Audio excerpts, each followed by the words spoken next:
and it does not lock us in as hard. But Embercleave is functional in several decks. Maybe I should have drafted Mono Red at least once, huh?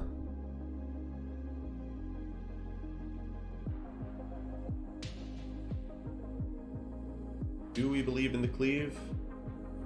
Oh, I've liked Shark. I've been very impressed by Shark myself.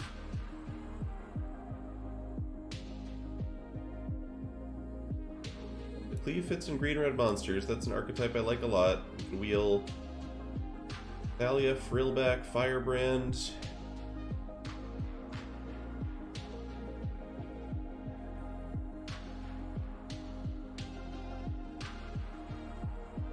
I think cleave is kind of messed up.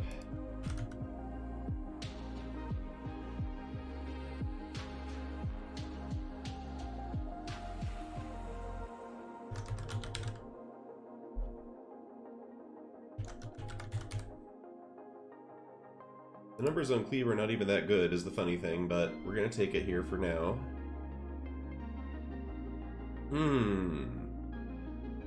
And we get nothing to follow it up with, so we have the choice between Wandering Emperor and Sublime Epiphany. Playing blue is kind of what I want to do in best of 3.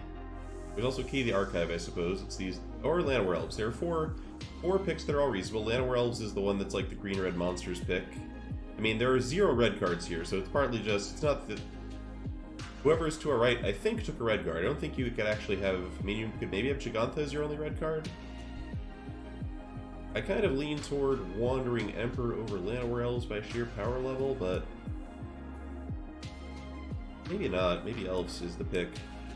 I could just take Key and say, you know, we can always give up on Embercleave if we have to. It's not like we missed something huge with that first pick.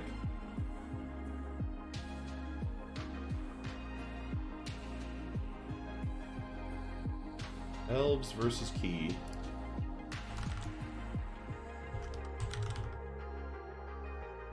Alright, we'll go Elves here. 6-star first pick, it's still powerful. I mean, yeah, cube is hard. Alright, Rekindling Phoenix is, I think, our choice here. This pack has Briarbridge Tracker, Kogli, Adaro, and Copperline Gorge to all potentially wheel. I think Rekindling Phoenix is somewhat better than Briarbridge Tracker, although Tracker is really good too. And weirdly, Rekindling Phoenix doesn't... Okay, Rekindling Phoenix does have numbers. I don't know what I was looking at. I was looking at the wrong Phoenix. There's also Nissa. I think I'd take Phoenix over Nissa, but Nissa's also very good, it's true. But yeah, there's like 4 cards we could wheel from here that I'd be pretty happy to wheel. Phoenix goes perfectly well with Embercleave, so does Tracker. Like, there's definitely a world where I should take Tracker just to be less committed, but Phoenix is so strong.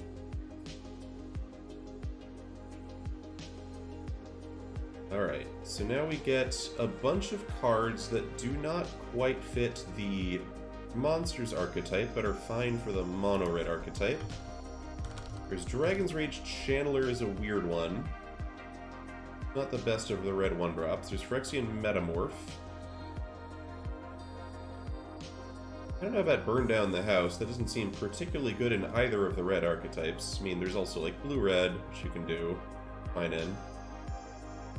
That is best of 3. You're going to face a wide range of decks. Having flexibility is nice. I don't like Storm the Festival. I think it's between Burn Down and Stoke the Flames. Neither of which is particularly inspiring. There's also Metamorph, which is real good if we end up... Maybe I'll just take Metamorph here, honestly. It's just like real good if we end up in Monsters. And it offers a backup plan if something... Oh my god. That's a Shield with the Apocalypse. We could always just be black-red. There's no green card. There's a Dismiss. There's a Swarm Saboteur as the other highlights from the pack. There's a Pillar of Flame, I guess, but I think I'm going to take this Shieldred the Apocalypse. One of the best cards. Its numbers are actually not super impressive in best of 3, but I think I like it more than like Pillar of Flame here. It's tough because it's another 4-drop, and our curve is a little high already.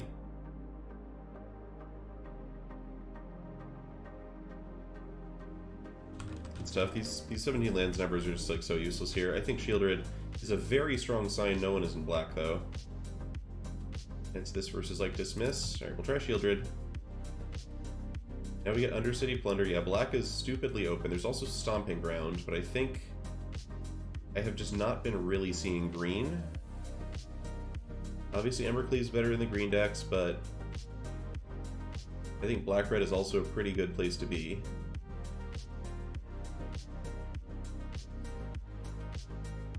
So now this is a real pivot point, though. Do we take the good black card, or do we take the Orni? I don't even know what Orni is.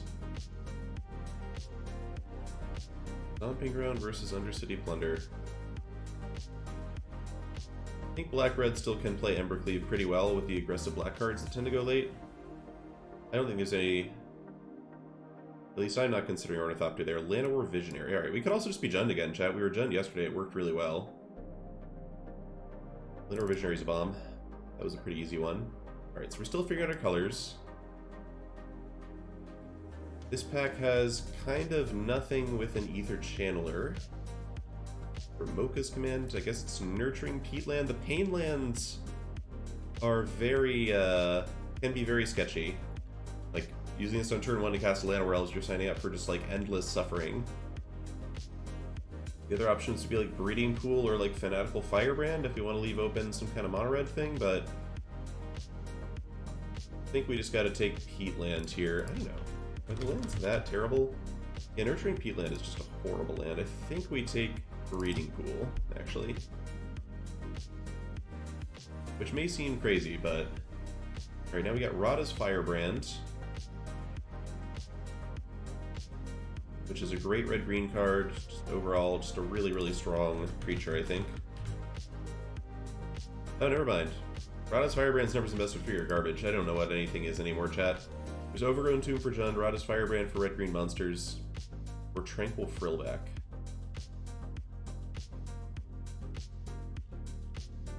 Let's take the Tomb here. Take lands, make sure we have a deck with playable cards in it. And then I think this is Karuga. Karuga's not amazing, but don't see anything else for us here. Works pretty well with Llanowar Visionary. Gigantha doesn't seem like we're going to be playing it. Yeah, what a confusing start to a draft. Alright, Covenant Yara and Briarbridge Trek are both wheeled, which is excellent news. So we take the pick that's like more powerful, but... Oh, and Nissa wheeled too. Okay, Nissa Tracker Kogla. That's interesting. I think we go for Tracker here. I think we just go for the safe, single-colored pick. Now it's Takenuma versus Blade of the Oni.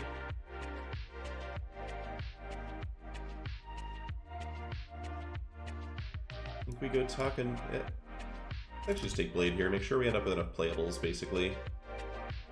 Because Ayara's Oaths were never playable. I have no reason to believe Ayara's Oaths is ever playable. It's not actually terrible. As numbers go, I think we just take Maelstrom Pulse, though. And Glissa Sunslayer. Alright, so we're black-green. We only have 2 red cards in the end.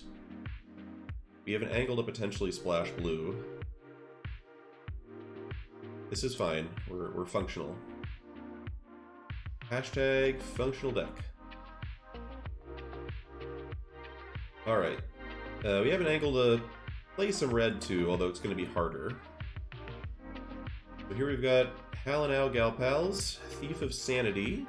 Of course, it's pretty funny with Breeding Pool, Overgrown Tomb, Llanowar Elves, and Thief of Sanity. That can win some games automatically. There's also just Bloodchief's Thirst, which is, you know, reasonable. There's some question of can we wheel Thief of Sanity? And thus, do we just take Bloodchief's Thirst?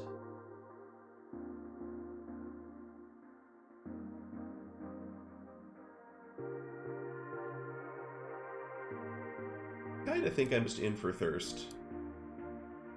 I'm fine with Hell on Elena, I just don't know if we're playing any red. We have no red lands. We have 2 very good red cards, but I think there's a good chance we just don't end up in red because it looks like it's pretty contested. Of course, we have like 5 solid playable black cards. Yeah, we'll start Bloodchief's Thirst here. Yawgmoth Physician. Question is, can we wheel this if Shieldred went around 5th? We don't really have Yawgmoth synergy at the moment, and there's a Paradise Druid and an Elvish Mystic in this pack. There's definitely a part of me that wants to take Paradise Druid, even over Elvish Mystic, just because of the color fixing and the hexproof.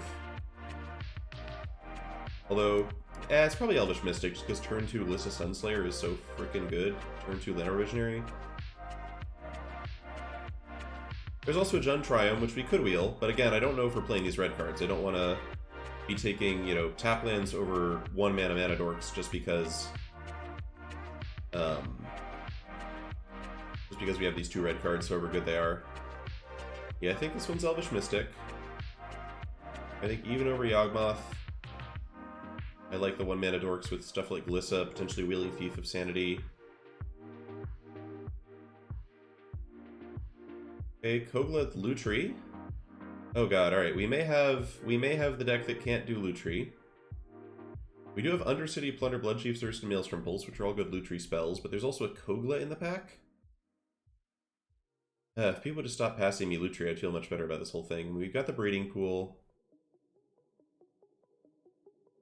Ugh. I think it's just Kogla. I think Kogla's too good. Kogla's one of the best ramp cards.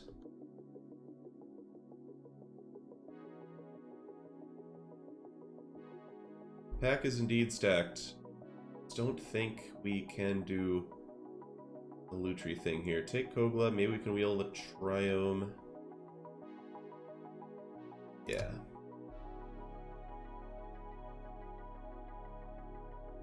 Alright, this looks like Lovestruck Beast. Lovestruck Beast is very good with double mana dorks. Means you're likely to be able to keep attacking with it. Even if they murk your 1/1. Black cards we could wheel. Might finally get to play Urborg Scavengers for once. Although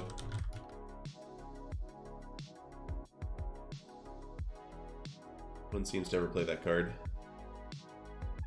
Alright, we're getting picks. We have a deck.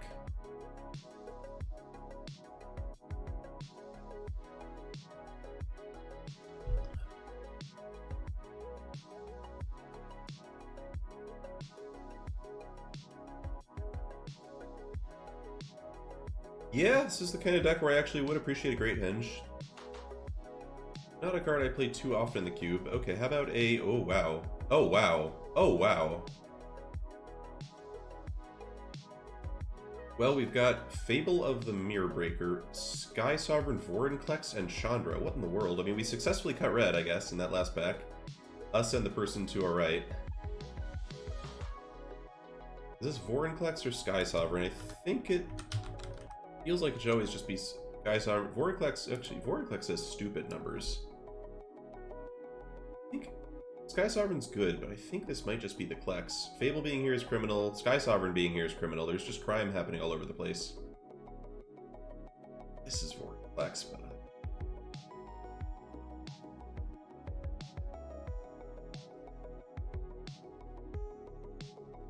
I've been very impressed by this on both sides.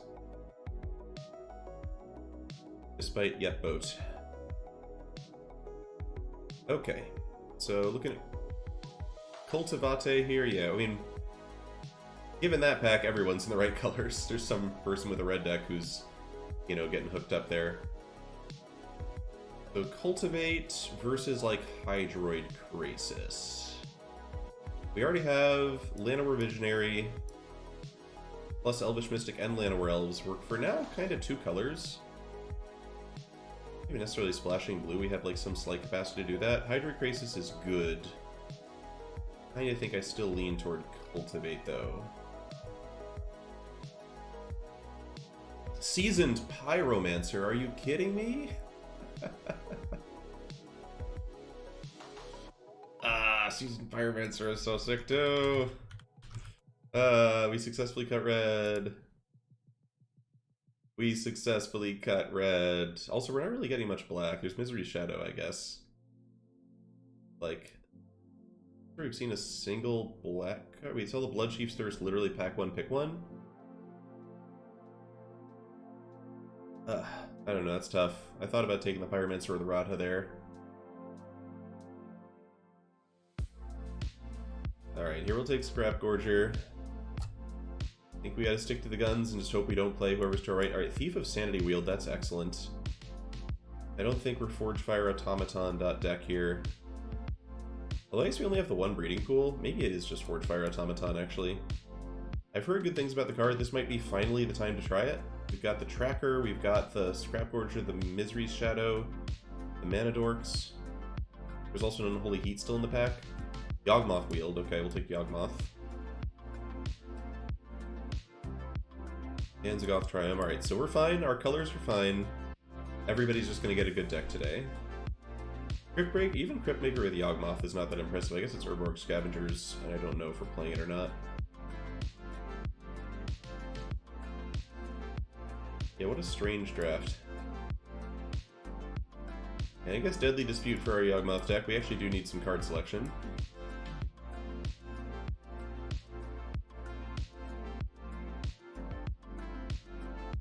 Alright, well we all know how I like a good Garruk Relentless. Garruk Relentless does tend to sail around the table though with these drafts. I could take Oracle of Moldiah, which does not do that to the same degree. But no, I think it's just Garruk Relentless for us. Card's just so perfect to ramp into. Yeah. I guess Cyclonic Rift is in the pack too. How does Cyclonic Rift do? Cyclonic Rift I've found to be very medium. It's just hard to get to 7 mana. And if you do get 7 mana blue deck, you often have other things that are fine to do as well.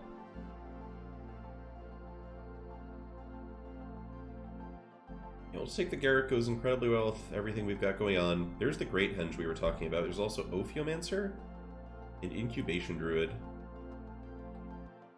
How good of a Great Henge deck are we? We've got Tracker, Lovestruck Beast, Vorinclex, I suppose.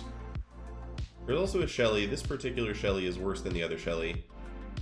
I think I wanted to take one of the 2 green cards and wheel a really good black card from this pack, ideally Ophiomancer, but we already have a billion threes, so I don't think we need the Ophiomancer that badly, despite Yawgmoth. I think with 2 Mana Dorks and Scrap Gorger, I kind of just lean toward Henge. I don't know, Henge is a hard card to use, but I think this is the deck for it. We need card advantage. We are actively looking to pick up a couple of other big boys. Noxious Gearhulk seems like a pretty serviceable big boy. Toski is... well, Toski is horrifying in best of 1, just to confirm. I think Toski is also horrifying in best of 3. Toski basically doesn't get played in best of 3, so it's a tough call. Pretty sure we're just Noxiousing. Card's very good with Metamorph. Good with Great Henge, just kind of does everything we want. And we really just don't have anything to splash off this Hinterland Harbor at the moment. Get these red cards out of here.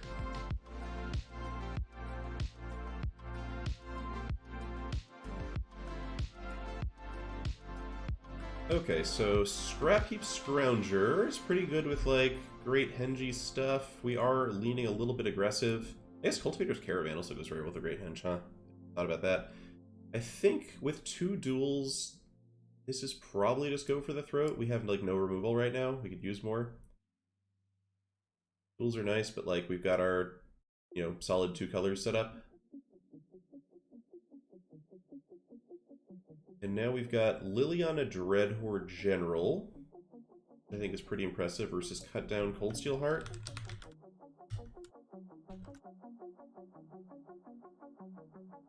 General's good. How are we doing for top end? Vorinclex, Gearhulk, Kogla, Great Henge. I don't think it's LOTV. I'm a little bit worried about the density of expensive spells we got. I think it might just be cut down here. We've got basically enough win cons.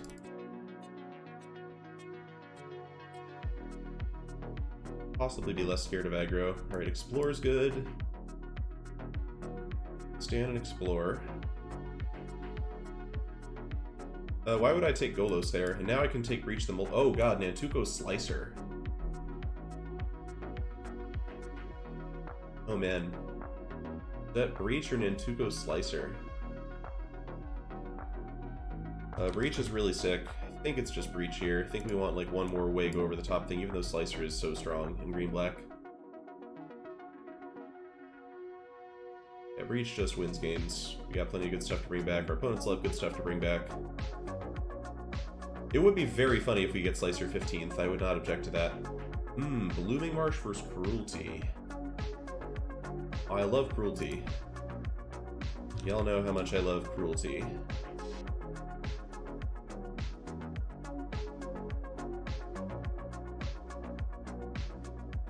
I think Cruelty's too good. I think land is arguable, but I think that's Cruelty there. Now, Oracle of Mooley Dooley over Sylvan Smite doesn't seem particularly good or necessary now that I got a few actual rule spells. Mooley Dooley is real nice. And now Ophiomancer over Shieldred, I think? Ophiomancer busted with Yawgmoth. Shieldred good against the blue decks, kind of, but not even really. And yeah, Shieldred's numbers are absolutely heinous in best of 3, which is the thing I think I pay attention to here. And yes, Snack. Alright, we're not actually splashing blue. I don't know why we would ever take Mishra's Bauble, but I guess we'll take Mishra's Bauble. I'm not going to splash Spectral Sailor. I'm also not going to play Mishra's Bauble. I should just take Inland Harbor in case we wheel something 12th. Alright, I think we are officially not super interested in Scrap Heap Scrounger compared to another dual land, especially a cycling dual land. BRS in case we fight Reanimator. Rotting Regisaur in case who the hell knows. Rotting Regisaur is a thing with Great Henge. I will note that Rotting Regisaur is a thing with Great Henge, even though it's among the worst cards in the entire cube and, you know, never sees play for good reason. There might be a world where we're up against somebody who we just want to Regisaur them. I forgot we had Garuga. Alright. So, the build from the start, I'm pretty happy with the card quality here. It's not my favorite archetype, but given that we got, like, hard cut from red, including in that pack 3, right? There were no real red cards in that pack 3 either. I think we made the right pivot.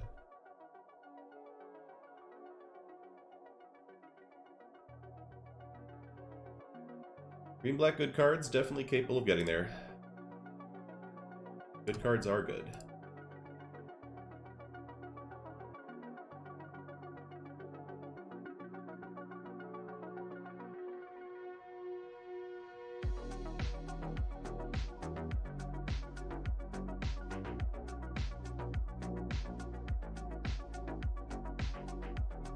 Definitely a little bit nervous to have, like, no discard against the counter spell decks, but we do have ways to hit them decently hard.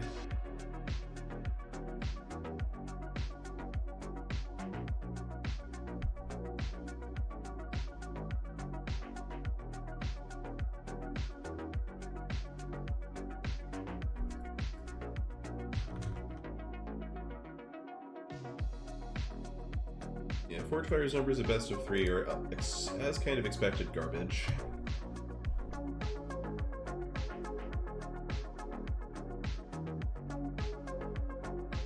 Colozomi, there is very little graveyard stuff going on in this cube. There are very occasionally decks that I might bring in Deathrite Shaman against.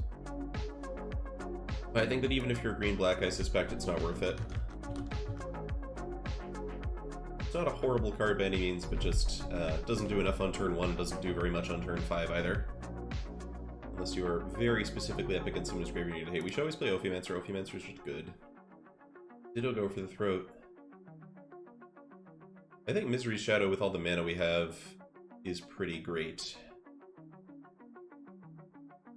Pretty fun with Great Henge, too. Obviously, it's, you know, still not the most mana-efficient thing, but it lets you get a bunch of damage in and then Henge. We gotta add 7 cards here. Garuga is a little interesting. I'm not unhappy with just, like, 5-4 draw a card. Not super happy with it either, but I'm not unhappy with it. Metamorph's going to be great. Metamorph is not that good with our stuff. I mean, it can copy some useful stuff. You can get a second Tracker, Visionary, Lovestruck Beast, but like all of our big cards are legendary. We have to kind of rely on our opponent playing stuff we want to copy. And sometimes they will do that, and sometimes they will not do that. And when they don't do that, Phyrexian Metamorph's pretty awkward. Like, you're up against a mono-red deck, you're like, you want a Tor Elf's Disciple? You're like, no, not really. Thanks, though. Bloodchief's Thirst is flexible and cheap enough that it just comes in. I think Yawgmoth is terrifying enough as a magic card that it comes in.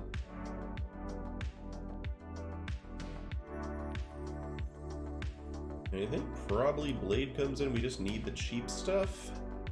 The good blockers early, the good attackers against the defensive decks.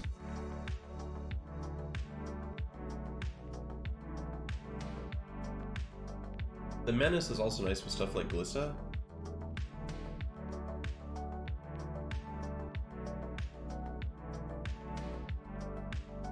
You probably just always play Explorer as well. Explorer is just so rock solid. Pulse is nice catch. It's 3 mana. I don't know. 3 mana is... I'm willing to do it, but I think it's... yeah. Definitely not an automatic include. And how do I feel about Cultivate? We've got Breach, Kogla, stuff like Explore. How happy am I casting Cultivate in general? In terms of what I get to follow up with after that. Kind of medium on it. I think Misery Shadow actually seems quite solid.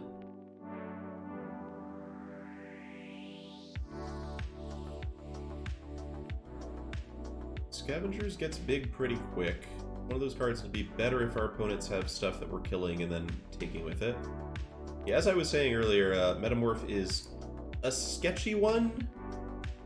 It's like possible, but if you look at what our creatures are, every creature we have that costs more than 3 mana is legendary right now. Shielded Yawgmoth, Vorinclex, Kogla, Aruga if we play that. We probably play Noxious Gearhulk actually, which gives us one thing to copy. It's impressive. Like, it's not bad to copy a Literal Visionary or Briar Bridge Tracker, but it's not that exciting. So the question is, how many targets are our opponents giving us? And that's a question we can't really answer until we get to game 2 and 3. Scavengers, yeah, Urur Scavengers has horrible numbers. I've never seen it in play or cast it, so I don't really know much about it. So Cultivate's a possibility. We also have Mystic, Llanowar Elves, Scrapgorger, Explorer, and Visionary. So we're doing a pretty good job of ramping. And there is some question about like whether we are going to want to be taking our turn 3 off versus just jamming stuff that attacks. The Cultivate's pretty good. Like, I think there's a perfectly strong argument for playing Cultivate.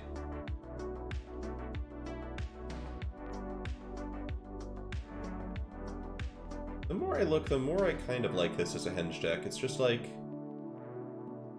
goes well with Tracker, goes well with Lovestruck Beast, which is a card that tends to sit around the battlefield after they kill the 1/1. Works well with Shieldred. Kogla. If you have Kogla in play, you're probably fine anyway. Tough. Like, I want this against some decks, but not as much against others. What's our creature count at the moment? 14 already, and we're still putting in 2 more cards.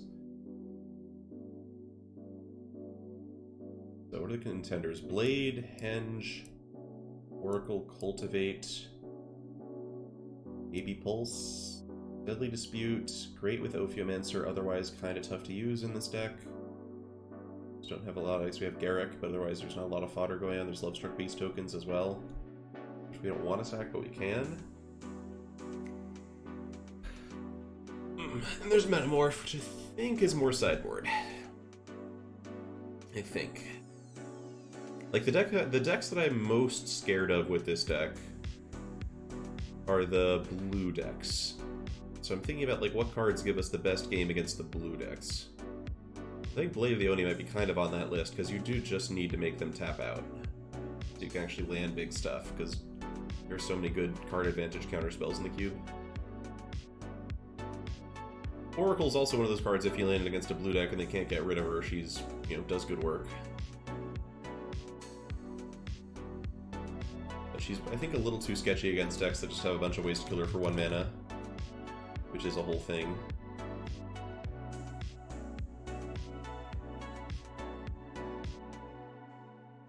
We're also not ramping that hard.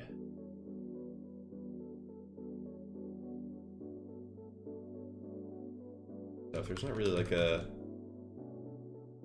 consistent set of ingredients decks.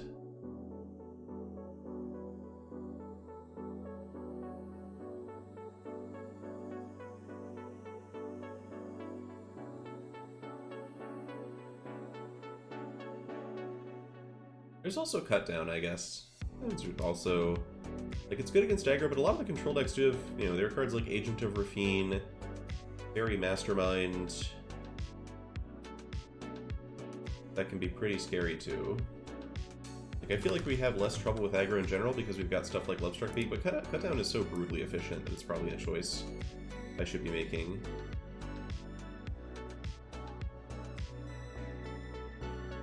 If we have Cut Down for brutal efficiency plus Thirst Go for the throat, I think we're probably just trying to skip past the 2 slot a lot of time. Let's cut Blade.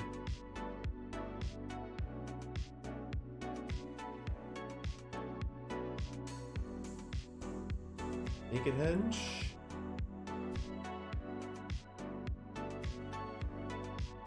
It's really expensive. But I guess there's Karuga. I wasn't really thinking about Karuga. I wonder if it's ever... You do a pretty good job of having 3 mana permanents in play. Ophiomancer.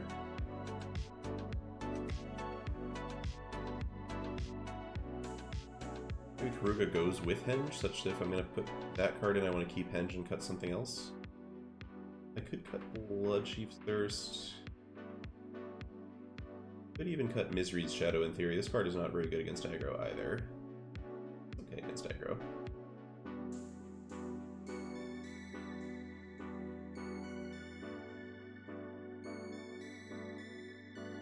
How do I feel about 5/4 draw card? Is that...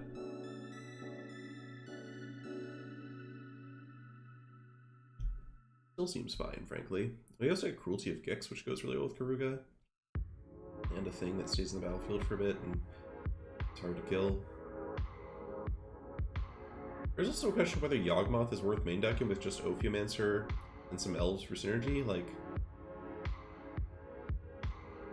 Yawgmoth is surprisingly busted when it comes down, and I guess we have the Garruk too. Yeah.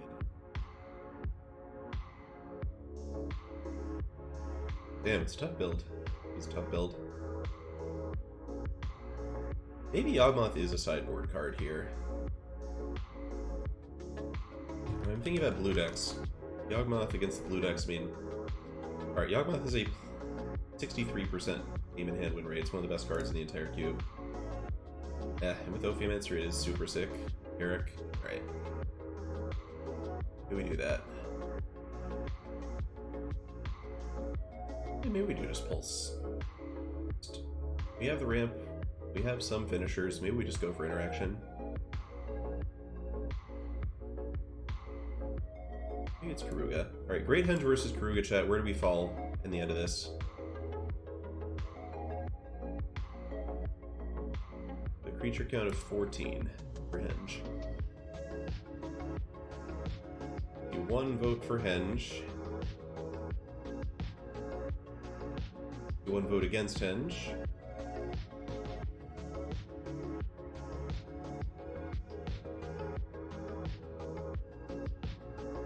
Yeah, it's pretty much just V-Klex. I mean, Shielded kind of curves into it, technically.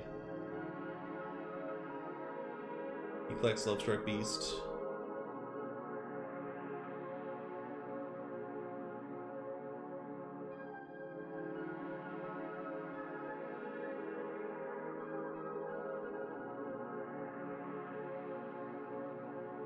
I see some votes for Henge. I know people do tend to like Henge a lot. Resolve Henge is definitely harder to beat than Karuga. It's also harder to resolve Henge than it is to resolve Karuga.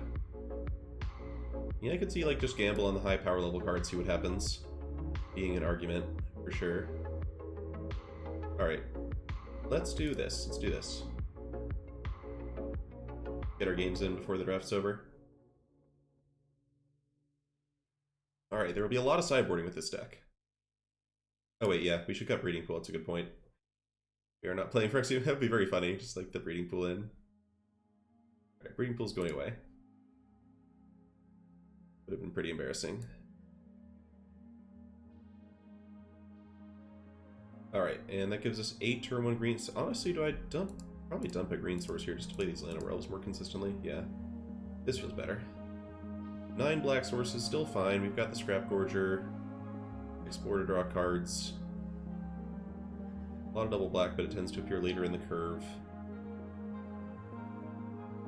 I think getting the extra occasions of jamming Mystics is worth it, I think. Is that true, though? I think no double black for, like, Shield Red on turn 3 is going to be very embarrassing.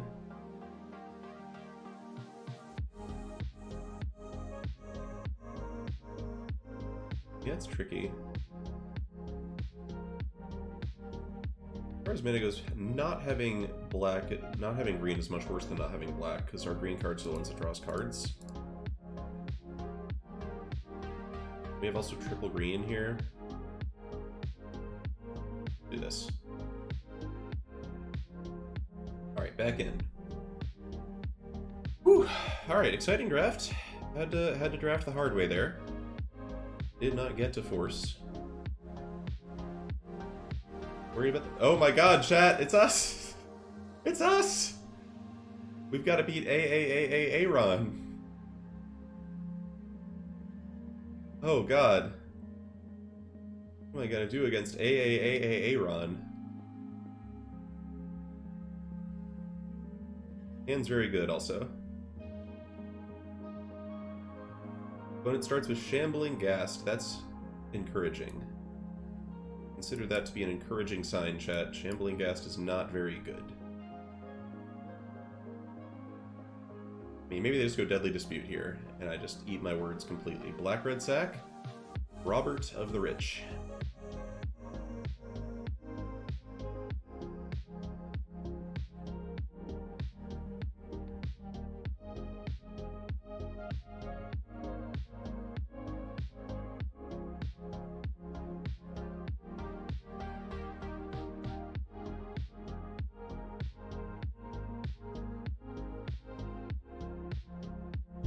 If they do kill Lovestruck Beast this turn, worth noting, I don't think it's correct to block the Shambling Ghast. It's not dealing that much damage to me. Doesn't seem good to give my opponent a treasure and give them, you know, give up a card that I could have with Yawgmoth.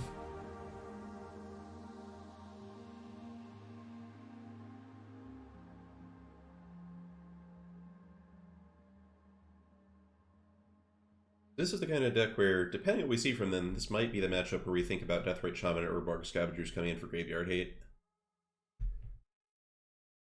Certainly not there yet. They're gonna have to show me stuff like, I don't know, Forged Fire Automaton, etc.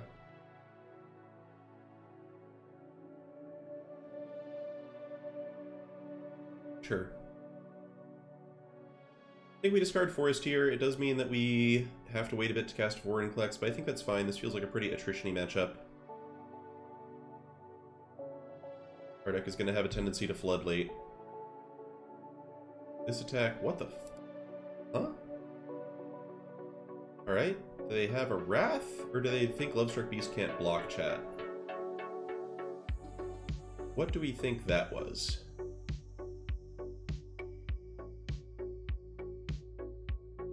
Day 2. Okay. I'm gonna guess it was the latter. Like, worst case scenario, their Wrath is Languish?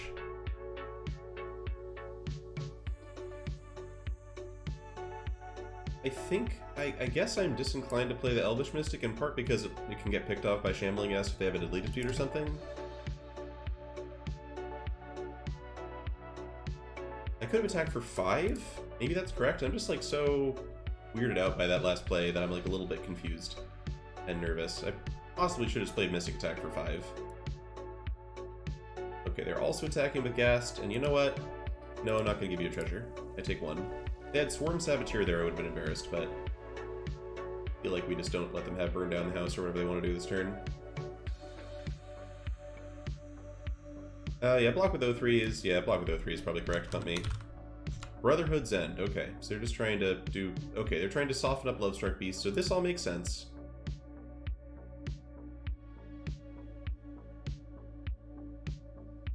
You're gonna get some of my stuff dead.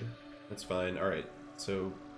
Rewarded for not playing the Mystic and attacking. I'm glad I have the Mystic to draw a card with Yawgmoth or something instead.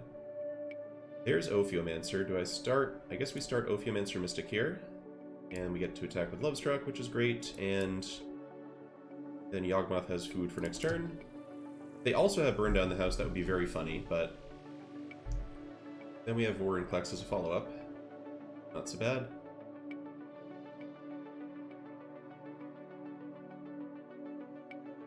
Cruelty of Gix. Alright, going after my hand here. They're going after my hand. They're going to take a lot of damage, but this card is very good. If they have a burn down the house to tutor for, that's going to be tricky.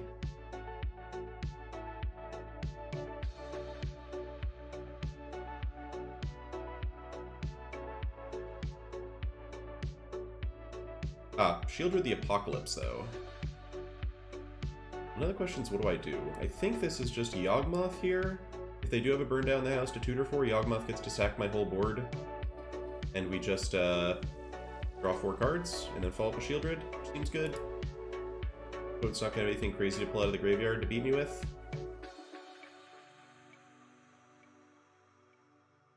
Sorry about that, Dahlia Llama. Glad you're enjoying the chill wave. I enjoy some chill wave too. Alright, so we get to attack, then we have to sack the snake with Yawgmoth post-combat because I get another snake for free.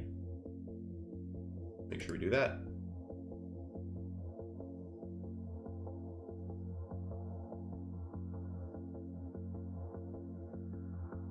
Okay, do I play the swamp? I guess with Yawgmoth potentially drawing a whole lot of cards now, I should play the swamp. We get our snake, our opponent goes to 3 off Cruelty, if they want this card. Hard to think of what besides a Wrath really gets them out of this, given that we also have Shielder to give them too. Gix does resurrect from any graveyard, that's true. Which is a big reason I didn't play Shielder that turn, because like the worst case scenario is that they go for a burn down the house or languish here. Even something like Breach the Multiverse is probably not going to get them out of this position, so I'm mostly trying to play around a Wrath at this point.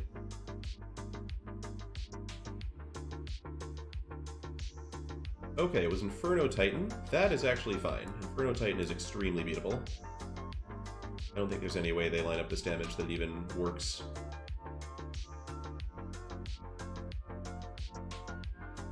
I think they're just dead, right? What do you kill here? I don't think there's any answer to that question. I mean, they're dead to Shieldred for sure. But even if they could kill Shieldred on upkeep... Yeah, alright. Snack. Oh, we get Noxious Gearhulk too, that's hilarious. Alright, Yawgmoth's great. I definitely am happy I'm playing Yawgmoth. Yawgmoth is so sick. Snack. Ooh, we have our own Cruelty. Alright, so our opponent's dead on board. Because we just attack with our creatures and they lose. So I guess we Cruelty and try to see their hand?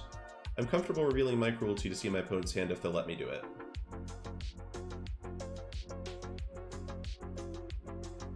I feel like they might let me do it. Okay, so Lurrus of the Dream Den, Guardian Idol, and Pylon.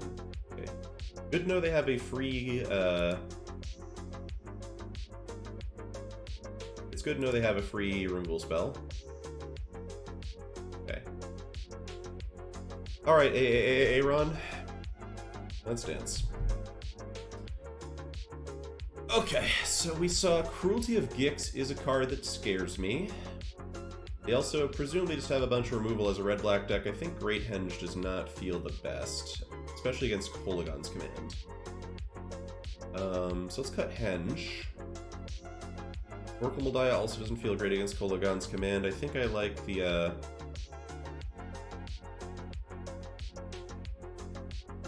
maybe it's just the Pulse? Takes out Inferno Titan, takes out the Cruelty. Phyrexian Metamorph copying Inferno Titan's also pretty fun. But not like amazing, because then the Inferno Titan, their Inferno Titan gets to attack first.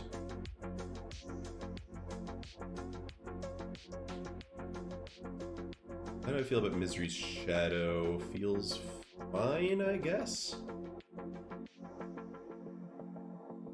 It's good against Shambling Ghast, whatever that's worth. We saw Brotherhood's End as well. Is there an argument for playing Karuga? Very grindy. I guess Karuga coming in, but over what? I cut something cheap? I hate cutting cheap cards. As far as cut down targets, we didn't see a lot. They had Lurrus, but their deck doesn't seem like a very scary Lurrus deck. Yeah, Dispute's good against removal. It seems hard to hold up that much mana.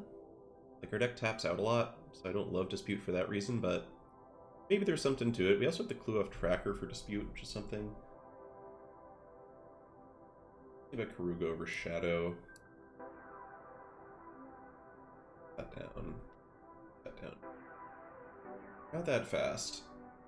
And then I guess we saw Robber. We also saw like Guardian Idol. Let's go cut down. Let's go with. I think I like Karuga here over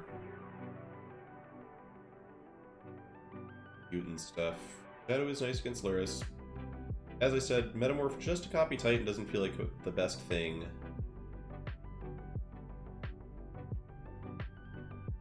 Try Karuga. I think just a 5/4 draw card is going to be pretty nice against them.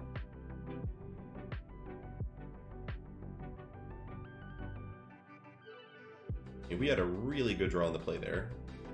This hand is still perfectly serviceable, less powerful. Really hoping they don't ramp into Cruelty of Gix against us now. Alright, land is a fantastic draw for us. We can hit... Gives us the Glissa for sure, at least. Okay, Bloodtithe Harvester's nice. Alright, so now we get to go with this play. Very efficient.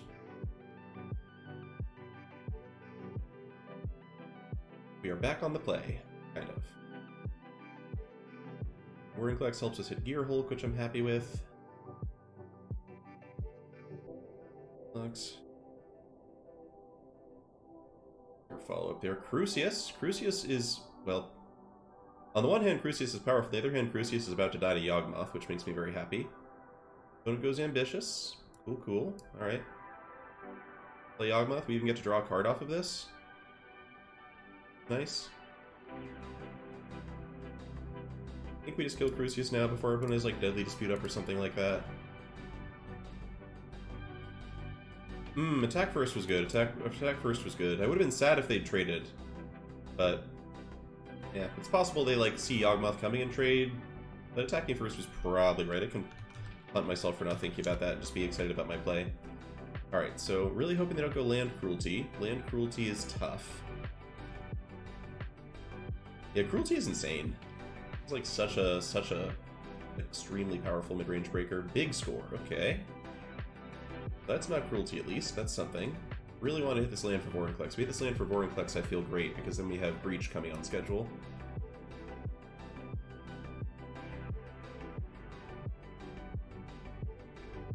Oh, it's still missing land drops here? Oh god. Wow. Oh, you love to see that. 2 treasures? They put 2 treasures into that? That's so outstanding.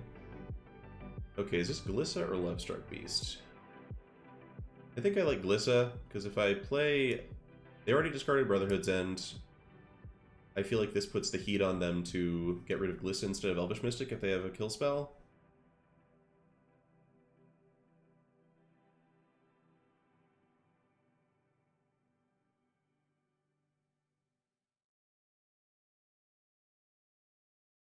Alright, that's dead. Are we also killing Elvish Mystic? Re-attacking for 3, because you see the light at the end of the tunnel opponent.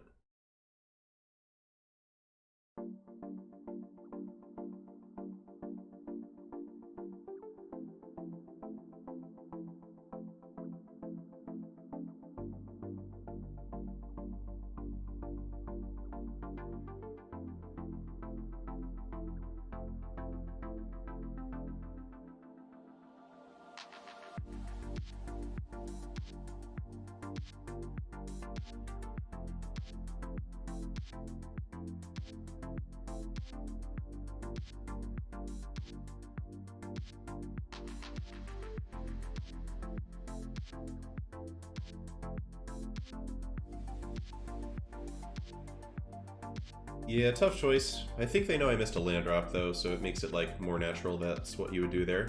There we go, though. Alright, found the land. Disaster has not struck. We have a giant monster in play. Pick up Overgrown Tomb here, just in case. Seems better than... So now I have Kogla as a follow-up. If they go, like, Inferno Titan, I have Noxious Gear Hulk. I mean, if they go Cruelty of Gix, I'm a little sad. We have 2 black already, but 3rd black is not so bad. Murderous Rider, no problem. One's okay.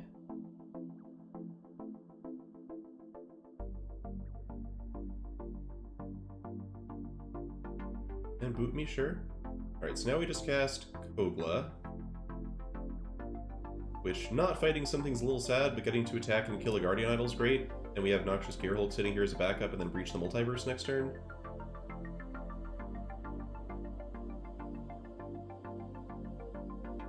Like, I dare you to cast it. Oh, they had their own breach. Okay, this gets spicy. Thank God Noxious Gearhulk is in our hand. Alright, so they have Inferno Titan in their graveyard, and Garuga out of ours, I guess? Because they can't really activate Vorinclex anyway. The big problem here is that breaching could mill us out, so we probably want to try and hold them back. And Valky, how does that work? You just bring it back as Valky. It's a creature in the graveyard. 95% sure that's how that works. I think. Like, I don't think Valky gets to be a Planeswalker in your graveyard, just like the spell lands don't get to be lands when they're in your hand and you have a Growth Spiral. Again, I think. I'm not sure. Good to know they have Breach, also. Yeah, it feels like this should just be Inferno Titan Karuga, but I could see, with a Kogla on the battlefield, I could see the argument for just, like... Oh, Inferno Titan Glissa. Okay. That makes sense, too, in its own way. It makes sense. Glissa's a tough cookie. Alright, so what I don't want to do is just immediately breach myself. Because if I breach myself, I go down to 2 cards, they go down to 4 cards. I think I want to save breach for when I can, like, mill them out. Ideally. Or kill them immediately, which is not what's happening right now.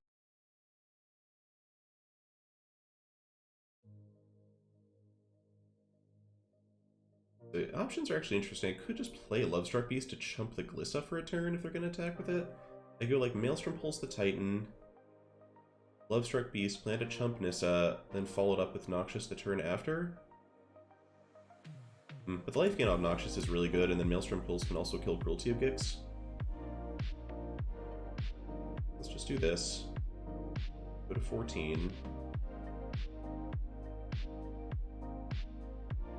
Yeah, I also am happy if they draw cards. That was all true. If they keep Glissa on defense, we have Maelstrom Pulse, which is pretty safe. Also worth noting that Breach the Multiverse does deal 3 damage at the moment, at the very least. Actually, it guarantees me a Shield Rid if I cast it on a full library, so that deals 5 damage at that point. I'll have to be a little bit conscious of Pylon.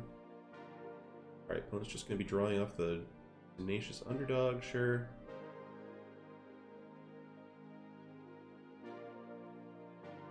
Yep, they are. Okay, they're now dead. They're so close to being dead to Breach. So close to being dead to Breach. You want to draw one more card, buddy? Liliana of the Veil. Okay, okay. Alright, I guess we give up... Yeah, we give up Gearhulk here.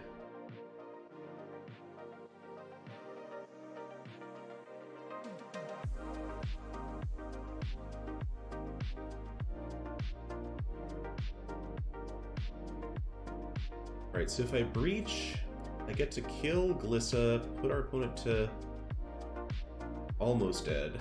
Oh gosh, it's tight.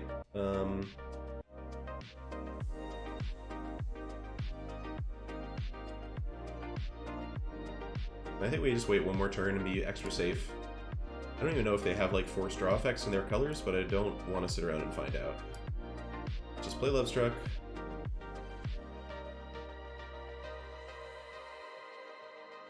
Hit them, kill this Guardian Idol.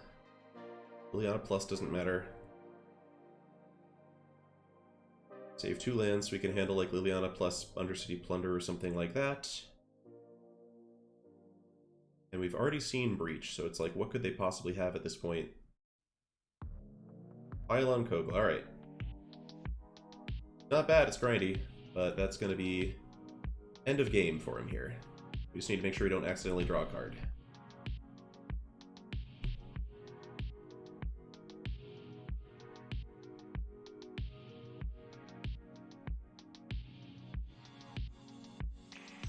Sorry, Aaron, you fought hard.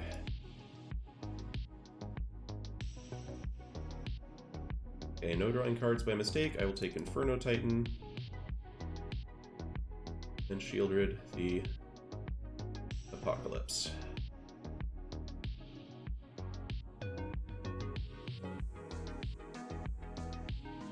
Yeah, does Cruelty hit? I don't think Cruelty hits the thing, right?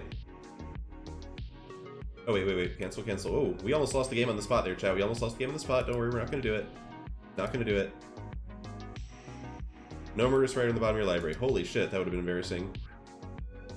Don't worry. I didn't even look at chat for that one. I just, like, looked at the rider. I'm like, wait a minute. I've played that card enough in Eldraine to know what that one does. Would have been hilarious content, though, right? The one out. It would have been very funny. Maybe there's a lesson there. I should just like take Elvish Mystic, take Elvish Mystic and like Luris just to like avoid any complications. Any cards have effects which lets me bump with them. I mean, I screw up a lot of stuff, Dialama. All right, chat. I'm gonna take a quick break. Be right back here in a couple minutes. Don't go anywhere. Enjoying the deck so far. Looking forward to the next few matches. It feels like it's played out pretty well. Reality is in, so I can escape. Burbs.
Whoops. Alright, did not mean to click there.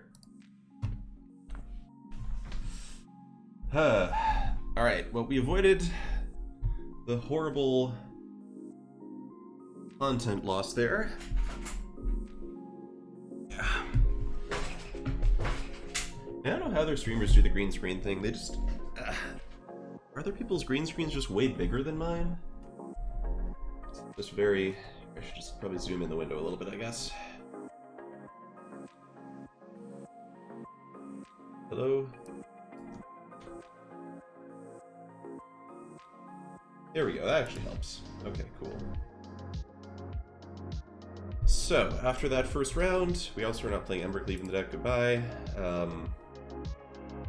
Yeah, pretty satisfied with how that played out.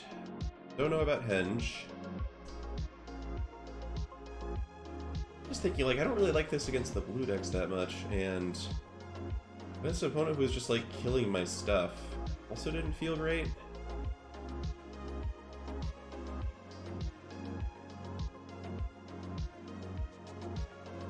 Just generically more interested in Maelstrom Pulse here, I think, actually.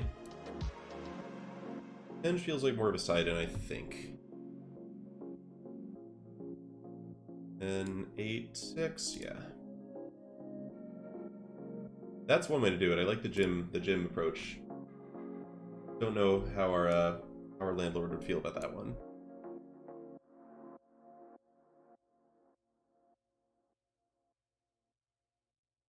Mr. Mime, okay. Wait, so first we played against... Never mind. Thinking like a mime copies you. A mime does not copy you. That's not what mimes do. Alright. Can't keep a hand without green, I think. We have 2 cheap removal spells, but on the play... I don't think this functions well enough. This I can keep. This is a Shieldred in it. So let's do that. Alright, what do I need here? Llanowar Visionary would be pretty sick. Having a deck that's weak to Shieldred would be pretty sick.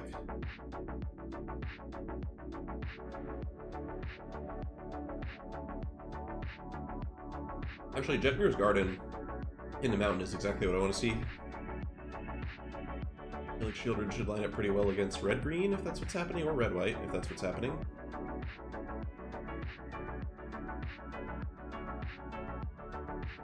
Duskwatch Recruiter, sure.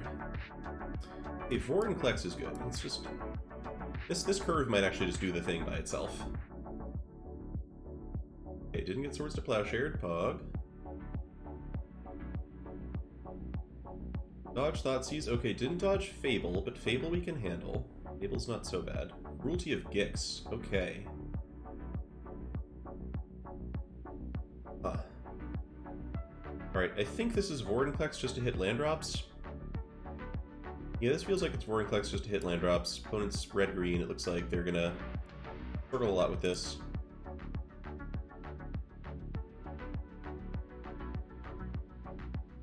Obviously, Fable is scary, but Vorinclex is also pretty scary. Opponent's just got a lot of stuff to do right now. Alright. Alright, opponent's done. Alright, maybe we should have Cruelty to see their hand. Okay, we're out of there. No interest. Alright, so we didn't see very much. We saw Fable. Fable's scary. We saw a red-green deck, which means they're going to have a hard time killing, like, Lovestruck Beast, for example. Which, points us back in the direction of being maybe interested in the Great Henge. Maybe a little less interested in Cruelty on the draw. Cruelty's so good that, like, you're pretty much always interested in it, but... I just don't think Oracle's good enough, Fufu. I just don't think Oracle is a card you automatically include if you are a kind of mid-range deck with a couple of ramp targets. Against our opponent's deck, for example, Oracle seems really bad because it never blocks well, dies to every burn spell, and just in general is like a pretty embarrassing way to spend 4 mana. Rotting Regisaur is pretty funny. Let's see, what else? So Yawgmoth Ran Physician gets a little worse in this kind of matchup, but not terrible. It's still combat-oriented. We could play Phyrexian Metamorph here. This could be a good Phyrexian Metamorph matchup. In which case, what do I cut? Misery's Shadow? Cruelty of Gix. Reach just being expensive.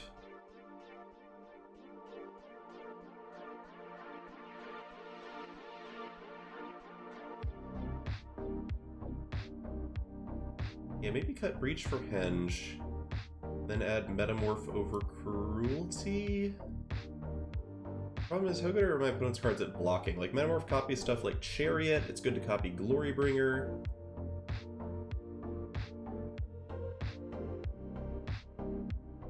Like Rada. I don't know, maybe I just wait and see what they give me as far as targets. I'm also looking at this Routing Regisaur and being like, hey, buddy. But I think that's more for the most extreme of mono-red matchups. And maybe not even then.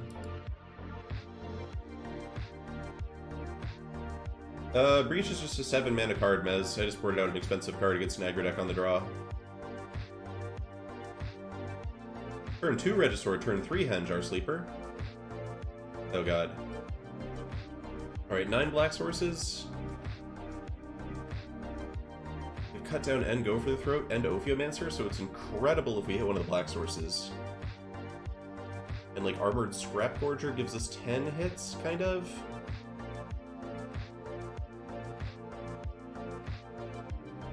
I shouldn't be this afraid of mulliganing. Yeah, see, I'm glad I did this. We dump Gear Hulk for now. We have 3 removal spells. Obviously, you know, our opponent's deck's going to be pretty decent at getting card advantage. Do I even make the token here? Or I just go cut down so I can get like a bit of a tempo boost on them? I guess we assume our opponent's not going to have the perfect curve either. Let's just make the token. Lovestruck Beast's a really nice one, by the way. Just that certain emergencies are less likely to happen. Wolfwillow Haven. Alright, so they're ramping a little bit, sure. Briarbridge Tracker doesn't do a ton for us, but Go for the Throat hopefully cleans up most of the things they could go for. If they play like an Asika's Chariot, I'm going to be in trouble. Rada, Heart of Keld is fine. Do they hit a land offer immediately? They do. Classic opponent. He's dead. Can I get a land for this Lovestruck or the Briarbridge Tracker, please? Have it a great Henge, Aaron. Have it a great Henge. Oh, best of 3, chat. Best of 3 is tough. You do your best. They have so many of these effects. My god. Alright. They're just like getting a lot of land drops over there. They have Pillar of Flame on top. Cruelty of Gix. Alright. Well, we tried, chat. We tried. 17 lands is the correct number. We're at least seeing more opponent's deck. We see Paradise Druid there. Okay. We see a weirdly, maybe small number of cutdown targets. Glorybringer is here. Yep, Glorybringer is a great reason to bring in Metamorph. I think we're about to die. But we have a great Henge and a Lovestruck Beast, so it'll give us, like, a little more time to see what's in their deck. There's the Forest. Okay. Lovestruck. Doing our best here, doing our best. They drop Paradise Druid, rip another land. Opponent is popping off for sure. Lightning Bolt on top, okay.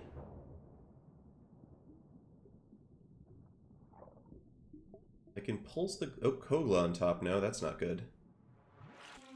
Pillar of Flame into Glorybringer on the Lovestruck Beast. Yeah, that'll do it. So we've seen Kogla. I should stick around to see what card... Given that I get to see the top of their deck and they don't get to see the top of the mine, I'm happy to stick around a bit. See what I can learn about them. They've got Kogla.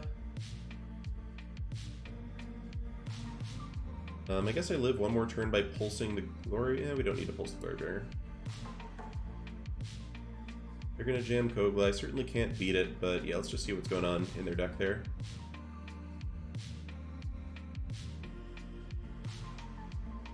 Four fucking lands, alright. Alright, not learning a lot. Kogla comes down, yep. Yep.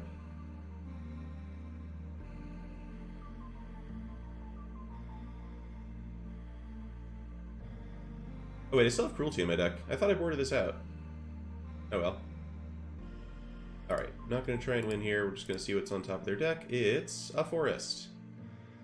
Which they thankfully play for us. And now we see Rishgar, okay. Alright, that was not super informative. I guess Metamorph is nice against Kogla. And Glorybringer. Cruelty also looks pretty good against Koglan Glorybringer. Like, this card on the play is way, way, way better.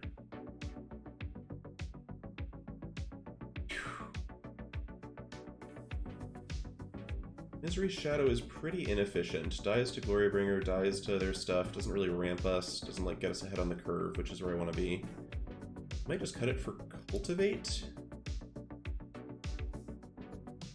Blade is even a somewhat better blocker. Scavengers gets pretty big.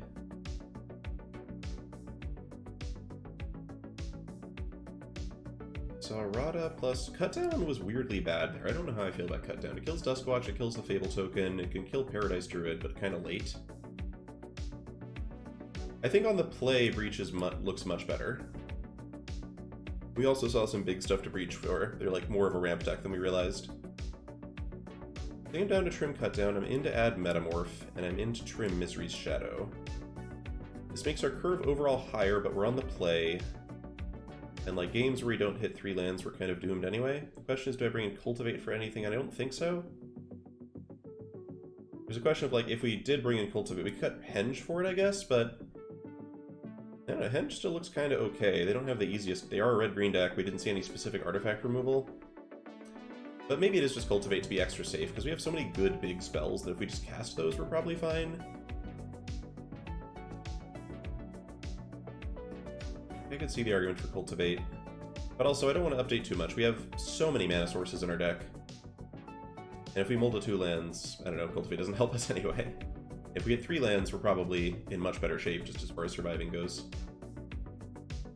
So mold twice, let's get a hand we can keep this time, please. God damn it. Alright, I'm willing to keep this with 2 cheap removal cells, Briarbridge Tracker on the play. But 2 double black cards?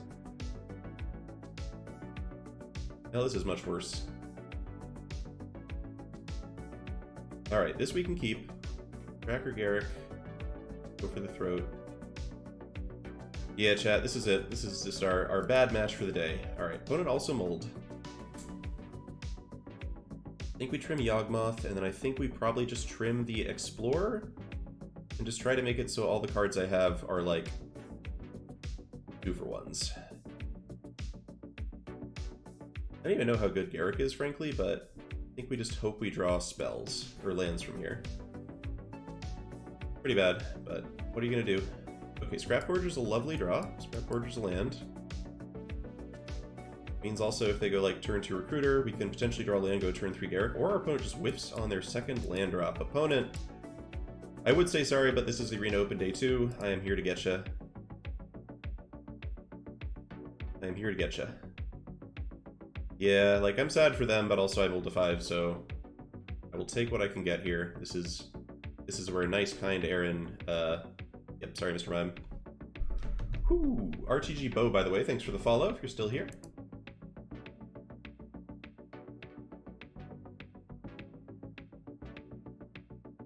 Phew, I bailed out indeed.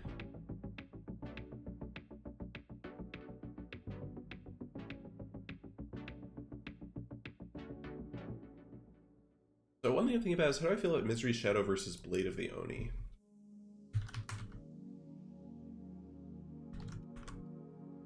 They have very similar numbers. We are a ramp deck, which makes the Misery's Shadow nice, but a Blade of the Oni interacts with like Glissa and tokens, but it's probably just Misery's Shadow.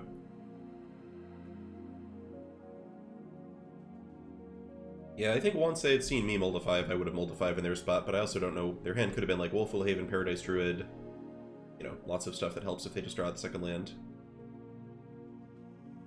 Alright, well, we just need 1 win of the next 2 matches to qualify for the second draft, chat. Let's go get him. Jabberwocky, okay, well, now we get to fight an actual professional. Is it going to be Logan Nettles with a blue deck?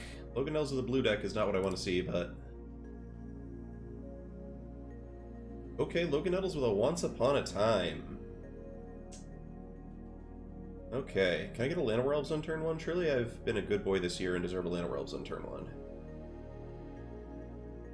I have so many of them. Once Upon a Time for Lair of the Hydra. Okay, well you know what, I'll take killing my opponent's Llanowar Elves on turn 1, that is also fine.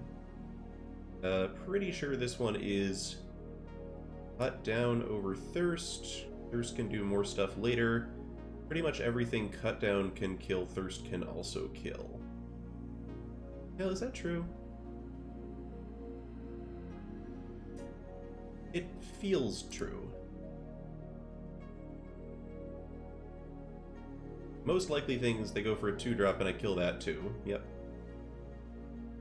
Yep, none of this, Logan. We are not going to let you do that. No ramping today. Thirst can kill walkers. Thirst is just more flexible. I think it's correct to cut down there. Have I slowed down your curve enough, Jabberwocky? You to take... Menagerie Curator. Alright, well that's... saved the best mana dork for last there. Go Tracker over Ophiomancer because there's nothing to block yet. Menagerie Curator is very, very strong.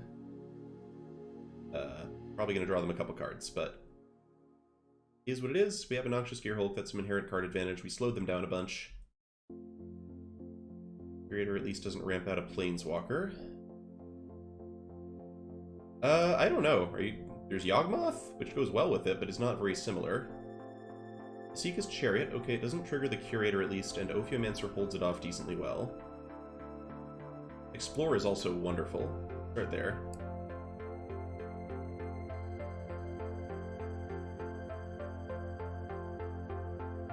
And we're elves. Not that helpful here. Alright, so I think attacking with Tracker seems good. I would still be happy to trade this for Chariot. And realistically, I'm not going to get a better deal than trading for Chariot. I'd also trade it for Menagerie Curator pretty happily with the Ophiomancer coming down.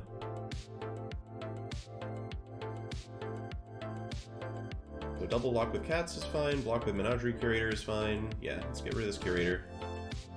And then lay down our counter to Seeka's Chariot, which is a good counter to Seeka's Chariot, especially against a mono-green deck. We'll probably have trouble killing the Ophiomancer. Yeah, I'm expecting this of Logan Nettles. With a really good-looking mono-green deck, I must say. Chariot, bunch of good mana dorks, once upon a time, multiple creature lands in your monocolor deck. This could be a pretty spicy one. See if they have the fight spell, too. For 2-0, Jofu, so far, 2-0.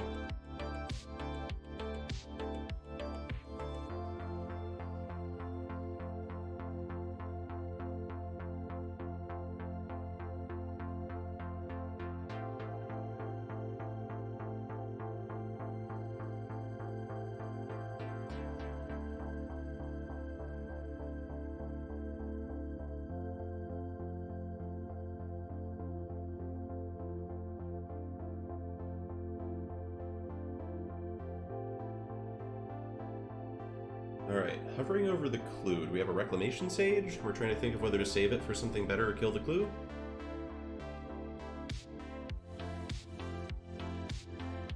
This is interesting. Okay. Gonna be like trade Chariot for Snake and then kill Ophiomancer after combat? That would be fine. We don't mind that too much.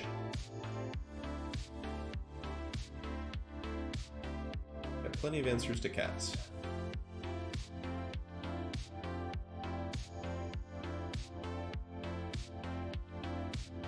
Cool. Alright, now the question is, do I play Gearhulk? I mean, Logan's on 4 lands there. I think we do just play the Gearhulk. Feels kind of silly not to. Like, a little embarrassing against the Cats, but we have the clue.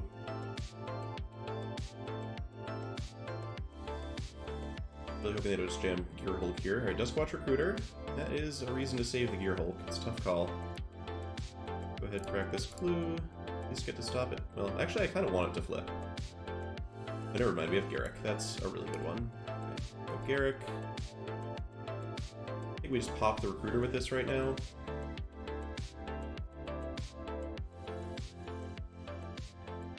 Or do I?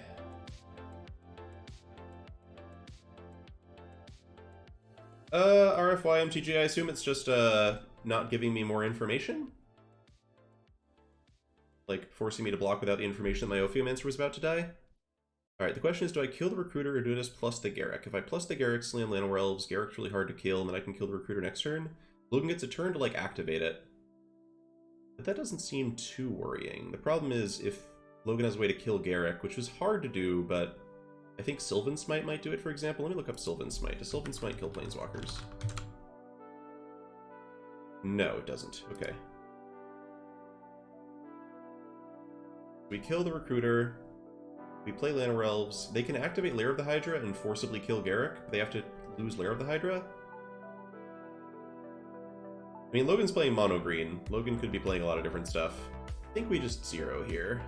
There is a risk of like running like Inscription or something scary like that.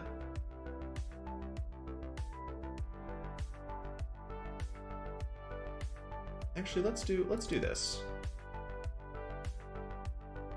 Just like forces Logan to make a very awkward play. Unless Logan has removal. If Logan has more removal, then we're in trouble, but forces Logan to make the awkward play of like losing a whole land.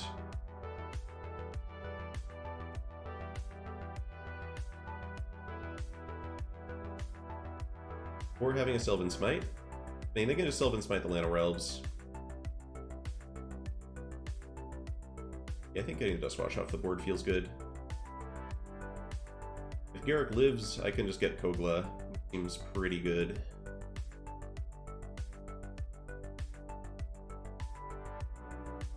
I like the two of the lands in my deck at this point are Cycle lands.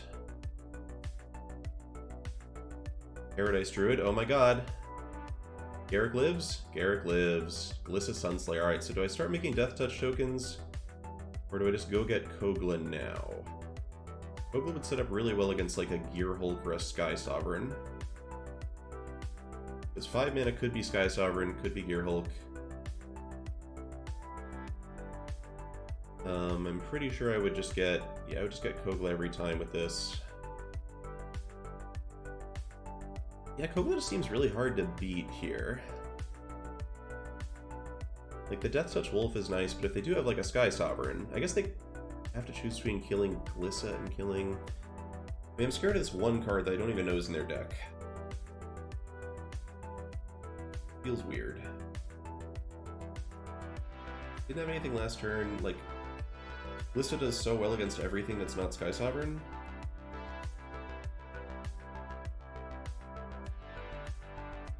Alright, we'll go Wolf with Death Touch. Hard call, though. Hard call. We need to become Aaron Girdler tonight. Like, that's the goal. Worried about all sorts of things. But this play just beats... this play is just so much better against everything that's not Sky Sovereign. Like, Berger's Gearhulk or... Vorinclex. That works. I guess at this point it might almost make sense to go get Yawgmoth instead of Kogla, depending on what they do here.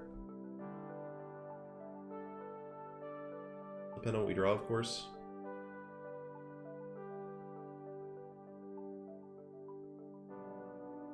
Metamorph is not in, that's correct. Worth noting that Garruk, you know, being in our deck is an argument in favor of Metamorph. Good creature to tutor, the creature tutor package.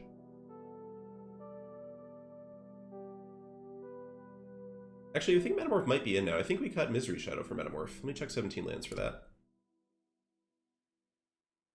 Remember.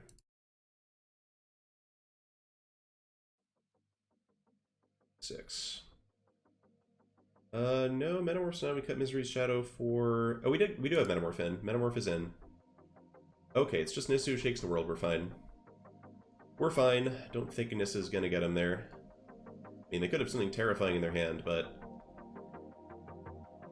I think Nissa is fairly hard-pressed to handle this stuff.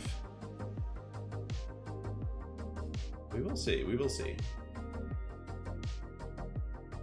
So basically, they can animate a land, I can tutor Metamorph with Garruk, Noxious Gearhulk down the land, swing with Gearhulk into Nissa. This is not easy to clear by any means. Let me review what else is in my deck. We've got Kogla, Gearhulk, Vorinclex. I could also get Vorinclex and just do the Vorinclex thing. Threaten them that way. Oh, we just draw Kogla. Okay, that makes things easier to think about. So now we assuredly just Kogla the land. And plus Garrick again, I think. Yeah, that seems really good. Thank you, Kogla. Never send Glisset Planeswalkers. I don't know if that's true. Like, drawing cards is nice, but also taking loyalty off of Nissa is very nice.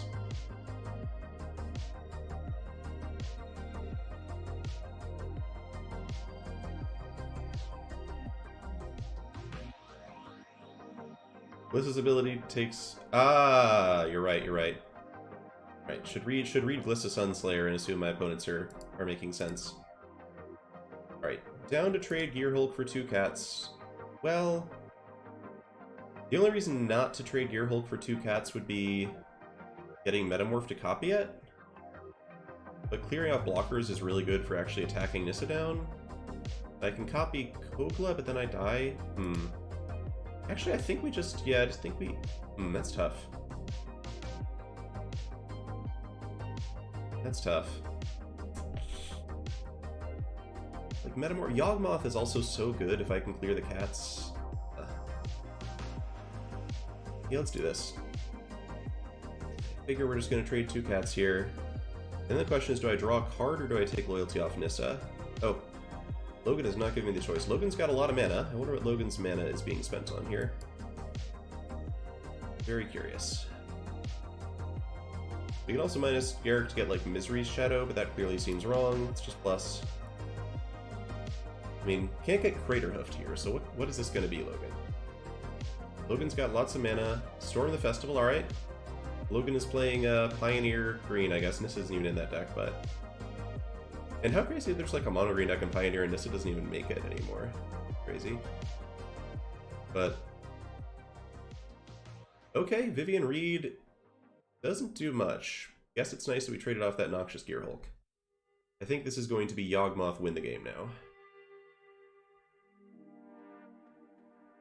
Yeah, Ulamog is the scariest card Logan could go for here. Fortunately, it didn't happen. And I'm pretty sure we can finagle a way to kill Nissa. For one, we have Garrick minus, which is a lot of damage just by itself. Garrick minus might just be lethal. Should be looking for that line. Oh yeah, wait, what is this? Oh, it's just the rainbow. Yeah, it kind of does look like that, huh? It's my Pro Tour shirt, Chad. It's my lucky Pro Tour shirt. I made a bunch of Mythic Championships, only one actual Pro Tour, but I did get this t-shirt. Actually, this is a Mythic Championship t-shirt, I lied. There is no such thing as the Pro Tour, it's a myth. Alright, so basically, want to clear off Nissa so we can get rid of the Storm the Festival. Looks like it's pretty doable. Yeah, our cards matched up quite well this game. I mean, Logan's draw was also very good. Had the perfect, like, rampy stuff going on. Rish Carpema Renegade. Alright, Logan is fighting hard. Maelstrom Pulse would be a good draw. Wouldn't mind a nice Maelstrom Pulse. Alright, we drew a land. So now we have the choice of... Alright, how much damage is minus Garrick? It's 10. Death Touch, Death Touch, Death Touch. It can still just triple block Kogla and they don't quite die. So this is not lethal here. So we have 3 creatures in our graveyard. Garrick gives +3/+3 in trample. This is 6, 11, wait, 16, 21? Oh, never mind. It is lethal, huh? They have to block all the Kogla damage. Yeah, this works. Block this. This is 10, 6, 6, 4, 5, 5, 6. 10 trample, 4 trample, block, block, block, 4, 6. Yeah. Wait, 4, 4, 5, 4, 4, 6. It's not lethal. It's not lethal. This is 14. They lose all their stuff, which is pretty good, but... And they have 2 Planeswalkers in play. They have 20 health. It's not lethal. Then what do I get? We got Metamorph. I think it's just Metamorph into another... They effectively are at 30 life. So my thing here, I think, is just get Yawgmoth and start drawing a bunch of cards. I can also get Vorinclex, but I can't flip it. Yeah, pretty sure this is Yawgmoth, and do proliferate stuff to them here.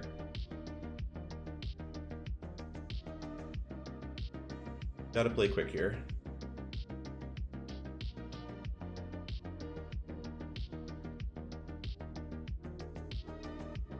Lots of cards. Could hit like Go for the Throat, could hit all sorts of good things. Could hit Doth the Triome, that's exciting too.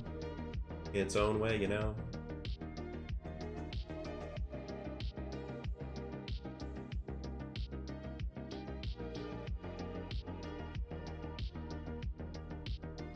Alright, we have the proliferate option, but I don't think it makes... Because they have creature counters on other creatures, we can't really, it's very hard to get those to the point where I can actually kill them.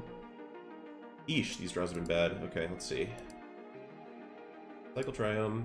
Yawgmoth plus Kogla is nice to get the human thing going. Wow. These draws were abhorrently heinous. But we can go in with... Yeah, this is tough, man. This is tough. We just are flooding out very, very badly while Logan hits all gas. We can even double block the Kogla. We can bounce Yawgmoth back to our hand to make Kogla indestructible and kill a forest. Which leaves Garruk vulnerable, which is bad, but we might have to do it just to clear off more of their shit. Especially this pack leader. We need to become Aaron Girdler tonight, chat. Yeah, I think we just gotta go for the attrition fight, as bad as it looks against the Planeswalkers. Ugh. Or maybe I'm supposed to hold back Glissa, honestly, just so they can't attack into me. Oh, this is so tough. Yeah, it should be Glissa on defense for Garruk's sake, I guess. It's just they have Storm the Festival, I'm just not confident Glissa even wins. Glissa is... Oh wait, Glissa has First Strike. Okay, never mind. We get to remove the counters from the forest, chat. I'm not looking at chat. I'm noting we get to remove the counters from the forest if we hit them. This attack is actually... Yeah, this is really awkward for Logan.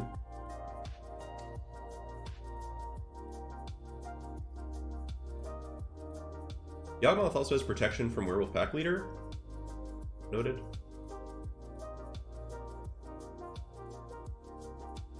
Yeah, so we actually had lethal with the Glissa play. That's sad. Attack was lethal. Yeah, this Glissa card, man, I have not played with it much. Gotta remember that Glissa does stuff. So we punted, we missed a lethal. Logan potentially knows we missed a lethal, which is embarrassing for us, but we still kill a couple things, which is pretty good. Like, it does seem like we might be able to get through this, but far from a guarantee. So they need something with haste to be able to actually take out Garruk. We've punched through a lot of small stuff. If there's big stuff, we have not punched through that yet.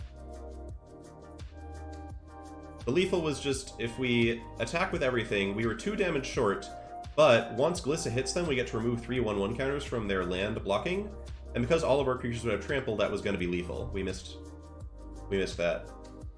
Glissa having the First Strike ability and then triggers to remove toughness is what I forgot about.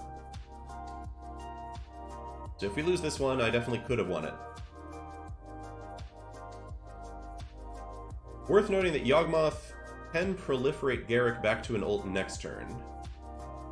Yeah, don't blame me either, I'm just...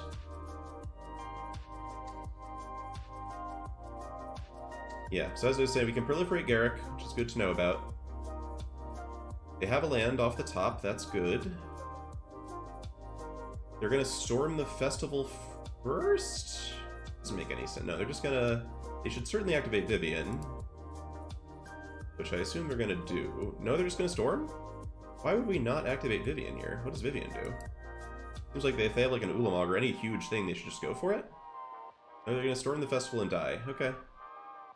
I mean, they could still hit something, but this looks pretty bad. Why would we not plus Vivian? Maybe they just don't have that much good stuff in their deck to go for?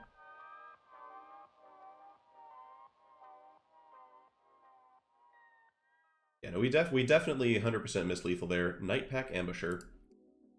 Surprise, it's Nightpack Ambusher. Alright, do I actually want to proliferate Garruk? I mean, the question is, what else am I doing with these lands? Probably nothing?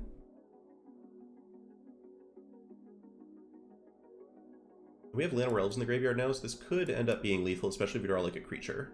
So let's do that.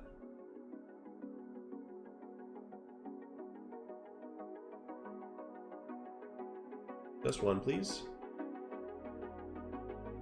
Alright. So they have Nightpack Ambusher, which can block Yawgmoth. I have how many creatures in graveyard? Currently 4? Yeah, I think this just wins. At this point.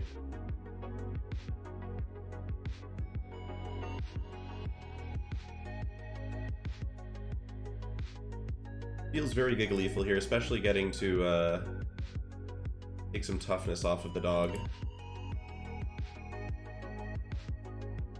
We can sack the Visionary to Yawgmoth, so there's like... I don't think there's a good argument for pitching it. This way we also get to see another card in Logan's deck at random, which is fun. Timeless Witness. That's fun. Right. Goes to my graveyard too.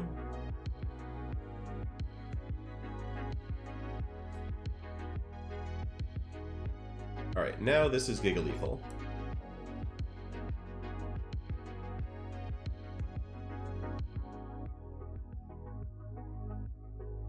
We're just going to be extra sure.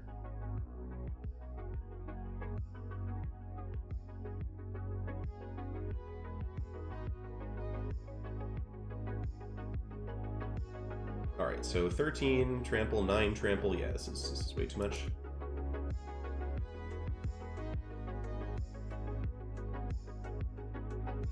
Yeah, Storm the Festival play was weird.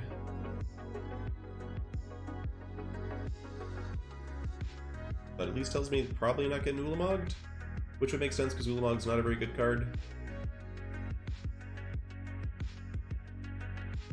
Just very lethal here. Third time, we're at 19 minutes. Logan's taking more time than us still somehow. Alright, so we gotta remember all of Gliss's abilities. Missed a lethal there, but didn't miss it here. I mean, we didn't outplay Jabberwocky. We killed all the mana dorks. Otherwise, Jabberwocky was going to play Nissa on turn 3 and kill us. So, this is still going to be a tricky game. Jabberwocky's deck looks great.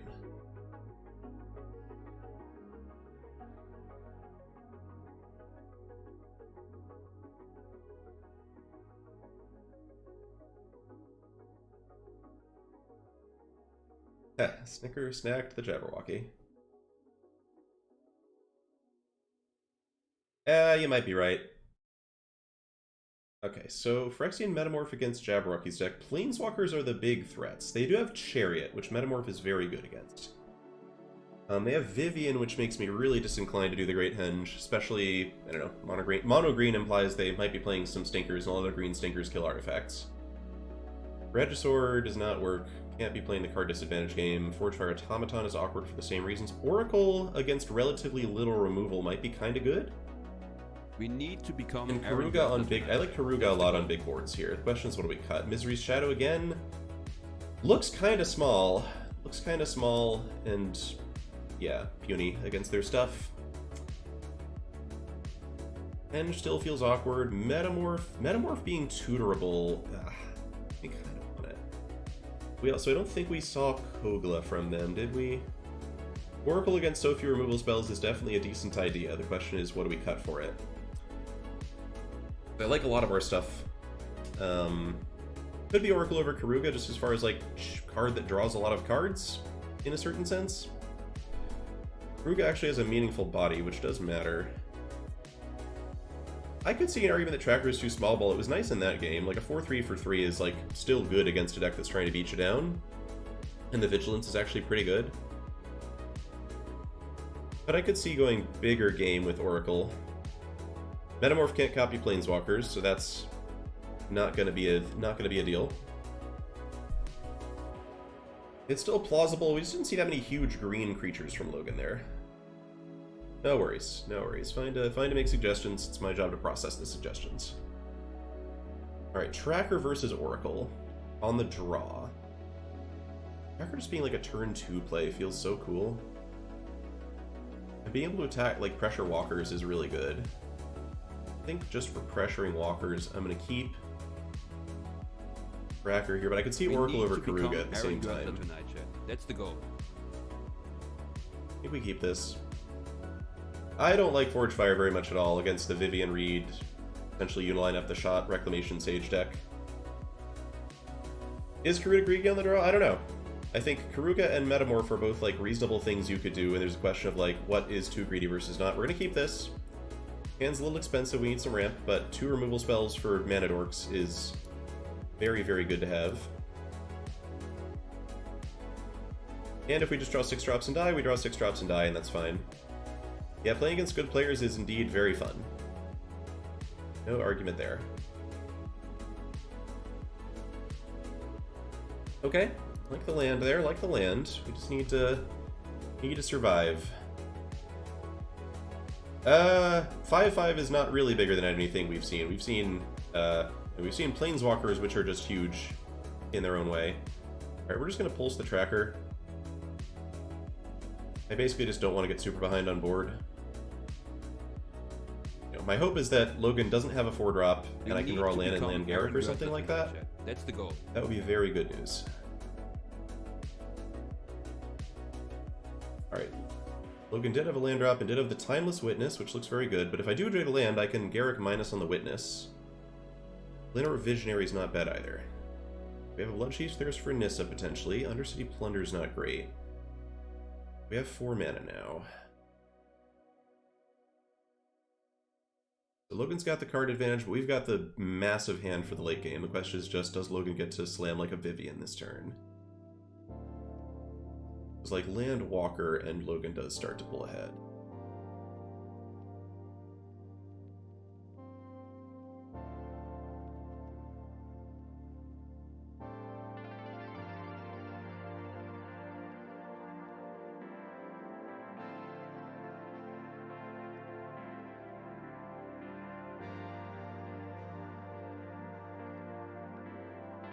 Alright, Logan knows I missed a land drop, so I wouldn't be surprised to see a Primal Might here, for example. Inscription, okay. Has to spend the whole turn on that, which I don't mind. This is a human, right? This is a human, yeah. Alright, didn't hit anything to do, but we're going to go ahead and Undercity Plunder. Do this before Logan knows we have the land drop. Yeah, Glissa is extremely good against them. Would love to draw Glissa in game 3 if we go there, which it looks like we might. Logan's got the good tempo advantage, the man lands. And we are just a little behind the curve here.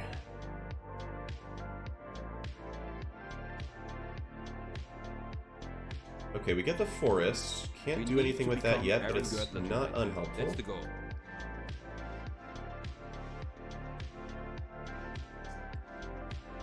Huge forest, we'll see. Okay, Logan cracks a clue. You love to see that, so we're not getting Nissa'd. Just trackered. Alright, it's big. Shieldred the Apocalypse. Alright, get in there, Mom. Get in there. Alright, that is better than the removal spell. It's much better than the Garrick, I think. Handles Inscription, handles Primal Might pretty well. I mean, far from a guaranteed win. Logan can, for example, go land, send in a 5/5 layer. I don't care about 5/5 layer of the Hydra, that's fine. Shieldred is very good here. Like, our deck is quite good.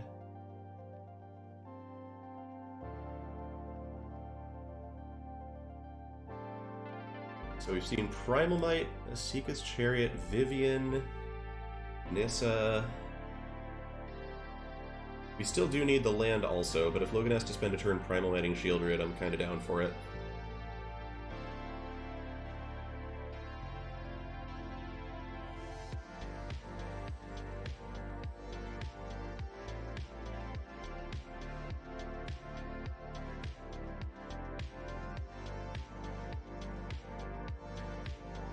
Correct clue. Alright, they have the Primal Might, looks like. We just need to get that land. Alright, yep. Goodbye Shieldred, it's fine. Slows him down, but good. Don't have the Chariot follow-up, please. Thank you. Werewolf Pack Leader, alright. Land. Thank you. Okay. So this is just Kogla, because Kogla is big enough to trade with Lair of the Hydra, which is important, even if Logan hits the land drop. I wouldn't say we have this yet. I would definitely not say we have this game yet. Kogla's a good card, but it's not so good that you just get to win with it. Let's see, Lair of the Hydra can come in for up to 6. Pack Leader draws a card, but then they lose Pack Leader to that. We should kill the Pack Leader, though. You should just kill the Pack Leader. Yeah. Logan gets a card. Logan's got Vivian and Nissa that we've seen. Back her down to a 2/3 is nice. Kogla's really hard to get card advantage against as a green deck, though. They can bring back Timeless Witness as a 4/4, get Primal Might. And Primal Might obviously deals a ton of damage. Does let them take down Kogla. We can also Great Henge, which we do not have an answer to. Oh, we have Kogla, never mind. Lol, we have Kogla, chat. Kogla is so good. Kogla is so good. Kogla is so good. It's really, really good. Thank you, Kogla. Okay. So this is just... This is Gear Hulk? What are my other options? We want to kill the Curator with the Blood Chief's Thirst. Or we can Gear Hulk the Curator, save Blood... I guess it makes sense to Gear Hulk the Curator, save Blood Chief's Thirst for an actual good creature. Like, Logan can send Lair of the Hydra, but I don't think Logan's, like, doing super well under that paradigm. Let's save Thirst, yeah. Burp this thing.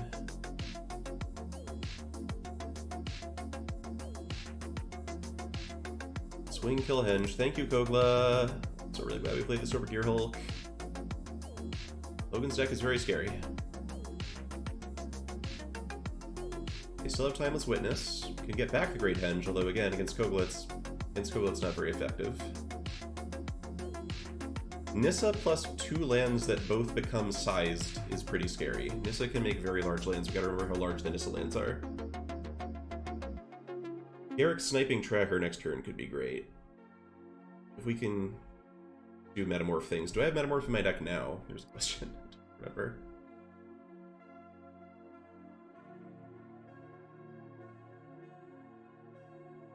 Yeah, we decided against it. We decided against it, right, because we hadn't really seen anything really big out of Logan's deck. What do we get here? Is it still just Henge? There's a question of, like, do you have any way to actually beat Kogla? Can't beat Kogla, this is all kind of a moot point. Okay, has no mana cost. Alright, so Blood Chief's Thirst kills Timeless Witness for 1. It has no mana cost, which means we can, like, kill Witness, Snipe Tracker with Garrett, get in for 12. Yeah, Tracker is really neat. Does a lot of stuff. I mean, I wouldn't be surprised to see them attack here. Attacking's pretty reasonable. Do I trade? I don't think so. I think I like that play we were talking about before. Because we're not going to die to the creature lands. It has no mana cost.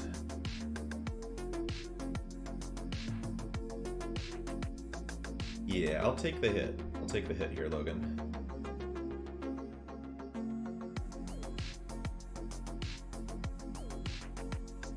Vorinclex is pretty saucy too. That's even better than Derek, I think.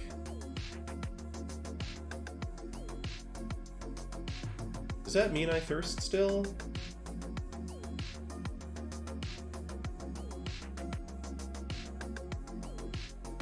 Yeah, Primal Might's a lot of damage. Primal Might's a lot of damage. We probably just need... Yeah, we need to kill everything here because of Primal Might. Can't Vorinclex safely. Just gotta make it so... Okay, I'm glad Blood Chief's Thirst doesn't have the Fatal Push text, so I don't have to worry about whether my card is actually doing the thing. Yeah, we gotta clear the board against Primal Might. It's too hard to handle that. I mean, Logan put up an incredible fight. And the game is, I guess, still not over, but I think we just put him to 12. Lair of the Hydra at most can be a 6/6. Green does not have, like, some Ember Cleave type effect that, like, kills me out of nowhere. Ulvenwald Oddity is still 4 damage for 4 mana. I just don't think there's a way to... I guess Nissa? If Logan has Nissa, untap and hits me with Lair of the Hydra, does that do it? I'm trying to think about that.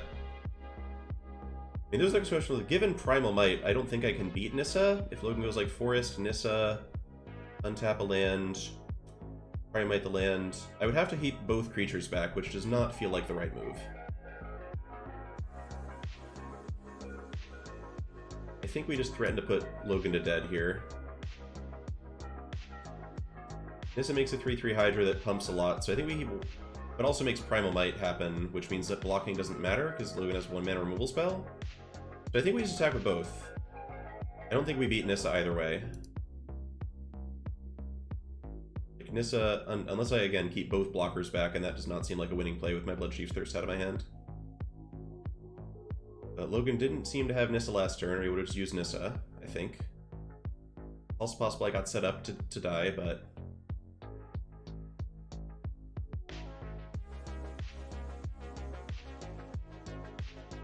Nissa always killed me no matter what, I think.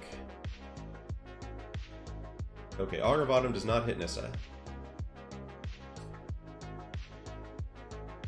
Seems good. They can kill Noxious... Yeah, this is like the Desperation kill Noxious Gearhulk and then chump with Augur Play, so that should make us very safe. Whew. Alright.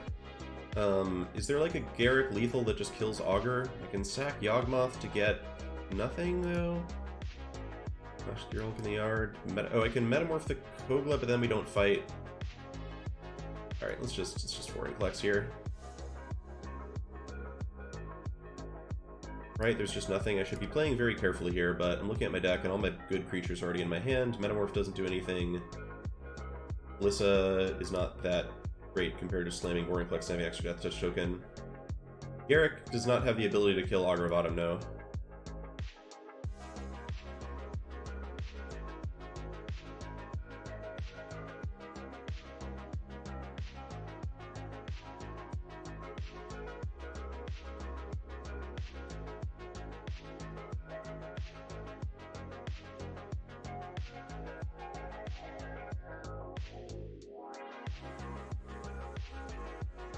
Actually, yeah, I didn't have quite enough black mana to go for Yawgmoth into double Proliferate activate Garruk. Alright, Storm the Festival. I don't think there's anything this works out for. Did not hit Nissa even. Sorry, Logan. Nissa's a cool card, but you'd be able to hit her. This one's over now. Keep fighting until the end, though, yeah. For sure, for sure.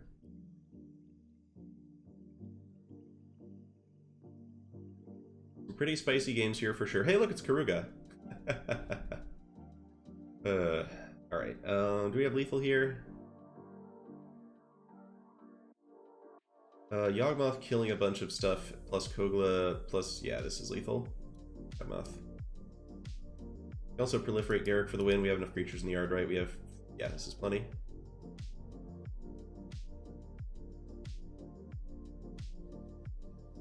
This is fun. We get 2 Garruk kills here.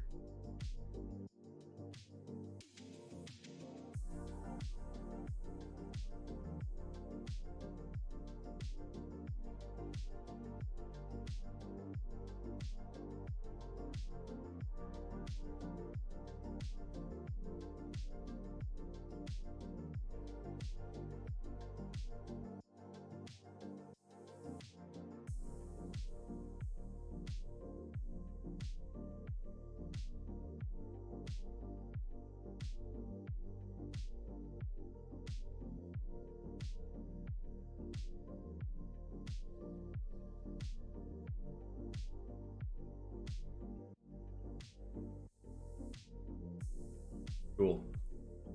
Alright. 2-0 Jabberwocky.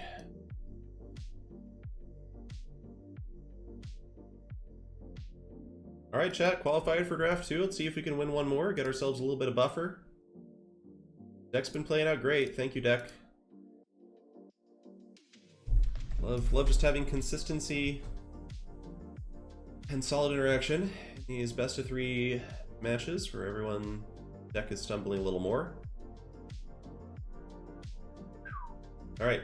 Oh, 400 people here. Also a bunch of follows that I've been missing. I don't even know if... We need to become Aaron Girdler tonight, chat. Oh good, the sounds are playing. It's just quiet. For me.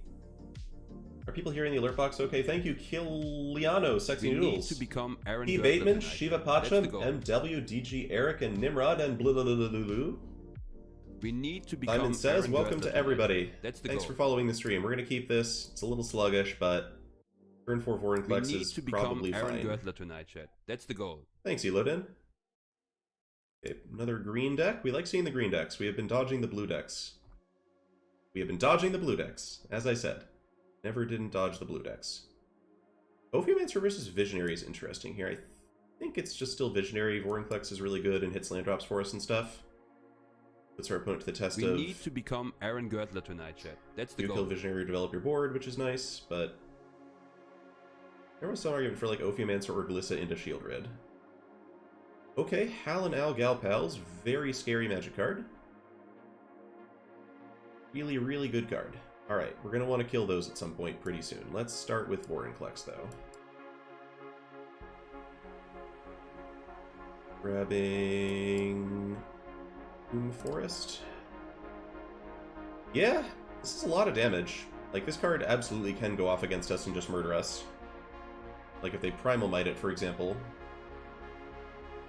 Or if they throw down their own Vorinclex here and make it an 8-8. Have a lot of Death Touch, which is good against Adelan and Elena. They don't give Trample. But in a red-green deck, this is like the scariest card you can imagine. Cobra into Hal and Al.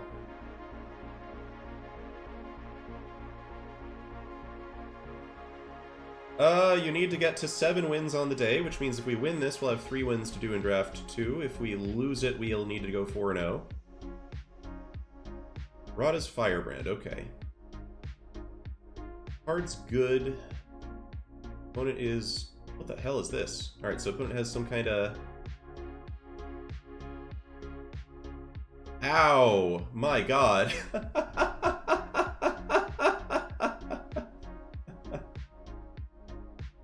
Yeah! Yeah, Halana and Elena are really good, huh? I can't beat Rada's Firebrand. I have no way to block it, so the game is over. Right? Yeah, we're just not getting enough creatures.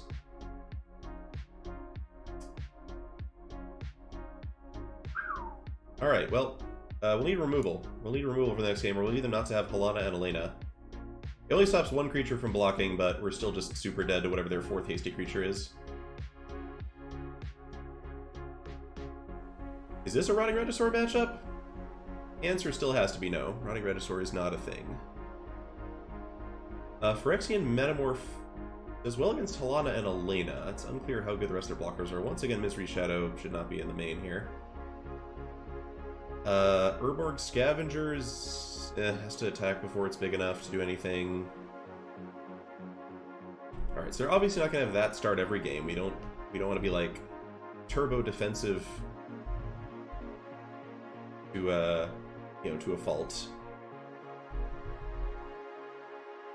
I guess I'm still in for Breach on the play. Is this a Cruelty Out matchup on the play? I still don't think so. I'm pretty sure Misery Shadow comes out and we get... at least Blade is a better blocker in some ways. Metamorph just does some things that are useful. It also just play Great Henge.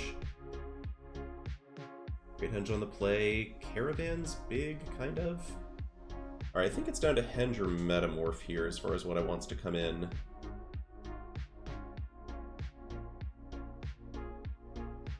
Like, in any kind of game where we don't get bum rushed, I feel like we should have an inherent advantage with, like, Ophiomancer, Shieldred, Yawgmoth, Glissa. So maybe the emphasis should just be on not getting run over. In which case I just want Blade to block.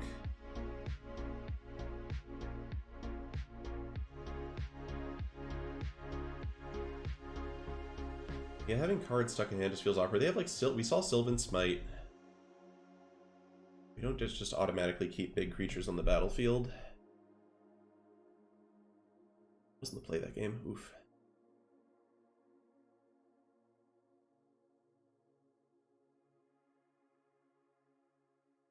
I think it's just Karuga to have a decent-sized creature here.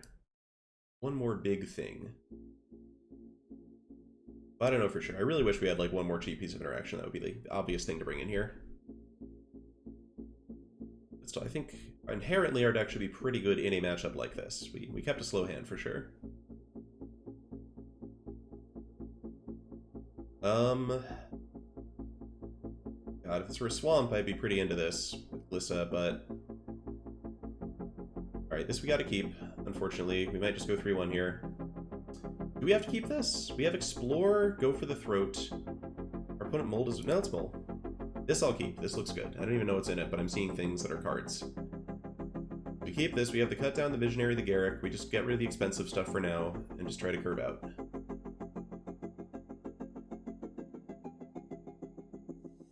Is it going to be easy? It's definitely not going to be easy, but if we just draw the third land for Visionary, we can catch up pretty well, I think. Especially with Shieldred here. You will see. One's got nothing. I've got something. Oh, you love to see it, chat. You love to see it. Can I win again off a Mold of 5? Visionary getting stomped. Spite, that one's fine. Alright, gives them some filtering, but we're basically caught up on cards, and my cards in hand are include Shieldred. Very, very strong. Rada's Firebrand deal. Can't Garrick that one, so we're not going to try. We're just going to Shieldred.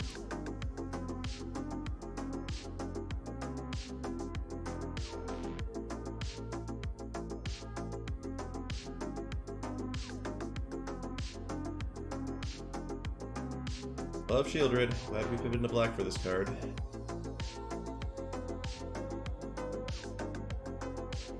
And yeah, the more I'm looking at our starts, the more I think I want to go 7 Swamp, 7 Forest.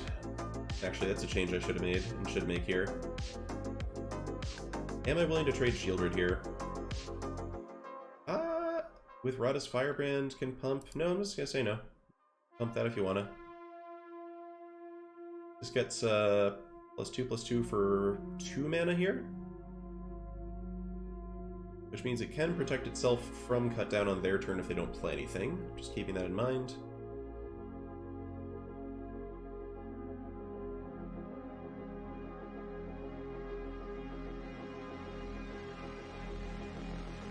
Okay.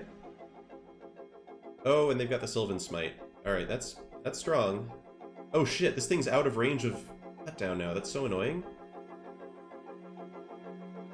Damn, they really just had everything. I mean, I guess they had, even if we blocked, I guess we just didn't take a bunch of damage, but they could have just done that pre-combat. It's really weird. Okay. Well, I guess we're on Elvish Mystic here. Can't really stop the Firebrand outside of cut down range. Sylvan Smite. It's a good card. 2 mana instant speed +1/+1 counter and a bite is really strong. Stop on their main phase. If they play Helena and Elena, I want to be able to kill it.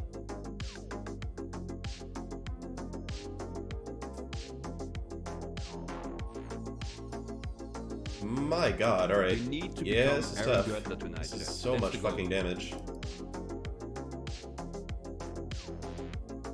Yeah, I guess they could have kept the trick, but then they wouldn't have a Rada's Firebrand on the board.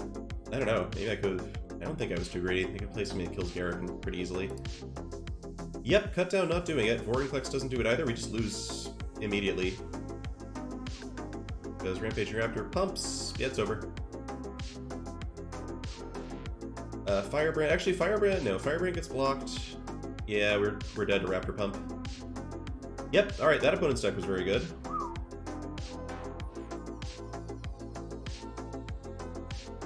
Alright, well...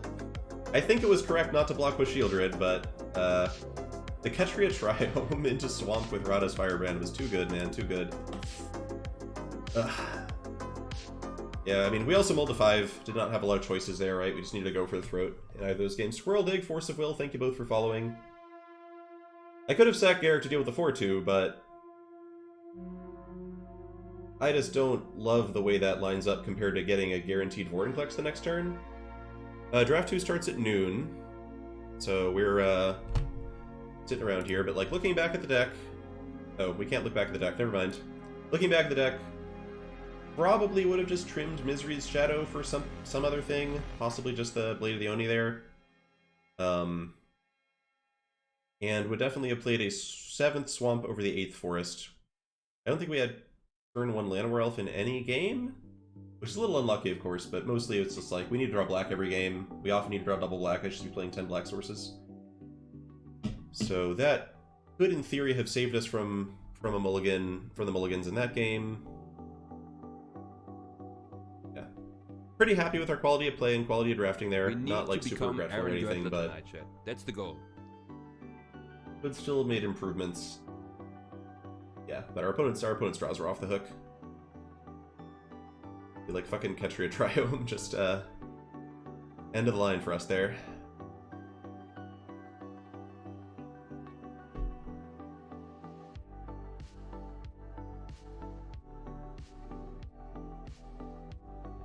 Enjoying Lana Worlds into Mystic off the Multi 5. Alright, best of 3 is what it is. We're gonna go ahead and chill, go into draft 2. So we're gonna take a break here. I'm gonna turn off the stream, we'll turn it back on for draft 2.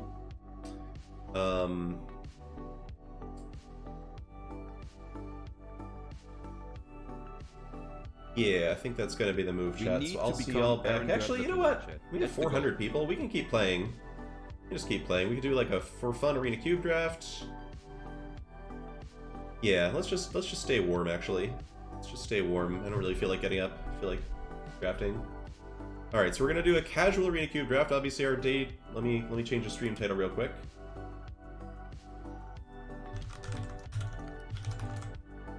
Ooh, or I might go watch. I might go watch Chris's.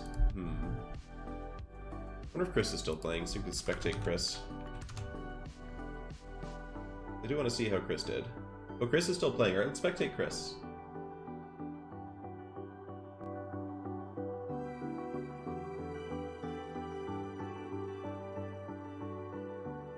Got the 3-1 Mez. Our opponent beat us in like 9 total turns, which was pretty brutal.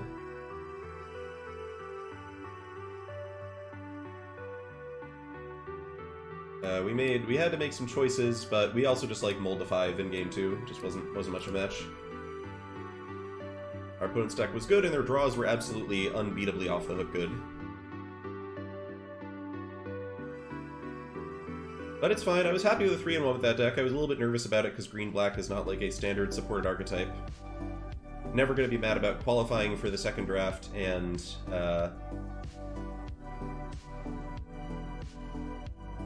do we have a prediction? I don't even see it. Is Chris out? Oh, Chris is out. Oh, Chris just went 2 and 2 and is casually drafting. Never mind. Alright, we're going to draft then. Sorry, Chris. Alright, so we're going to do one more practice draft here. Go in for, I guess, best of 3. Hopefully we'll run into a bunch of other Arena Open Day 2 players who are doing the same thing.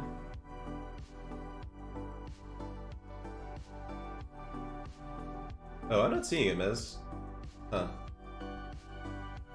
Maybe I can pay it out from my dashboard.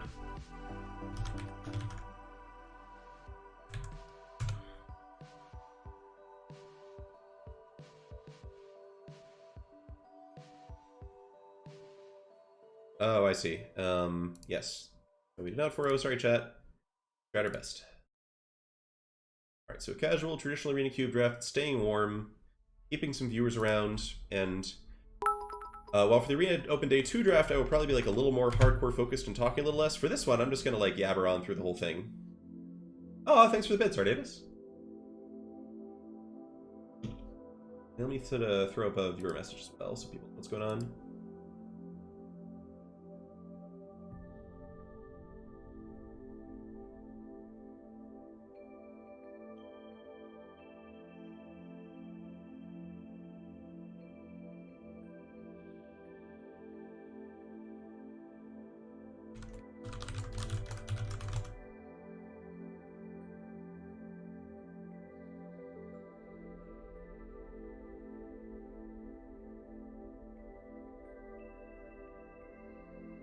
Where is everybody?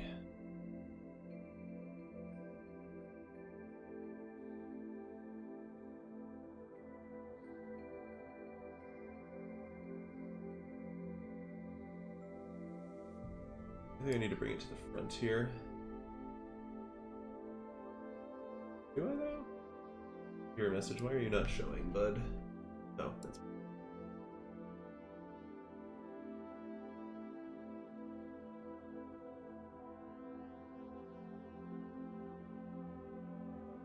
Ningbe.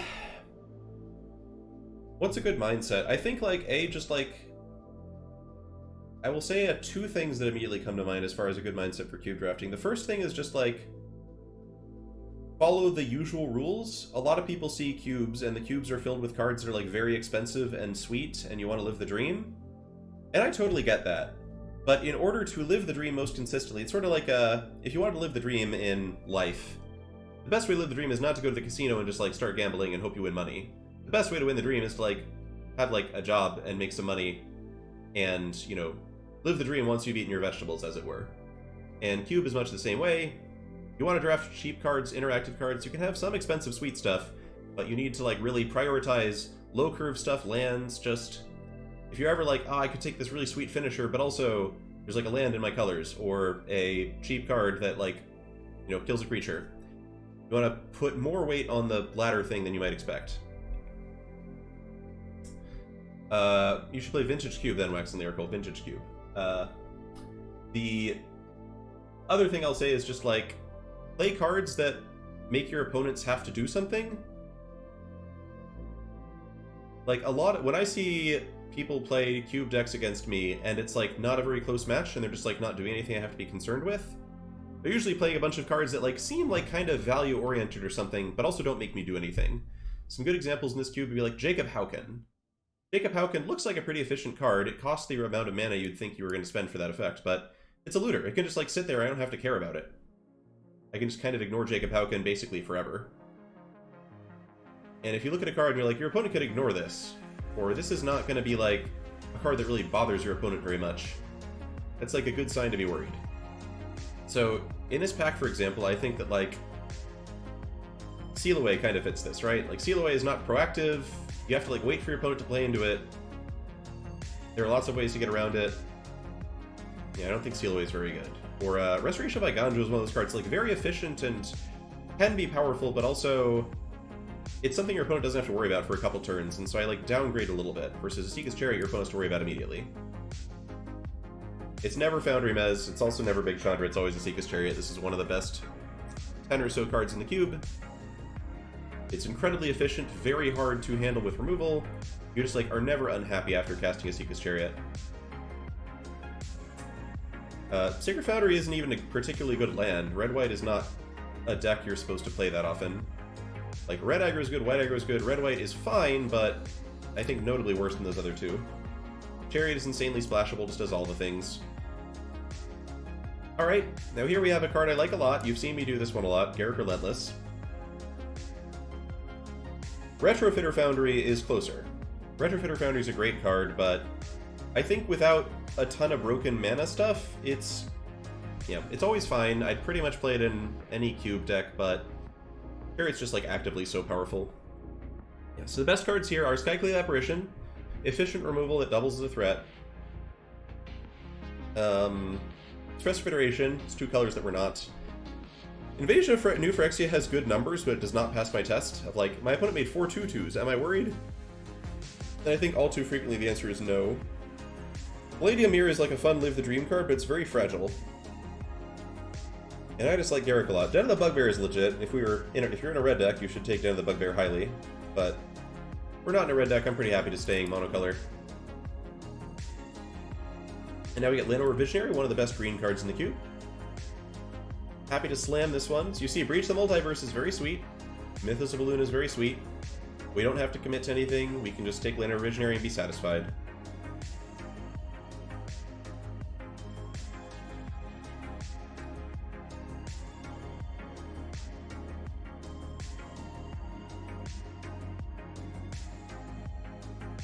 Ledger Shredder is not very good.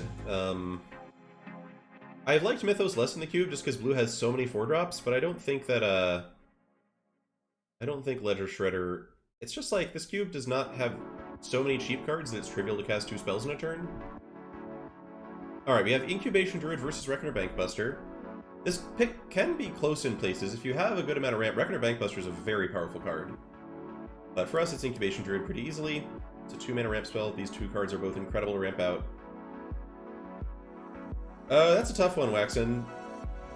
Basically, one measure I'd use is like, is this card that puts me deeper in my color good enough that it's basically guaranteed to be in my main deck? Or is it one of those cards I sometimes cut because I have too many cards? Because there are a lot of cards in Cube that are in the second category where I've definitely played them, and I'm happy to play them, but they're not... they're not like, jump out of my chair and be excited type cards. Like, yeah,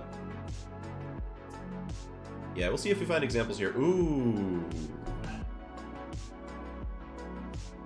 Alright, I found the card that puts me into my second color. Agent of Rafine is really, really good.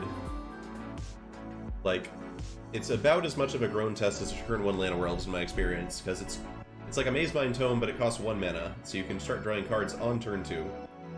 People love Agent, they are correct. Anaphylactic! Thanks for a whole year of subbing! I'm glad you're enjoying the stream enough to stick around on it.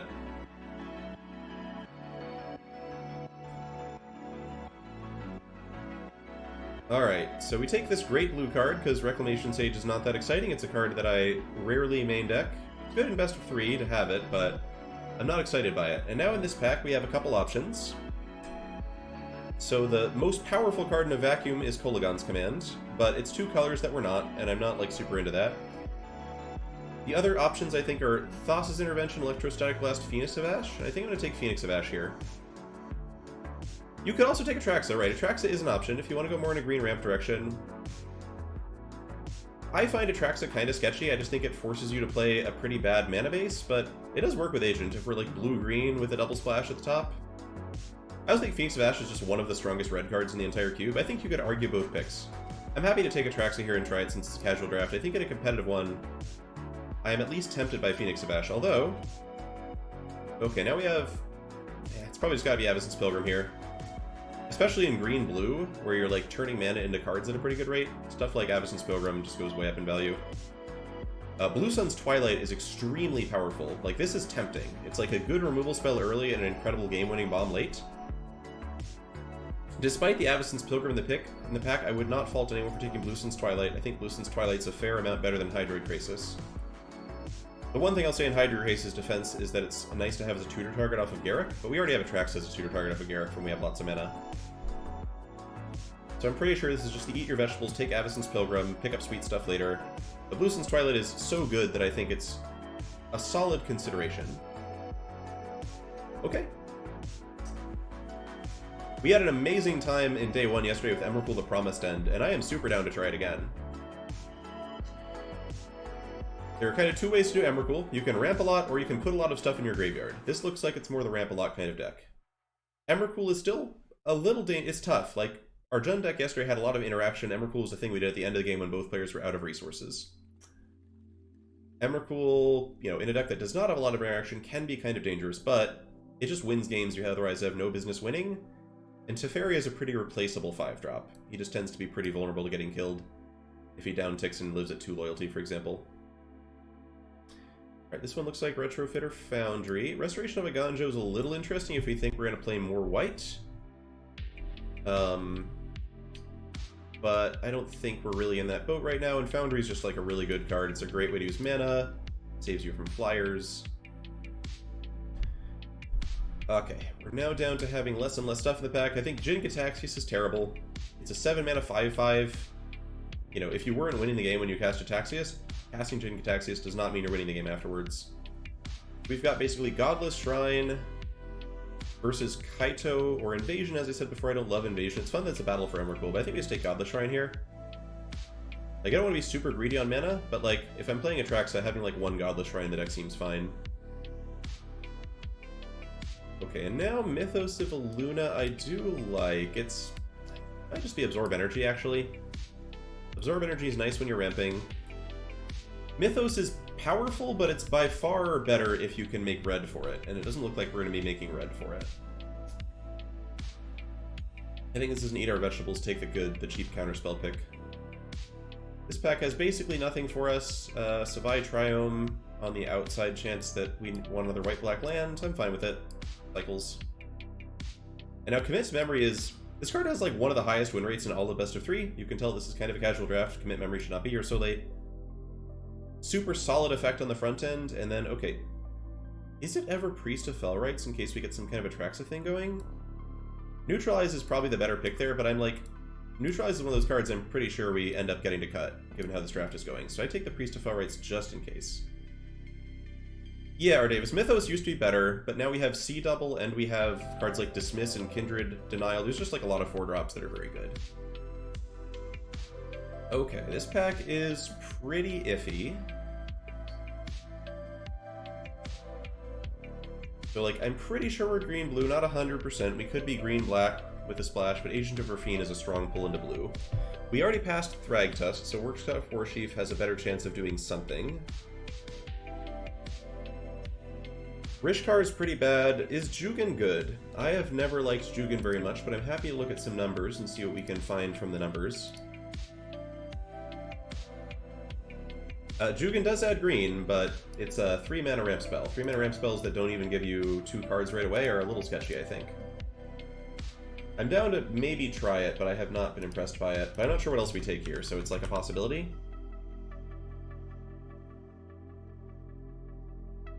Yeah, I might just take Plunder, honestly.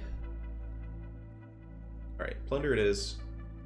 Itali. Alright, Itali's pretty far out of scope for us, I think. We've got Atrax already. Itali is in some ways easier to cast, but I think I've liked Pact of Negation. Pact of Negation's better if you have like Nissa and Mirari's Wake, like mana doublers that let you like really get ahead with it the next turn. But it's also pretty good with Atraxa just to protect Atraxa. Make sure you actually win the game when you win the game. I think Midnight Clock is close, but a little slow. And so is Pact of Negation, to be fair. Between these, it's honestly kind of like which one of these is more likely to wheel. Yeah, maybe it's just the clock.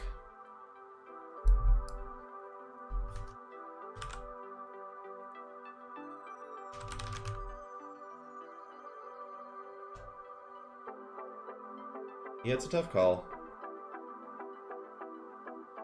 We need to become Aaron Goetler tonight. I kind of know how good Midnight Clock is. I'm going to try Pact of Negation again. It's a card I have not played with much. Alright, we also definitely need some dual lands at some point. We're struggling on that front. Now we're seeing a late Molten Impact, which is a powerful card, but we're just going to take Lotus Cobra. We need more ramp. Cobra is like some of my least favorite ramp because it's not consistently actually getting you mana. I think it's still the best pick there. Now I guess we're just on Mirari's Wake. With the Pact of Negation, Wake is very good. It's great with Retrofitter Foundry. You know, good with Emrakul, obviously. Asika's very bad ramp. 1/4 for 3 mana. Still dies to removal, is expensive. Doesn't attack well, doesn't give you an extra card, doesn't really do anything very well. I don't think we're playing enough black that I want to go for it. Hard Evidence is kind of close. Hard Evidence is a great defensive card. But our curve is pretty low right now. I think we can afford to try the Wake. There's also Great Shark. I might be underestimating how good Great Shark is with stuff like Retrofitter Foundry. Actually, what if I took Great Shark? Yeah, that's tough. I think Great Shark might be the pick there, but we're not seeing a lot of blue. It's possible that I want to be, like, prepared to bail out of blue a little bit. Alright, so this is definitely a pick where you do not take Craterhoof Behemoth when you already have Atraxa and Emrakul. I like Exclude more than Supreme Will. 2-for-1s are powerful. Noting this Razor Verge Thicket and thinking about, is there ever where we go in green-white? But I think we are. Exclude is powerful enough that I'm down to take it. Take Once Upon a Time. Once Upon a Time is a great card. It's good fixing. It's cheap. We have enough card draw. I don't really love Thirst for Discovery. Alright, so nobody is passing any lands in this cube. So we might need to be... We may just need to be straight green-blue in the end. This looks like Maze Mind Tome. Elvish Reclaimer can fix mana and does fill your graveyard for Emrakul, but it's very slow and very weak while it's doing that. And then Recruiter versus Tome. I'll just take Tome. Doesn't die to removal. Late Swarm Saboteur. This card's very impressive. Are we ever pivoting to green-black here? Do we just take Glacial Fortress? It's just Glacial Fortress. I think we have 5 blue cards. I think that's too much to give up at this point. But noting that this Swarm Saboteur tells us maybe we should have been in black. Swarm Saboteur is just really impressive. Alright, we wheel some stuff. So we're probably... And our mana's going to be bad. I'm worried.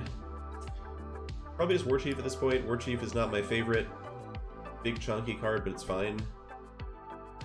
Also Knight of the Reliquary, which can kind of fix some stuff. I think it's just War Chief. Oh, that was honestly kind of close. Jesus Christ. Alright. Alana and Elena are still here. I guess I just hate draft that one.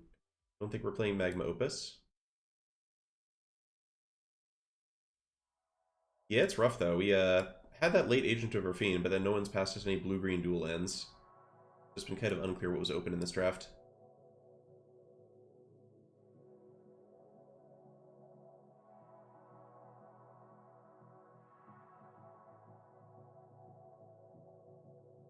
Yeah, now I feel bad about that Undercity Plunder pack pick in the first pack. Like, we just take Mishra's Bauble, shrink the deck a little bit. Like, I took this because I didn't love Jugan. I'm like, we probably end up with enough playables and Plunder as a bomb if we end up splashing black enough, but yeah, now I feel bad about not having the Jugan. I should be... That's a good lesson for me. That was the wrong pick. I should have taken Jugan or some other playable card from that pack. And not been the Greedy Gambler.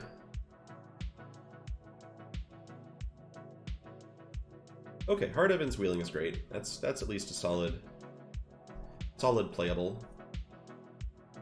It's better it's at its best in like blue-red and like blue-white, the decks that are more like late-game blue control decks and have less early defense than blue-black and blue-green, but still rock solid. I have a good feeling about Pack 3. It's possible that like there just haven't been that many blue-green dual lands opened, and Repeal is also excellent. It's lovely to have a card that deals with anything. It's good to have more instants. We've already got Tome, Exclude, Absorb Energy, Thirst for Discovery. Alright. This is actually coming together pretty nicely. Blue is very open. We're just not seeing blue lands. But we are going to be taking blue-green duels extremely highly in the next pack. Like, including over blue cards that may seem like certified bombs. You know, we might play Mayor of Aberbrook. It's not good, but we might play Mayor of Aberbrook. Alright, this is Menagerie Curator. Right, ow! Normally I'm like automatic Menagerie Curator because this card is so powerful. We don't have a lot of creatures though. As far as like our top end, we've got, I mean, Atraxa, War Chief maybe. We need to become Aaron. Like, we've got a bunch of elves, we've got a snake, we've got a monk. It's a human. This actually I think might just be Cold Steel Heart. I just don't think we're a great Menagerie Curator deck, and Cold Steel Heart fixes our mana, which is pretty great. Curator is so disgusting though. We just get like free cards off it, but also we just don't have that many creatures. This is very close. I could see either pick being correct. I think Curator is amazing if you have a bunch of creatures. Okay, Counterspell. Wow, this pack is loaded with gas in all of the colors except green, but we do have Counterspell, so I can't complain. Wandering Emperor is crazy good. Elspeth Conqueror's Death is crazy good. Ophiomancer, Lightning Bolt, Infernal Grasp, and Lonely End are both good. I guess there's an outside... Yeah, if it weren't for Counterspell, Worn Power Stone would be nice, but Counterspell is just way too efficient. Alright, and this is the pack I was talking about, where we have a blue-green dual land, and we have a... what looks like a crazy bomb. I have not been impressed by Duplicator, but I haven't seen much of it. It's possible I should be taking it more highly. I guess in a lot of decks where I've seen Duplicator, I've also had like Nightclub Bouncer, Reflector Mage, like a lot of copies of that effect that felt similar. And in this deck we don't, so maybe I should have taken that more highly. So it's Sublime Epiphany versus Keshria Triome, and I think the pick is Triome. We need to cast our spell. Sublime Epiphany is a great spell, but our deck is so good at like getting card advantage at instant speed that, you know, as good as this card is, I don't think we need it to that extent. Like, in my experience, I have been slightly underwhelmed by Sublime Epiphany, which sounds crazy. I know that sounds crazy, because Epiphany's, you know, used to be the best card in the entire cube, and it's still very, very good. But Raugan Triome, I think it's just Brazen Borrower here. Or Otawara, is Otawara? Yeah, Otawara is better than Borrower, I think. Sedge. But basically, I've found Sublime Epiphany to more often than I would like, it's just been kind of a pricey dismiss. Like, getting to copy a creature on your side thing is kind of hard. Just overall, I've not been blown away. We might just not be playing Atraxa, which means we probably need some other way to win the game. This is a good Karn deck, at least. We have Retrofitter Foundry. Yeah, there were just no blue-green duels this entire draft. I'm okay taking Farmland. It cycles, it plays Wake, which is a card I'm still pretty happy to be playing in this deck. But yeah, can somebody give me like a breeding pool here? I was like confused who else was playing blue-green. Okay, there's a blue-green duel. There's also Coma and Agent, but yeah. At this point, I've given you all the talk that we do not slam the 7-drop over the dual land when we already have Emrakul and Atraxa are both like top line plays. Agent is not even that good. Coma is... Agent's good if you can like blinky bounce it maybe, but... Yeah, Coma's pretty good, but we're going to take a dual land. And good. I feel pretty reasonable where this deck ended up. This looks like Consider. We're not splashing red. So red turned out to be really open, for what it's worth. Phoenix, Elf, Heat. Could have been a great red-green monsters deck. The Agent of Rafine. I wouldn't say the Agent of Rafine misled us, because we did see a lot of blue cards. We just weren't seeing the blue lands. It is what it is. I'm not sure we're playing Consider, but I'm happy to consider it. And... Alright. Now I get to take Warzone Duplicator and try it out, I guess. I think we already have a bunch of cycling duels. I'm really that excited about Scattered Groves on top of all of it. Ended 3-1 Jofu. We lost in about 9 turns total. We double mulligan in the second game, and our opponent just had very, very fast curves. Not much we could have done. Let's see, we do have a lot of white sources. Part of me wonders if it's ever like Hostage Shaker or Eternal Water on the splash. Storm Giants is fine. This might honestly be Hostage Taker on the splash. I just feel like we have enough ways to use our mana. This might be wrong. Hall of Storm Giants is cool, but... How are we as a Kefnet deck? Thirst, Commit, Consider, Hard Evidence. We're not a very good Kefnet deck. But it does block pretty well. Sure, Kefnet just in case. Wheel, Brazen Bar, or Pog. There's also Scarab God. Scarab God is interesting in some matchups. Black and red were indeed super open. I just don't think we have quite enough black to successfully splash the... Well, actually... That's a close one again. Now it's Vesuvian Mist. Don't think we're playing 3 black-white dual lands. Chart of course wheeled. Okay, cool. Scarab God could be interesting out of the sideboard in some scenarios.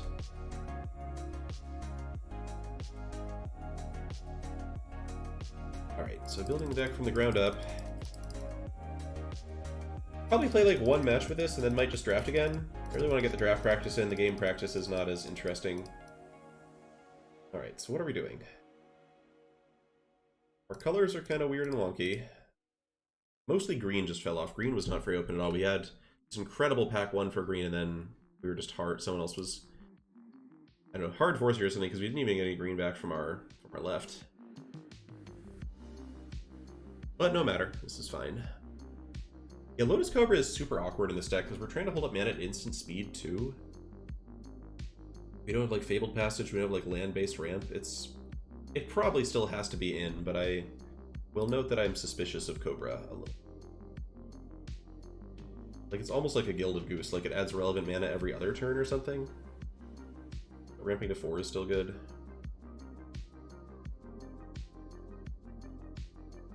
Yeah, Ash Phoenix versus Atraxa was where this draft turned around, so...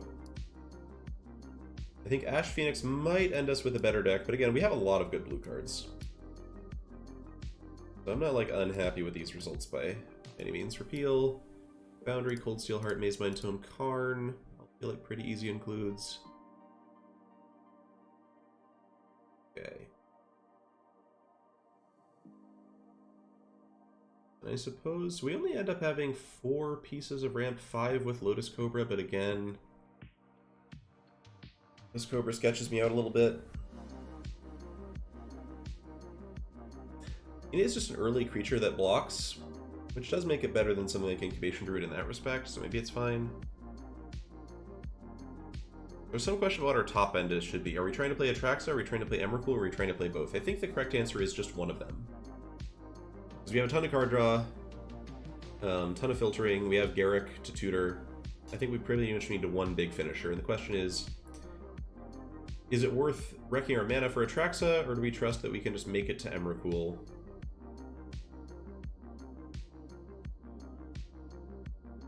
Kind of leaning toward Emrakul here. I think that Pact of Negation is like a great argument in favor of Atraxa. Atraxa fine Pact of Negation just makes you super safe.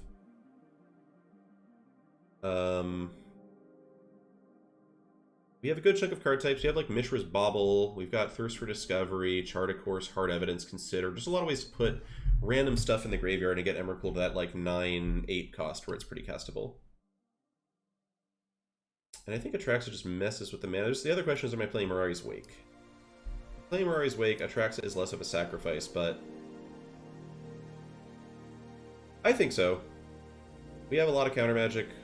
I mean, we'll see. That's what this league will tell us. Yeah, I'm also interested in Mayor of Averbrook. Obviously, 2 mana, 1/1, not very impressive. We were very good at playing at instant speed, though.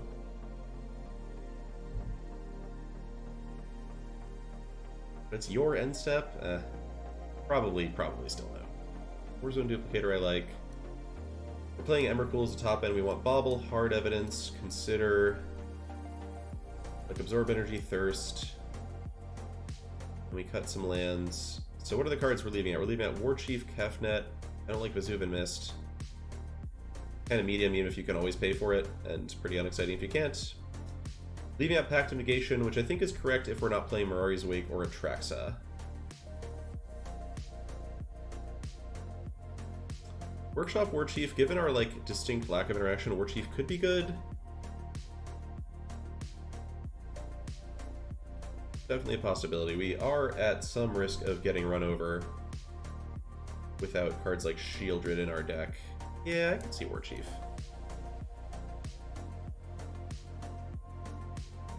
Or even Kefnet, I guess. Kefnet's just big.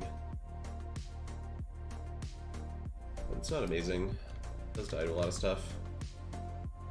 The numbers on it are terrible. War Chief's numbers are also very bad, but I think we're more of a War Chief deck. But is there anything I want to cut for it? Yeah, our curve is actually quite low. I guess we could be 16 lands with Bauble, Consider, Pilgrim Foundry. And Once Upon a Time, I guess, too. Yeah, what if we're on 16 lands? We spend mana so well, it's tough.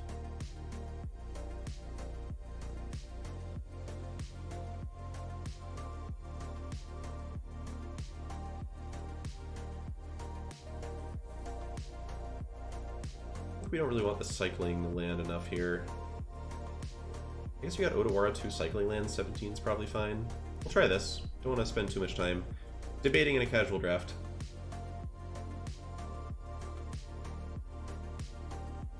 Whew. Alright. And it is 75 minutes till the next draft. Yeah, so after one match with this deck, I may keep playing this deck. I think it's interesting. I kind of want to see how it plays out, but there's also a possibility that I'll want to do like one more practice draft.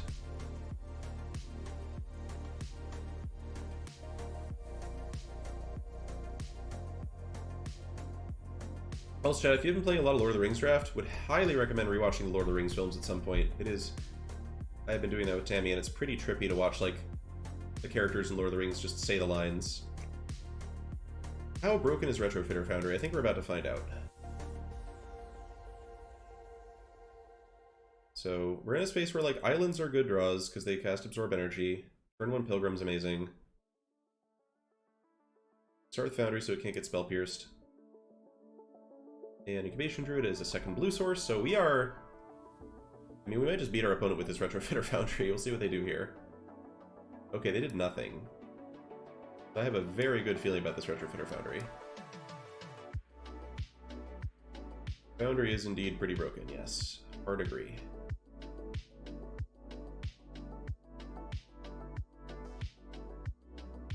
Yeah, Bauble's really weird. Like, has like synergies with like 3 cards in the whole cube or something. They've got Sky Strike Officer. I'd be happy to counter that one next turn.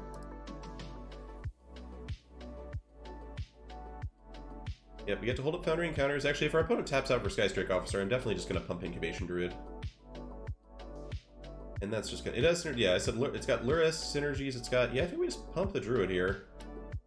Just having 3 mana on the board is going to be enough. Like, Sky Strike Officer is cute, but in no way does it keep up with Retrofitter Foundry. Draft 2 is at noon, Pacific, day 1, day 2. 74 minutes now. Yeah, so you've got DRC, TPI, Luris. I'm not sure what else, actually. There must be other things, but I don't know what they are.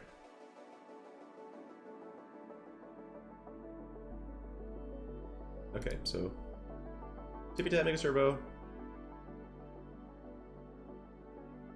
And our opponent could go after Incubation Druid. So I think, I mean, we'll untap, we get to untap for free, see if they take the bait and go after Druid now. I don't think it's worth making the second servo at this point and would rather just hold up Absorb Energy. Okay. Oop.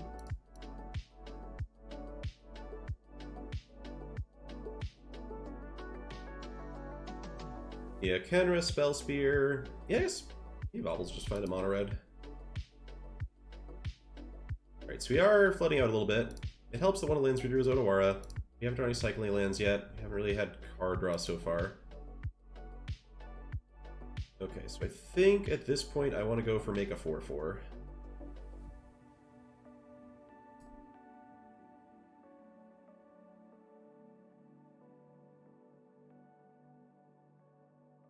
And you actively... Whoops. Alright, well, we screwed up a little bit there. I think we're supposed to respond to Retrofitter Foundry with itself there. Just they can't ping the 1/1, but it's whatever.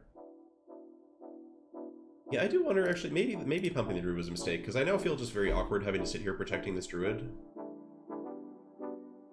That doesn't feel great. They go for Brazen Borrower. Alright, that seems worth absorbing. At least trying to absorb. Makes Druid vulnerable, but we get to keep our 4/4, which is good. And Borrower adds to their clock a lot, too, if they can cast it later. Nice. Alright, well, these draws have been really bad. So not a lot to say about this particular game. I think it's correct just bounce the Skystrike Officer before they can start drawing cards. Well, they have to tap all their stuff to do that. Still kind of want to bounce it.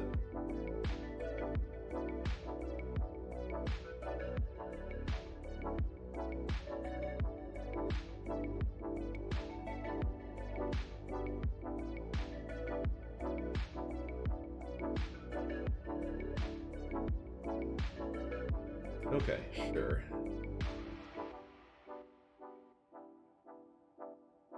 No Ruiz News Foundry there, actually. That was silly. Okay. Against Fairy Mastermind, I'm pretty sure we're cutting Bobble. This is just super awkward.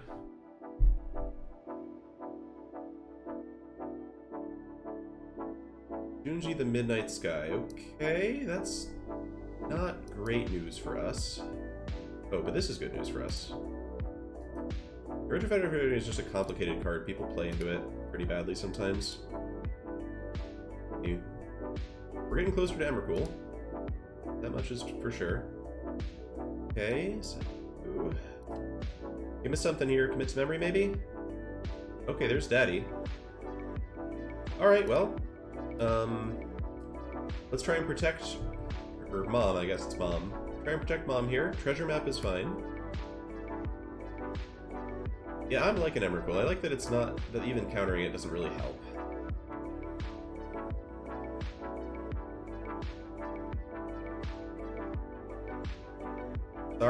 Sorry, Mom. Alright, I'm down to take 5. Junji having Death Touch kind of sucks. Or, oh, it's Menace. Yeah, so Menace kind of sucks for Emrakul. It's fine. Token.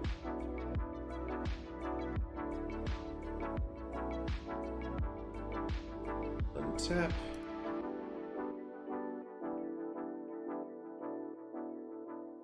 Token. Yeah, I guess we just make the flyer here. Yeah, because we can kill Junji, draw 2 of their cards. That seems really good. I like drawing 2 of their cards. It's going to be a complicated turn. It's good to get some Emrakul practice in, though. Warzone Duplicator. Is ever just Warzone Duplicator the Junji now? And like wait for our opponent to have more mana on the battlefield before they get Emrakuled? That's interesting. Because the more stuff we have, the more stuff they can chump attack into.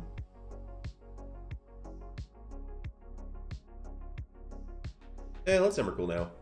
I think this is going to be pretty good. I'm a little bit worried about just getting like randomly thought seized. Since they've got Treasure Map, they've got cards off of Skystrike Officer. They got all sorts of stuff going. One fun thing about Emrakul is you cannot Pact Negation it. At all. Oh, I should have attacked. I should have attacked the 4/4 because I want them to chump attack into the 4/4. I guess I could still attack with the 4/4. Yeah, I should still attack with a 4/4 here. Could I? I mean, if they want to block with Sky Strike Officer, I'm happy to see that. No problem. Like, this lets me just kill Junji instead.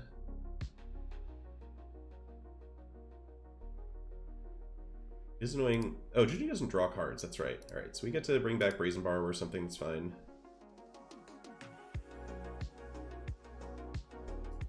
Okay, our opponent's turn. What are we going to do with this? This looks like some juicy stuff. Alright, don't really want a Wrath. Man, but Wrath's pretty annoying. And this is each opponent discards?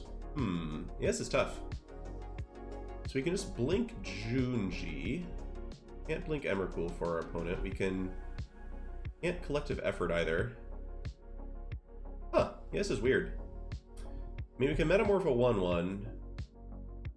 Yeah, I'm just disappointed. Like, this Wrath is going to be really bad for us. We have Foundry, I guess.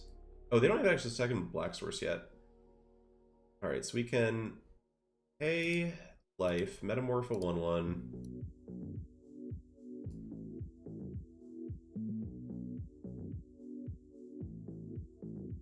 There's probably some better line than what I'm doing here, but I don't know what it is exactly.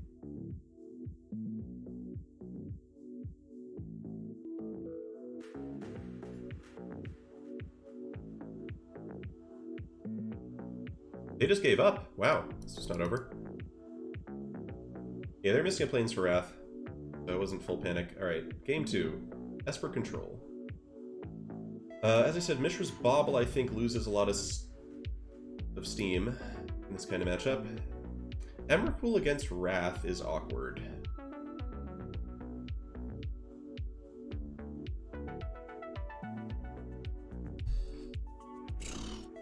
Let's see, so...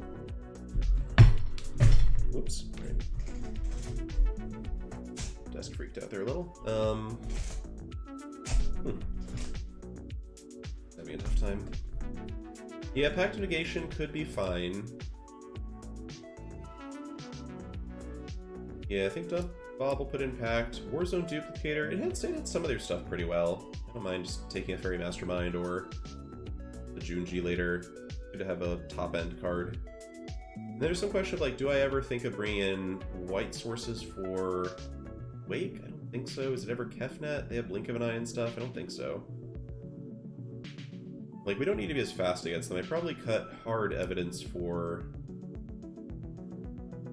maybe Chart a Course, although we're not very good at attacking. Could be Mayor of Avabrook. We think we're going to end up in... like, sitting around fights with them. Arab God's real powerful, but they have ways to exile it. And... yeah, maybe we just try the Mayor. I'm curious to try this. I expect it to probably still not be good enough, but I'm curious to try it. Yeah, Emrakul continues to impress. Our opponent didn't do very much that game, but...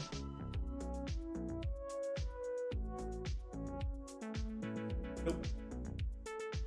Sure. Worst card in the hand here is probably... first. Yeah, I think we want to be fighting on board here. Let's get rid of Thirst.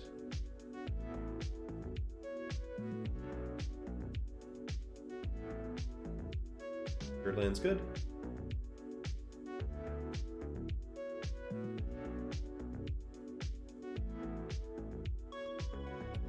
Ooh. Bauble is as Bauble does. Yeah, I guess if I ever just drafted Luris for my deck, I would just play Bauble in that deck, so it's not that crazy. Alright, do I consider now... should be wary of Fairy Mastermind. I don't think I'm going to consider now.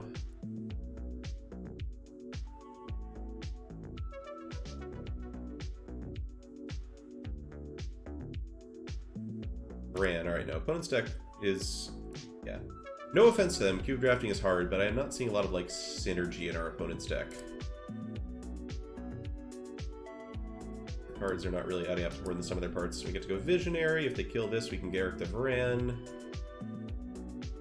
Like, Garruk just being a Planeswalker with a removal spell attached is so powerful. I think people just consistently underestimate that. we're gonna Warzone Duplicator the Sky Strike Officer. Actually, Warzone Duplicator looks absolutely sickening here. Nice job, Warzone Duplicator. Yeah, so many of the blue alchemy cards are just like so randomly great.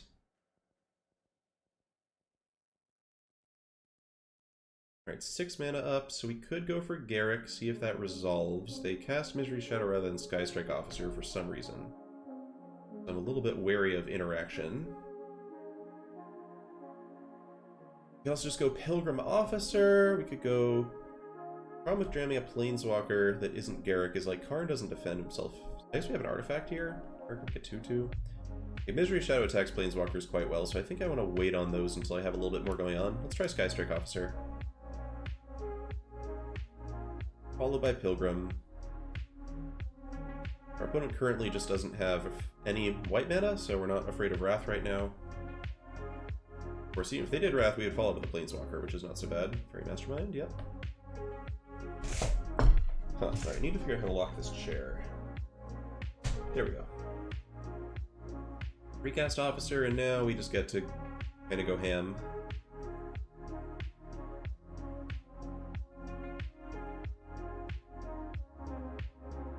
Almost get to go ham. Pretty sure this is Garrick. Take out your Sky Strike Officer. Force them to kill their Sky Strike Officer. Get rid of Garrick.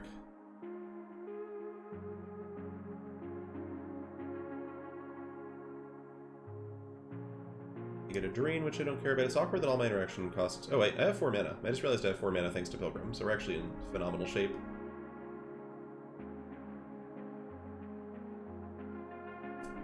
Not looking to attack though. Make our opponent come to us. Odawara really showing why it's a great card here. Just like so nice to have this as an option.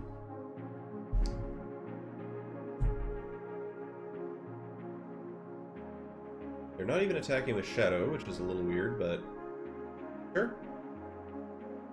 Repeal's good. Probably just keep Odawara in hand for now. And start making Death Touch Wolves. We're a little bit of a ways off Emrakul. I guess I could jam Karn. They don't have Sublime Epiphany mana up. Yeah, let's just make them have something. There's a good chance that they just don't have much of anything, yeah. Looks like that's where we're at right now.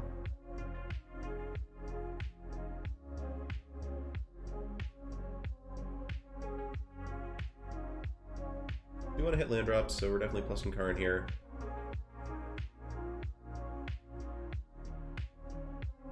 Well, it should probably give us a Seaga's Chariot here. We'll see if they know that. I guess it's debatable, depends what's in their hand. Like, feels like strangling my mana. It's hard no matter what they do, I guess, to be fair. And now Misery's Shadow is turned off, thanks to Garrick. Garrick's +1, just giving you, like, things that actively counteract entire creatures is also phenomenal.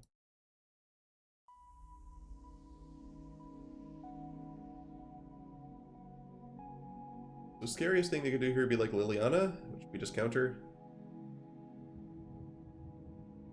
Still no white mana. Ugin, eh.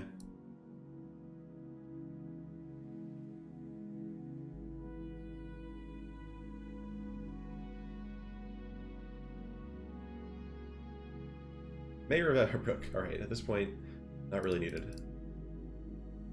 Okay, so yeah, that's that deck. That's how that one works. Alright, do you want to see a little bit more with this deck, chat, or would you rather we draft one more time for practice prior to the second draft of the Open?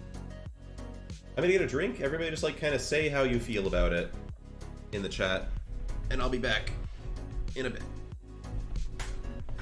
So again, that's second draft now versus play a little bit. Yeah, Mez, if you could put up a poll, that'd be great. Poll for second draft versus second match.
We need to become Aaron Girdler tonight, chat. That's the goal.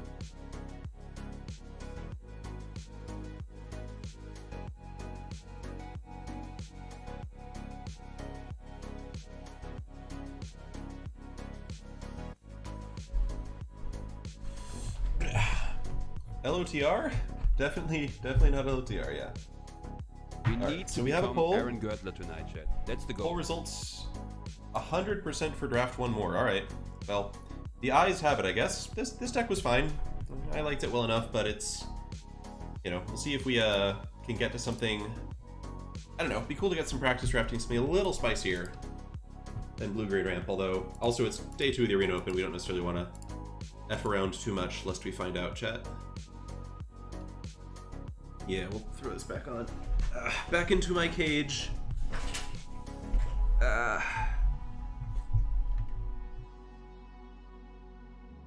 Buddies Jim and Flippy J, thanks so much for following. Alright, come on people, you should all be practicing. All you day 2 people, jump in here.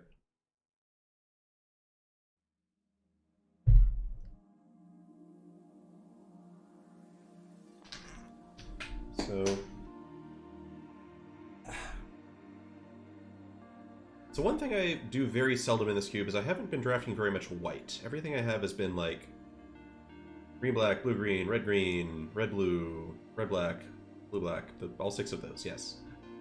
So I don't know if that's because I'm just not drafting white enough, like highly enough, or what. I haven't had that many drafts to have a sample size, but we'll keep an eye on, like, should I try drafting white? Oh god, blue-white, I can't even imagine. Yeah, I tried a blue-white blink deck and then just end up with no 1 or 2 drops that were very good at all.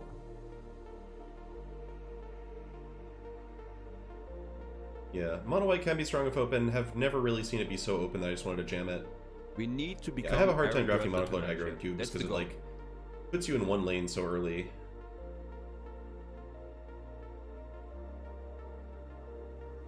Yeah, it's just not my style. I'm sure you can make it work.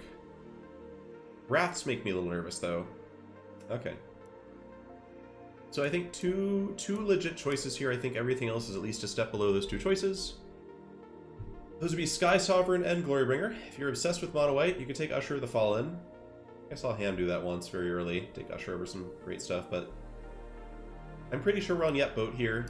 It's a little less powerful than Glorybringer if you're a red deck, and red is very good, but this just like works in every deck. Is extremely powerful. Yeah, Lolth is one of those cards I consider to be like the next step down. Like probably Lolth and the lands as far as like actual like how good they are in the cube, and then Usher.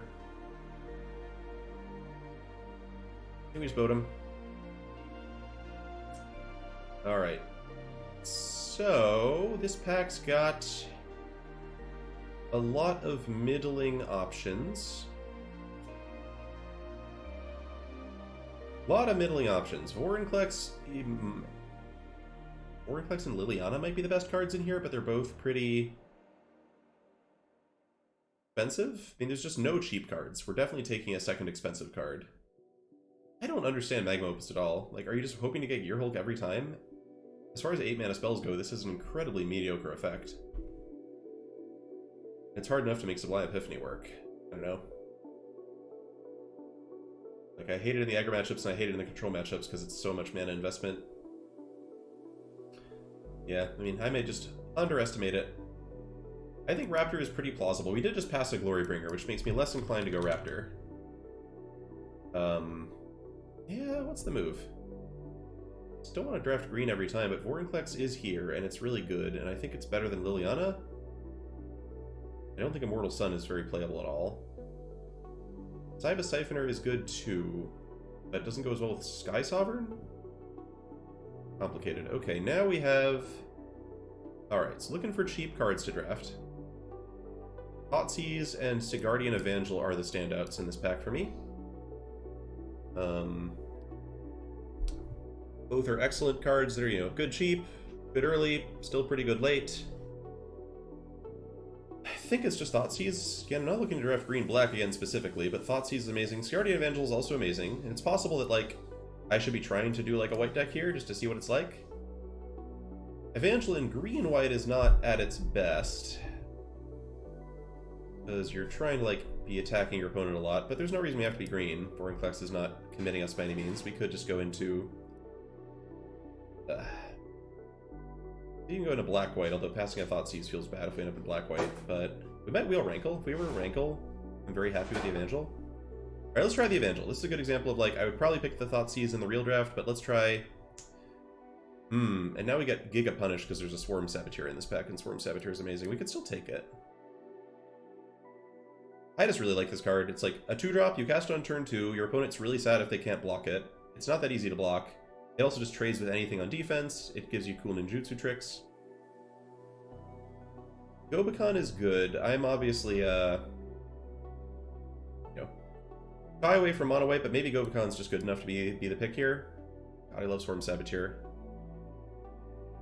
I don't think it's Sunpetal Grove again. I don't think we want to commit to Vorinclex this hard. How good is Gobekon? Land's numbers are weird. It does fine.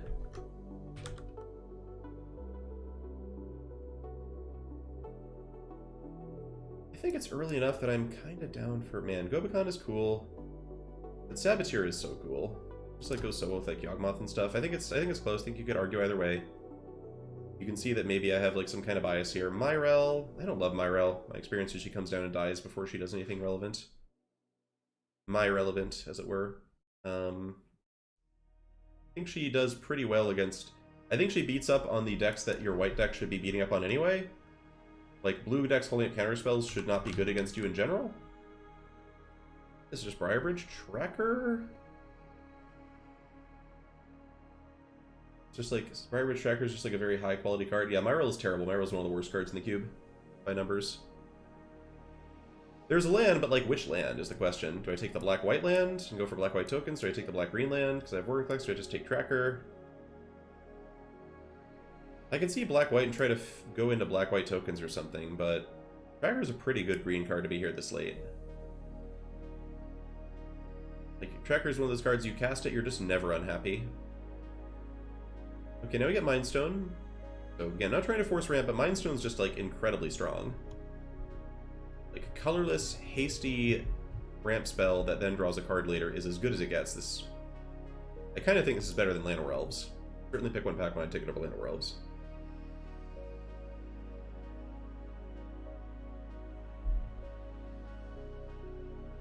Okay, there's a super late Agent of Rafine. I don't think we're gonna get gotten by... Man, should we get gotten by this? I'm not trying to draft blue-green every time, but Agent of Rafine is insane. So good. There's also like Steel Seraph, which seems like a fair kind of a cut way below. Yeah, Steel Seraph is just kind of medium. Like, if we were going white aggro, we could take it onto Vanguard. But just don't like it onto Vanguard that much, man. Alright, so we have like a bunch of cards of different colors. A Birth Meletus, Ossification. Ossification is reasonable. There's also Warzone Duplicator, which might be the best card in the pack. Yeah, Sigardi Evangel's looking worse and worse if we're not doing the aggro thing, which it's looking like we're not. I just think we're getting strong enough picks that we don't have to. So I kind of lean toward Duplicator here. Also a card I want to play with more. Okay. But Elish Norn, this card is not very good, I think. Probably easy to get blown out by the ability. Yeah, Elish Norn has terrible numbers, as expected. Sky Strike Officer. Don't love this one. But it might be the best thing here. Like, am I taking Blessed Alliance or Rex? I could take Rex Age. Yeah, I should take Rex Age. Disciplined. Okay, we wield Cyber Siphoner, which is a card we considered taking from this pack the first time. I think in this pack, if I'd really wanted to do it, I could have gone black-white tokens, in which case Priest of Felrites is great. But I think taking the strongest cards each time, we just end up at Cyber Siphoner. Now, this is not a great Cyber Siphoner deck yet, but the fun thing about Siphoner is it's good if you have a lot of instants and sorceries because it's flexible, but it's also not bad if you have a few instants and sorceries because it's cheap. Pretty sure Fairy Mastermind over Disdainful Stroke. And I guess Sunpetal Grove.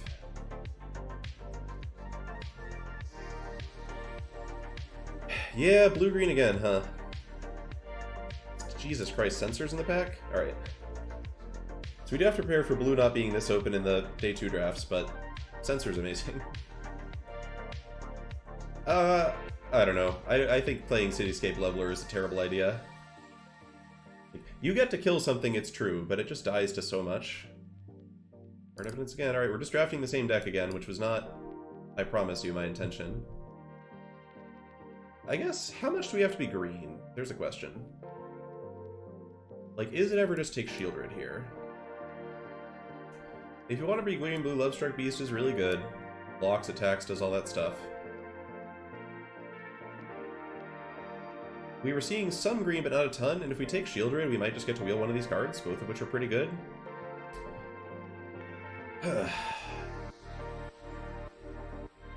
Shieldred, and specifically blue-black, is incredible. You just draw so many cards. Shieldred's a huge bomb. Lovestruck Beast is very good, too.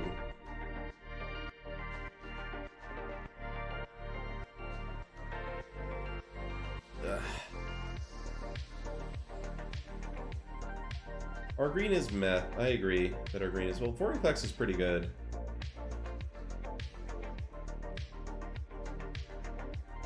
Man.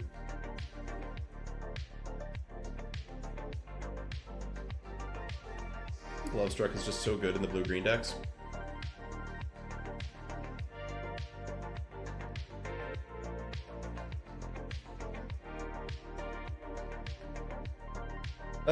Does Vorinclex one should be heavy green? I don't think so. Just normal 2-color green deck is fine. But yeah, that could have been Shieldred. Now you've got C-Double versus Reckoner Bankbuster. I think in blue-black I like C-Double. In blue-green I might like Reckoner Bankbuster more.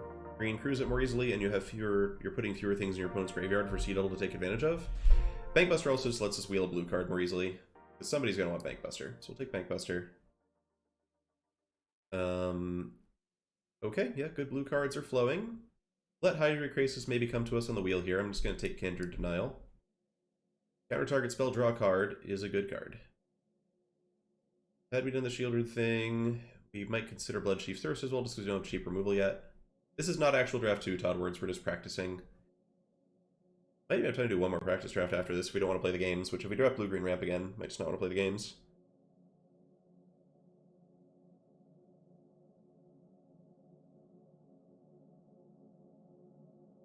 Denial it is. Kogla. Alright. Yep, Kogla, they say. Could have been Yep Grave too. We have been the Shieldred deck, but Kogla is... It's bigger, noxious Gearhulk that also randomly hoses your opponent's stuff later. Just does so much. Also really fun with Cyber Siphoner for what that's worth.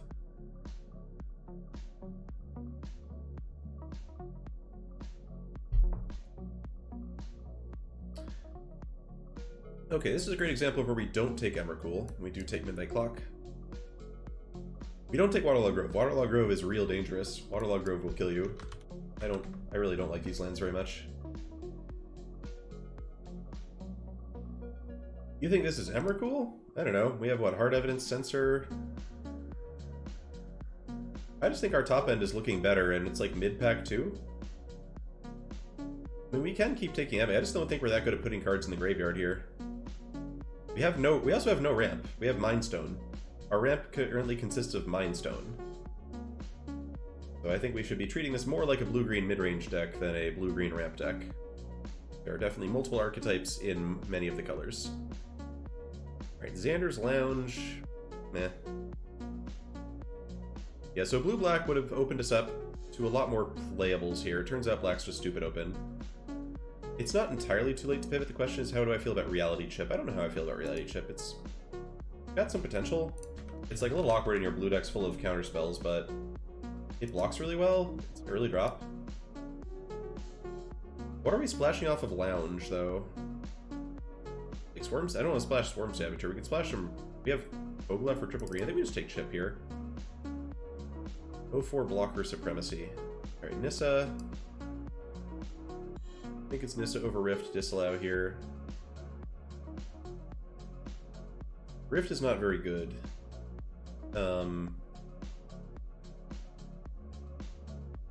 Yeah, I just like Nissa. We also just need more things that can crew boat, for what that's worth. And now Deluge, yeah. Titania's commands. Deluge is a little too good.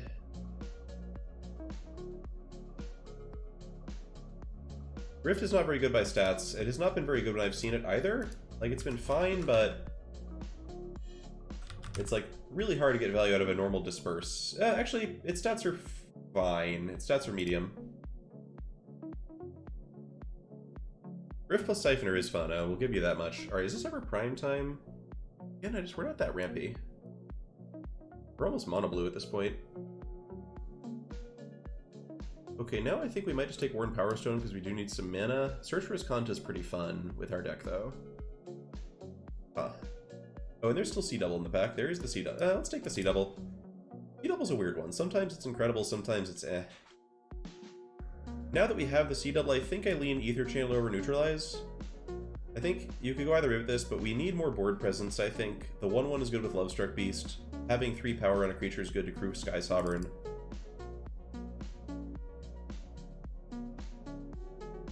Yeah, JT. Totally busto how that works. Is this ever Terramander? Yeah, I think it's Terramander just in case we end up being almost mono blue, which might happen. We have no lands. We have no lands, which is pretty awkward. That was actually probably supposed to be the land for us. It was just hating a lower hold command. Alright, don't want to play Siren Storm Tamer though. Siren Storm Tamer is real bad, but I guess we have some white cards. Alright, there is an Adeline in this pack. How good are we if we just go like white-blue? Is there any outside chance of that maybe working? I don't think it's good enough to take it over Brazy B here. Yeah, I just don't feel like we're definitely green. I mean, Wolf is really good in this deck if we end up being... Yeah, I just like Bracy B. It also crews Sky Sovereign, which is nice. Alright, somebody gets a Gold Span Dragon, so we have the choice of... Ah, man, could have had Plunder. Could have had Plunder Wheeling Shieldred. This is a practice draft where we got a little lost. I think it's just Gilded Goose. Gilded Goose cements us. How are we on mono blue? 1, 2, 3, 4, 5, 6, 7, 8, 9, 13, 17, 18, 19 cards? Weeda Magic, what is it with you in naming unplayable cards? Alright, we'll take Thoughtless Intervention here, I think. I just don't know that we want to be... Oh, maybe it's Goose. Are we ever mono blue with this deck?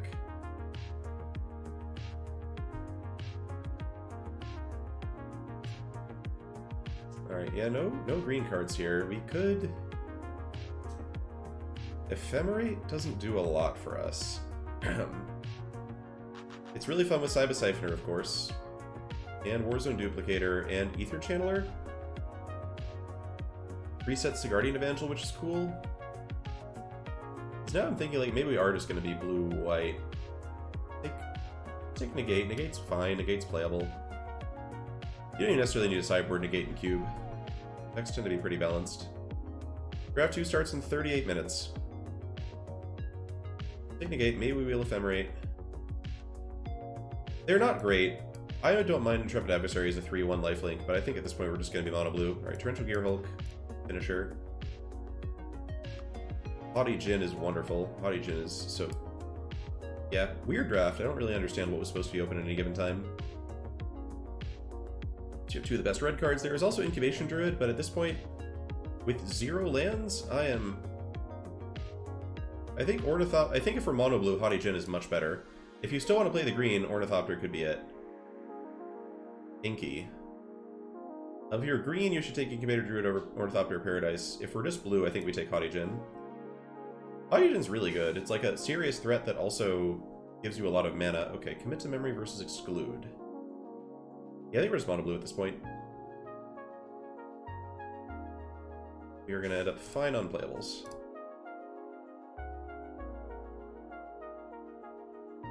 There's also Otawara, if we are just mono blue. Is it Otawara? Exclude is so good.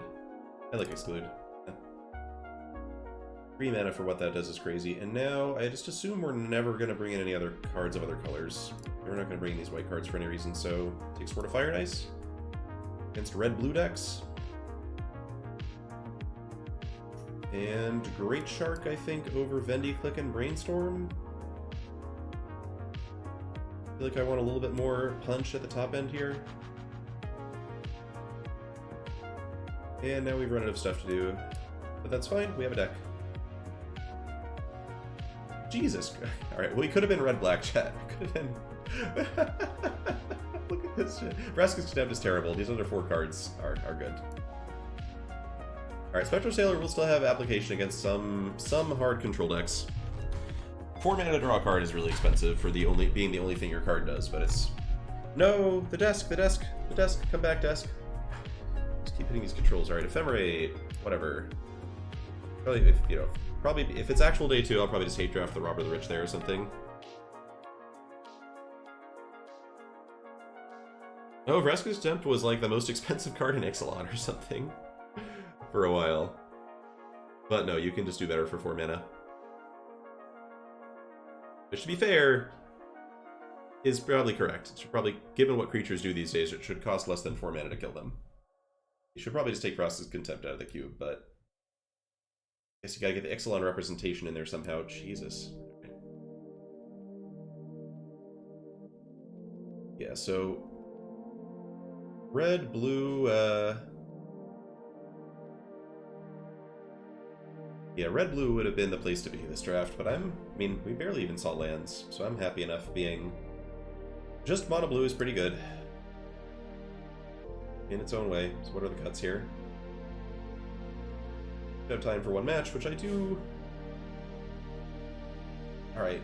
Mez, can you put up another poll for playing a match with this deck versus drafting 1 more time? Because we have time to draft 1 more time.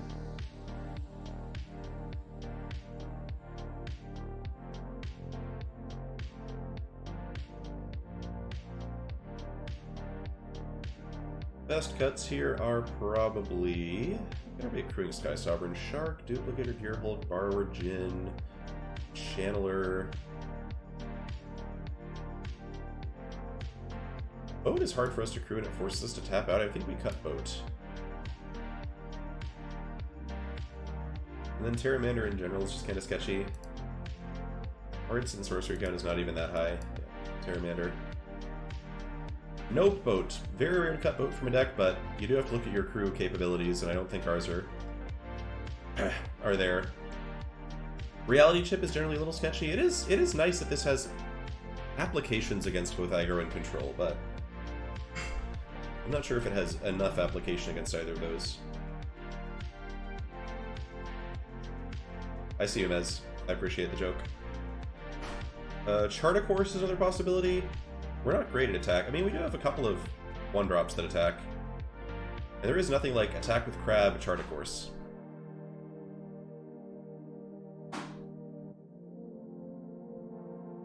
Yeah, as far as engines go, we have Clock and Mastermind. And Reality Chip's kind of tough when you have this many instants. I think we cut Ship.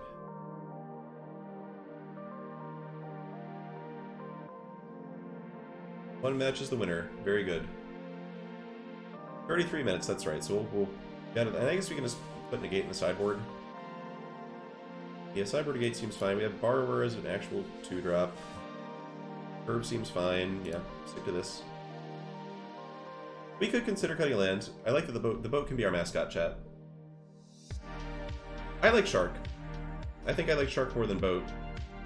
Like, this deck's goal is to hold up mana every turn. Oh, good. We're up against a very strong drafter for our practice match. Welcome, El Gramboa. Let's practice. Sneap. Yeah, I think it just depends, Wade, on how much you have to do with your mana. If you're mono red, 16 land seems appropriate. We just have so many mana sinks. Okay, slamming Bankbuster here, and then we just get to sit on Bankbuster, hopefully the rest of the game. Don't play like a 3-power 1-drop. Don't play like a Misery's Shadow. Thank you. Excellent. Excellent. I like this spot that we have found ourselves in.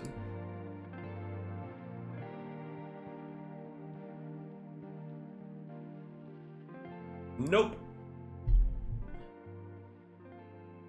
No, sir.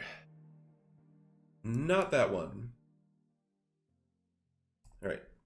So this is either Mind Stone or not Mind Stone. I guess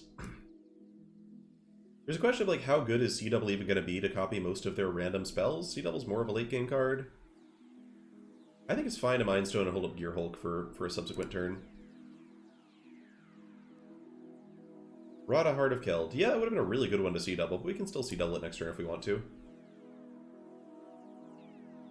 They cast Rodhead and they didn't have a land on top? Your deck is broken, chat. It's not working. Cards. Okay, Haughty Djinn is interesting. I kind of like this. It blocks Rada.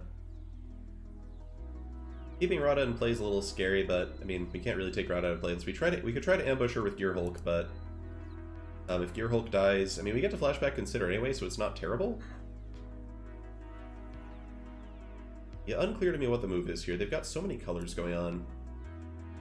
Like, blue always makes me worry about counter magic, but it's kind of unlikely they're running a lot of counter magic. The best counter spells are usually heavy blue.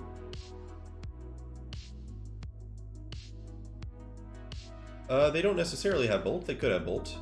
I think we just Djinn here. Keeps things simple. Is a big threat they have to deal with. Blocks their thing. They might get some card advantage off of Radha, but I'm not too worried about that. Alright, they are just all the colors here. Very interesting. All the colors mid-range is pretty cool. Alright, here they come. Block. I'm assuming they have direct damage. We obviously could have like cast Thoughts Intervention, Crew Bankbuster, try to block Rada, but that seems like a little foolhardy. As it is, if they try to kill Djinn, I can counter their spell. Or just Sea Double their Rada. Alright, so this... I can counter this. How much do I care? I can also Sea Double the Lightning Bolt to kill Rada. I do want to get Sea Double in the graveyard for Gear Hulk next turn, so I kind of am down to Sea Double. The question is just, do I Sea Double the Djinn, do I Sea Double the Rada, or do I Sea Double the Bolt to kill the Rada? Genuinely do not know the answer to this question. I think just killing Radha makes sense. Let's just clear their board. Yeah. So, but you can see Sea Double is very cool. It's a flexible card. Does interesting stuff.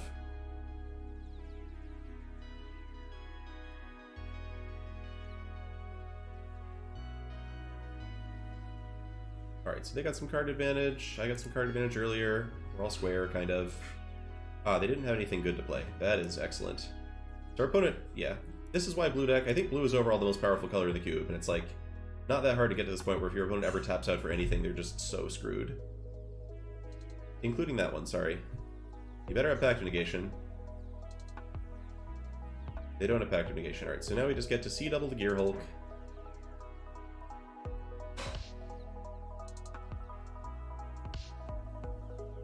Yeah. This always feels a little cheap when it happens, but it is really good, and we are trying to win some money here, so... It's for charity, El Grand Boa, I'm sorry. Charity. Worked out pretty well, I'd say. Alright, so, crew, get our card here. We still have enough mana to counter any one thing with Intervention. Ether Channeler, I don't see a really strong reason to play that with Mastermind in hand, so...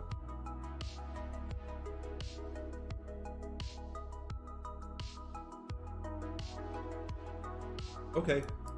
It was a great try. Great try.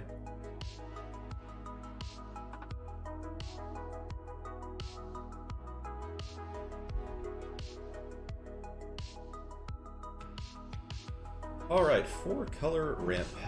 Not in love with Negate. Obviously counters Breach, but they have a lot of like scary creatures that it doesn't stop. Boat does kill a lot of their stuff. And Boat has the advantage of not being a good hit off of Breach. Very small advantage. If they're resolving a Breach, things have already gone poorly.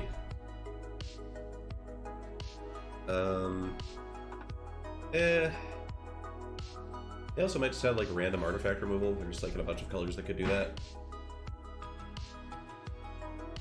Anything bad against them that I have? I guess I have Impulse in my deck, and Impulse is kind of floppy and slow.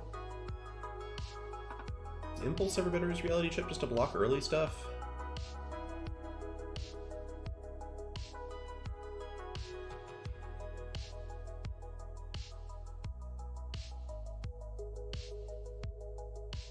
Warzone Duplicator, also, we didn't really see any targets for the 3-mana version of this. Like, it doesn't bounce Inferno Titan when it's big. It doesn't bounce Rada or... Yeah, maybe we just do this, actually. This seems okay. Sword of Fire and Ice is an interesting consideration, too, since we saw Lightning Bolt and Inferno Titan and no removal of other colors, but I don't want to do that unless we know more about their deck. Obviously, we dominated that matchup, but in general, you know, opponent being able to resolve scary 3-mana permanents is dangerous. We have a hard time with Crucius and Radha in most cases. Oh man, this fucking Impulse, the fact that it's just an agent activation. Oh, we got Mind Spiked, okay. Goodbye, Midnight Clock. You're gonna be so cool. Alright. Alright, good news is they either have to kill this agent or I'm getting a card off it. If they kill the agent, we have time to Impulse and hit our 3rd land drop.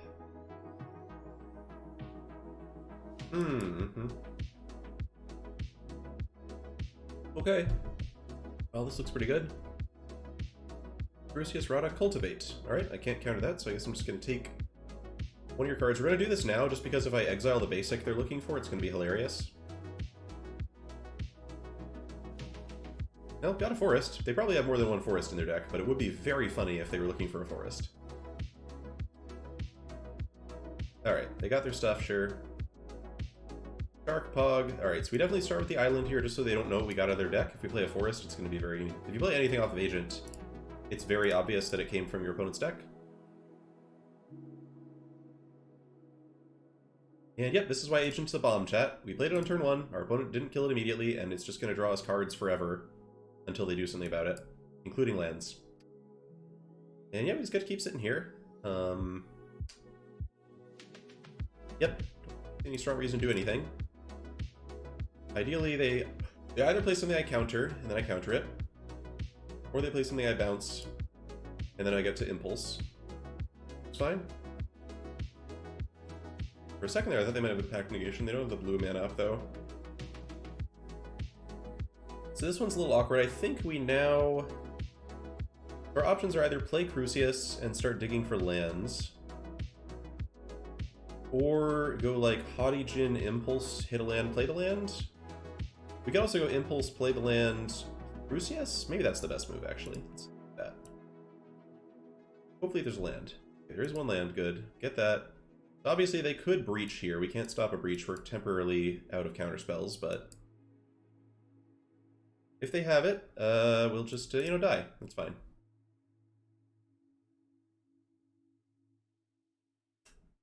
The discard here. I want a counterspell. I have all my expensive cards in here. If I discard Haughty Djinn and name higher, I'm basically guaranteed to get a counterspell.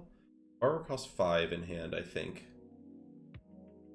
So boat, we can say lower, and then we get a land, which I don't really need. I think we go Djinn and name Ambitious. Basically just trying to hit a counterspell.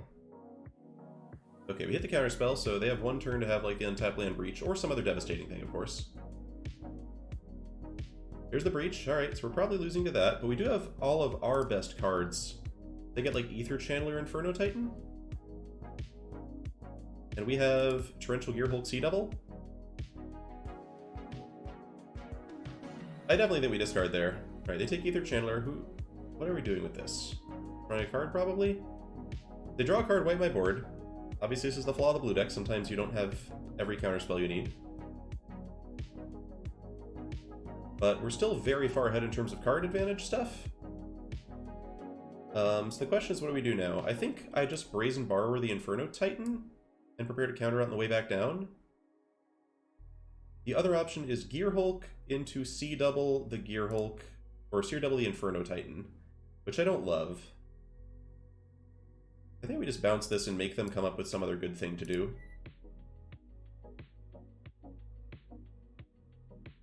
As long as they can't play multiple powerful things this one turn, we're still in fine shape. We even have Borrower to potentially race. Yep, no, it seemed likely they would have breached. We couldn't have done anything about it, so... I think just setting up to be ready for it seems correct. Alright, Kindred Dial. Obviously, we don't have any other 6-mana spells to seek, but still fine, just get rid of this, unless they have Spell Pierce on the splash, which they don't. Sure. Alright, so we're back to, like, a reasonable position. The question is, do I boat the Channeler or do I hold Gearhulk? First, that is Great Shark. I think this is hold Great Shark. It is tempting to boat. I don't know what else is in their deck. Let's see what they milled. How many big finishers did they mill? Null Priest, Rada, Halinel. They milled a lot of mid-range stuff. They did not mill a lot of big stuff, but their deck is not necessarily the kind of deck that has a lot of big stuff. I'm down to hold Shark because we have Borrower. But it's tricky. This is definitely a weakness in my play, is not capitalizing as often as I should on opponents who seem vulnerable. Yeah, but if they play a Planeswalker, we at least have Borrower to harass it, which is good.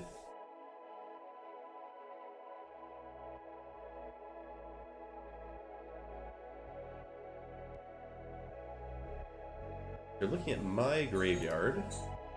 I don't have Torrential Gearhulk mana.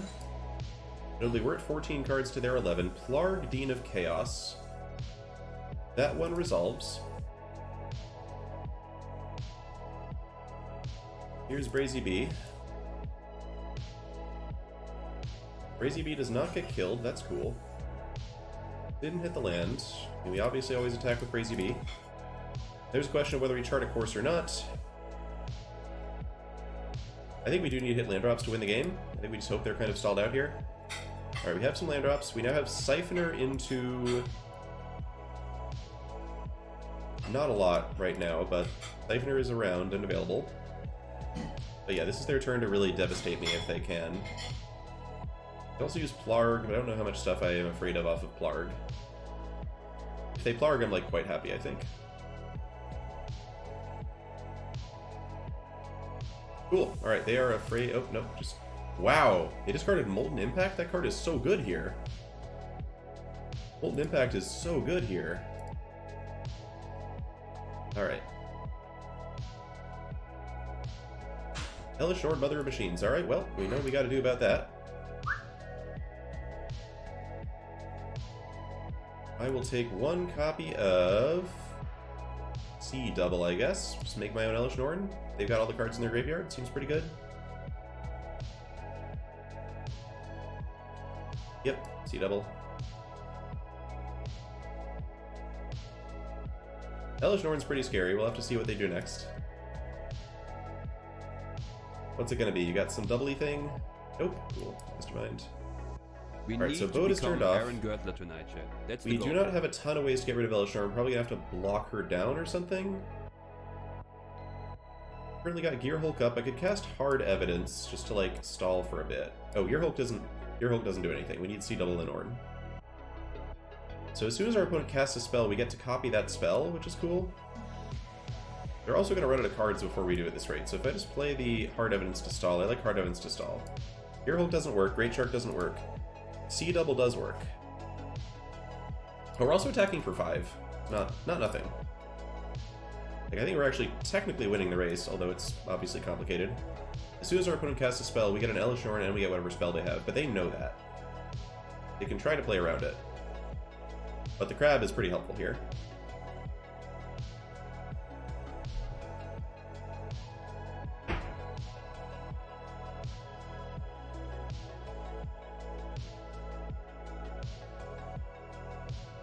Okay, down to, I think, trade with Plarg, block the Channeler.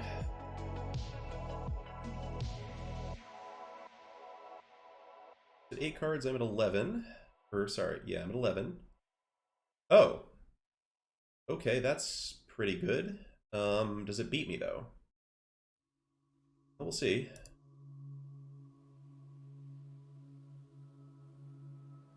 Like, I get to attack with my Emrakul now.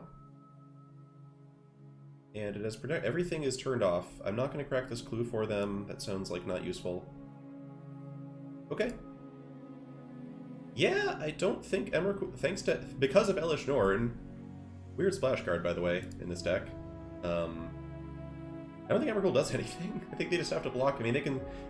they kill Brazen Borrower. But then Emrakul just trades with Emrakul.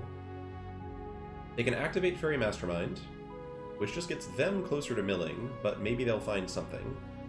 They can crack the clue, use Mastermind. They can waste my Torrential Gearhulk, which I'm fine with. Wasn't doing anything anyway. I guess they kill Mastermind? They can... oh, they can sack their own... oh, they can sack the Hellish Norn to Emrakul. That's not bad. But then they're not losing a flyer to Emrakul, and I'm still just killing them in the air. Yeah! Yeah, this is awkward. I have a lot of Sky guys, and then they have to not mill too, but I mean, this feels like their best bet. Alright, we have Exclude. I like Exclude. We have pretty fucking free attack here. Well, we should crack the clue first, I guess. 8 to 8. I think it's worth cracking the clue. I think we can avoid drawing cards if we have to. Reckoner Bankbuster. Alright, that card does attack at some point in the future. Lample. LOL, Emrakul. Alright, well, Bankbuster, pass. Got Exclude for any scary end of the battlefield effect they have. I mean, the question is, I guess, what else do they have besides the Emrakul and the Inferno Titan? It was Noxious Gearhulk. Okay, actually, drawing a card off Exclude's a little awkward here, but I think we're just going to kill them now. We used to have a lot of creatures. That would have been bad, I agree. I wholeheartedly agree. Alright, Obliterating Bolt is fine. Yeah, they gave me a time walk. Emrakul did not do the thing there. Okay. Alright, Cybus Siphoner just shuffles itself back in. I forgot about that wonderful ability of Cybus Siphoner. Alright, so we could play... I mean, I guess we Memory Deluge. I'm trying to think do we have something to win the game? Do I have a bounce spell? I have Repeal? I think, no, I don't have Repeal. I don't even know what I have. It's gotta be worth Deluging. We need to become... Like, there's gotta be something in my deck that just kills them. I mean, we can also play Boat. Deluge. I guess it's Island Consider.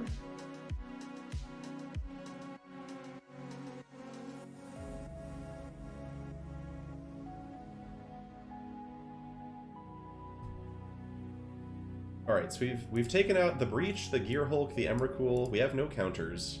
I think it's just gotta be Boat to just like have another flying threat. Do they lose Norn with the swing out? What is Norn blocking to die? That's the goal. He just blocks Torrential Gearhulk. Can't deal damage to stuff, right? Alright, we'll just Boat. Pass. I'm not I mean, if they have some other crazy end of the battlefield effect, then good game. Alright. Lesson learned, lesson learned. Yep, that'll do it. It just gets exiled? It just gets exiled, I think. I can't, like, commit anything here. Meaglows, good to know about that. Alright. Opponent just had a whole thing going. Yeah, we're dead, right? Yeah, we're dead. Can't lose Siphoner, anything, so that's it. Alright, well now we know their entire deck. Obliterating Bolt. I should go back and view the battlefield here. Yeah, they are very, very reliant on casting some stuff here. Spike, Transfer, Bolt, Impact. Yeah, this looks beatable. The Norn was good. The Norn was good. Do I have any other ways to get stuff off the board? Yep, don't let them resolve Norn or Breach. It's probably pretty good. Sword of Fire and Ice. Yeah, they have Pulse and Soul Transfer and Meaglows. I think we just kind of stick to what we've been doing and hope it's enough. Negate really doesn't hit much of anything. It hits Breach only, which is a worthy thing to do. It hits Cultivate, I guess. We couldn't counter Elodin. How are we gonna... We didn't have any counter spells in our hand because they had an Elish Norn.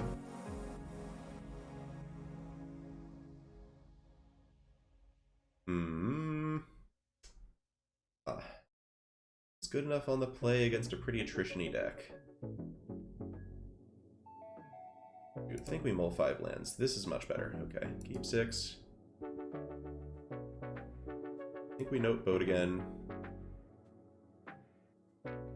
And if they don't kill the Rafine, we've just got Chart Course, which is great. I'm just hoping they don't bolt me. They would have to have an untapped red source, which their deck does not seem good at doing. Cool. Alright. Yeah, so this is... We're not going to Rafine... I think this is just better to Chart a Course than Rafining for free. I just really want to hit a land drop.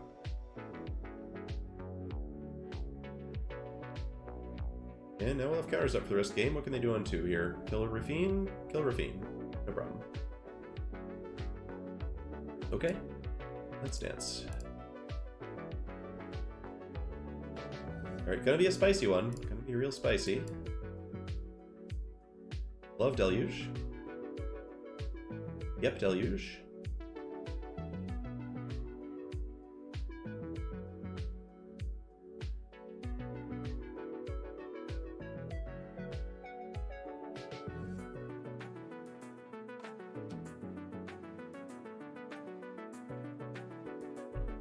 Huh.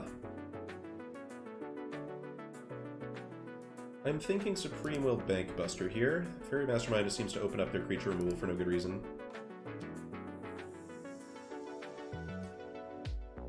We love Bank Busting, and then Supreme Will gets me a counterspell to go with it. We didn't see instant speed artifact removal from them, so pretty safe.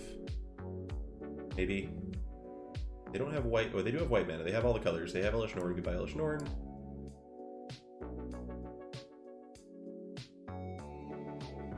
Alright, 1 bullet dodged. 4 bullets to go.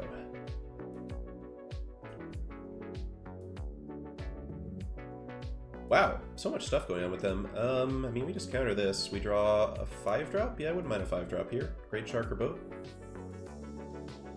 I guess I draw with Bankbuster first. In case I draw one of the 5-drops, something... Okay, Torrential Gearhold's cool. Render Denial to Golos, please. Boat's back. And there's Shark, okay. Hard evidence. Do I want to leave up Torrential Gearhold into Memory Deluge? I guess so. Oh, no, that doesn't work. That doesn't work.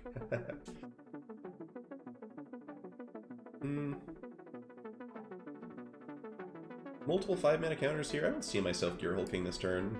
Well, I might. I should leave open that possibility. We have infinite clues in this bank. We have several clues in this Bank Buster anyway. Yep, we got a boat, and we got the boat. What time is it, by the way? I think this weird overlay thing. 11:50. Field of the Dead. Okay. Cool.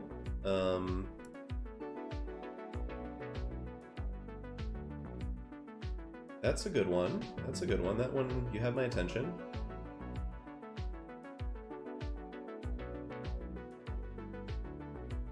I don't think it's going to be enough. I think we just have good blockers for the zombies, and, you know, they're not going to escape shift me or something, so... is this just Gear Hulk into Supreme Will? I think it's just Gear Hulk into Supreme Will. Oh, that's actually Great Shark. Here we go. Shark. Chomp. Gear Hulk's more flexible. It is more expensive, but I think the flexibility is valuable. Crazy Bee is here now. Alright, so we just hard evidence at this point, I think. Could start swinging with Sharks.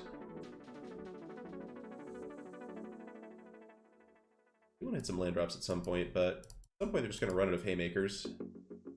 We have like several counter spells left. They are artifact sorcery creature. They're not that close to Emrakul. Attacking with Shark because it sets up Brazen Borrower to actually be a decent clock. We need to we are just holding all our mana open every turn. It's not that. Goal. Yeah, the only question is whether to play hard evidence or not, and I don't think, again, we have the Bank Buster. This can do the hard evidence thing twice. I don't think hard evidence is enough value here. Meaglo's Maze Crusher. Alright, opponent finally gives me something that's like a little bit complicated to chew on. If I counter this, what's the worst that happens? They play like Crucius? Because all their big stuff is kind of gone.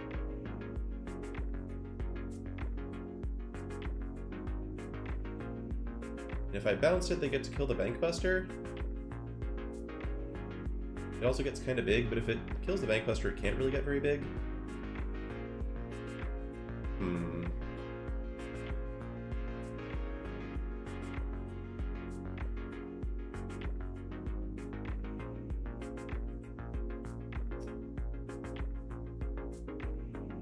Alright, resolves, I suppose. Complicated decision tree there.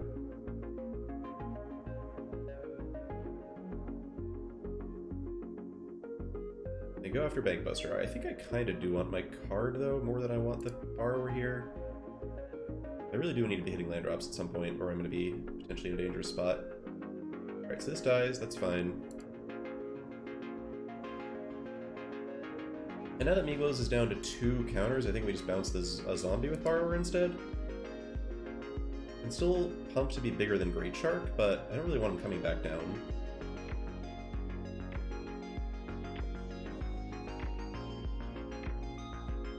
Okay. Ether Channeler, it's a good one to have in our back pocket.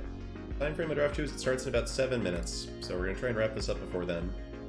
Alright, Short comes in, Meagles can pump, so we're not going to do that.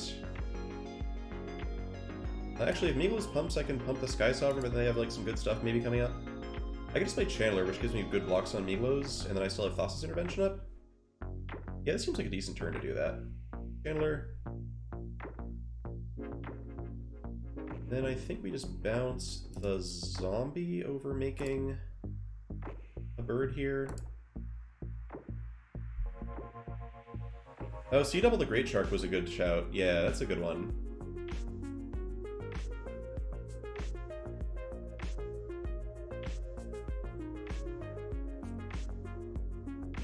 Good to remember we have that one open. Soul Transfer. Oh, plus Molten Impact. Right, I forgot about the Molten Impacts. It's been such a long game. Alright, yeah, I guess we just... So I think we just C-double Soul Transfer here. The worst, like, the only other 6-drop we saw that was scary was Noxious Gearhulk. This also sets us up for Gearhulk C-double to try and close out the game next turn.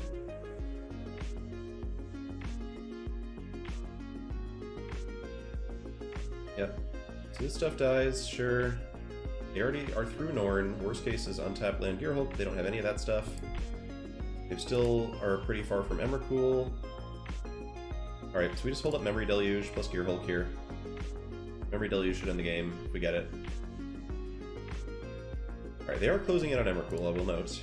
We'll note that. Reach the Multiverse. No thank you.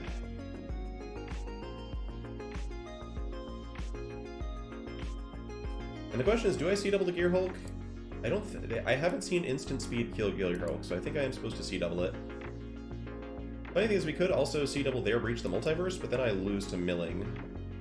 So... I think it's just this. And cast, Primo from the graveyard, I guess.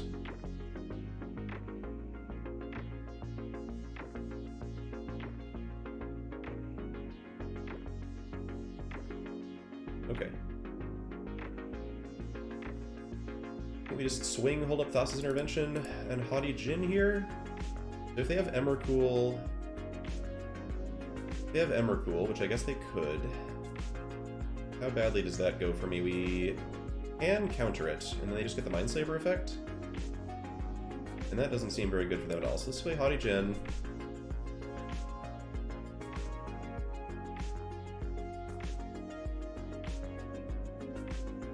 The untapped.gg overlay is hovering directly over my clock, which is very annoying. Alright, won the game. Good. Alright, that's how Mono Blue is supposed to work. That is supposed to be a good matchup for us. Thank you, by the way, for all the folks who have followed during that match. Voresh, Molderpole, Mark Covered, and Kexi. Alright, time to start draft 2 in a bit. Just gonna run to the restroom, and we will be ready to go. Thanks for watching, chat. Likewise, Lucas. Likewise. Okay. Viewer message. Actually, let's just change the stream title.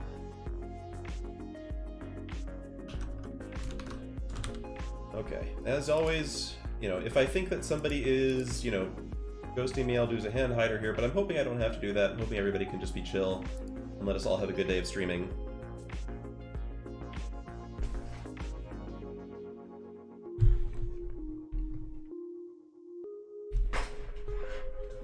Be right back. Oh, this desk.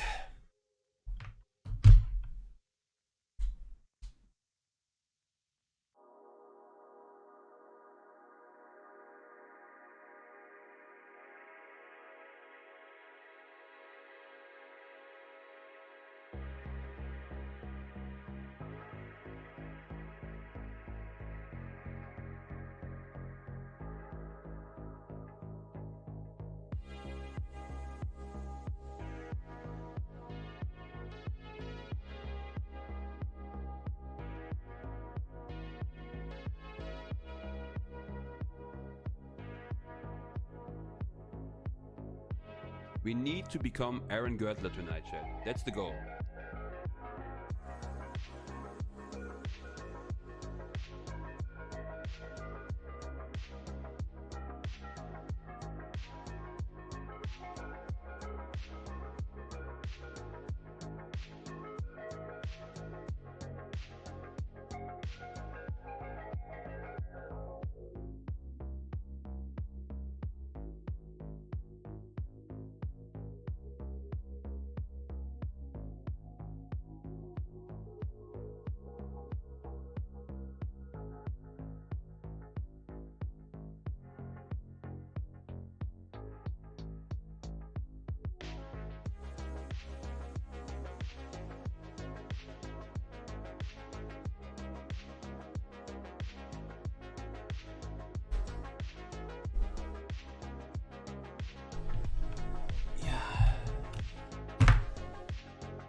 I think I'm more on a vaporwave mood, man. Leggings. It's just a little higher energy. I love the energy. Okay. Procopio Victor, thanks for the follow. Alright, let's hop in. Gonna be tough opponents. I'd say our odds of winning money are like even? 50-50 maybe? Now 50-50 to go 2-0 implies I think my win rate is pretty... I don't know what I expect my win rate to be. Try to draft a good blue deck. Or something else. Okay. Alright. So this pack has no super obvious first pick in it. I think the best cards are Strangle and Lovestruck Beast. Not going to companion Gyruda today. Thanks for offering. Never Scowls. Not going to commit to 2 colors right away, especially 2 colors that don't necessarily do super well together. Alright. I am more comfortable with the Lovestruck belt. Strangle is good and everything. And the problem is it's just trading out. People are going to be more on... I think people are underdrafting green slightly, in my experience. That's so close. I think Strangle is like a little bit better than... is better than most of the cards that Strangle is, but Lovestruck Beast is like such a unique effect. I think it's Lovestruck here. But it's certainly very close. You could absolutely go either way with this. I think the raw power of this card's a little higher. There's also Treasure Map, but I think Treasure Map's pretty bad. Not getting any cards out of it for a while is tough. Okay. Start Lovestruck. Sure. Yeah, exactly, I think. These just gives you a lot. Okay, another pack without anything incredibly obvious in it. Hellrider and Legion Warboss are kind of meh. Hellrider's decent, but really needs you to be going all in on the Hellrider type deck. Yeah, this pack's actually very bad. Invasion of Ravnica is not very good. Frost Titan is probably the strongest card here, but it's not that good. Yeah, this pack has very little going on. There's Out of the Dawn Sky, which I think is solid in best of 3 games a lot of the time. It's like, let's get bounced pretty easily though. We need to become just a Aaron rough pack tonight. That's the goal. Yeah, Out of the Dawn Sky is not great. Myrel.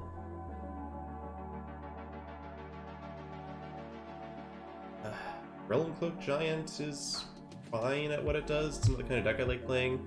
Yeah, I think it's probably Realm Cloaked or like Hellrider for the red deck.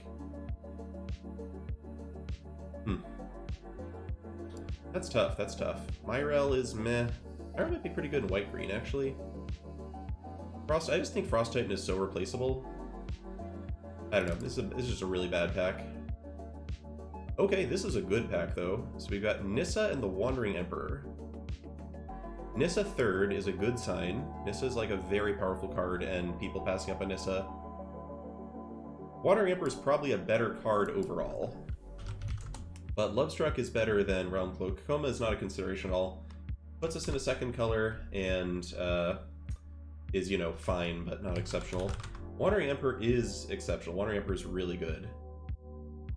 I just don't think I mean, there's also Exclude, but I think we have two great cards in the colors of cards we've taken already. Oh, man. Nissa Wandering Emperor. Nissa Wandering Emperor. This like defines the draft here.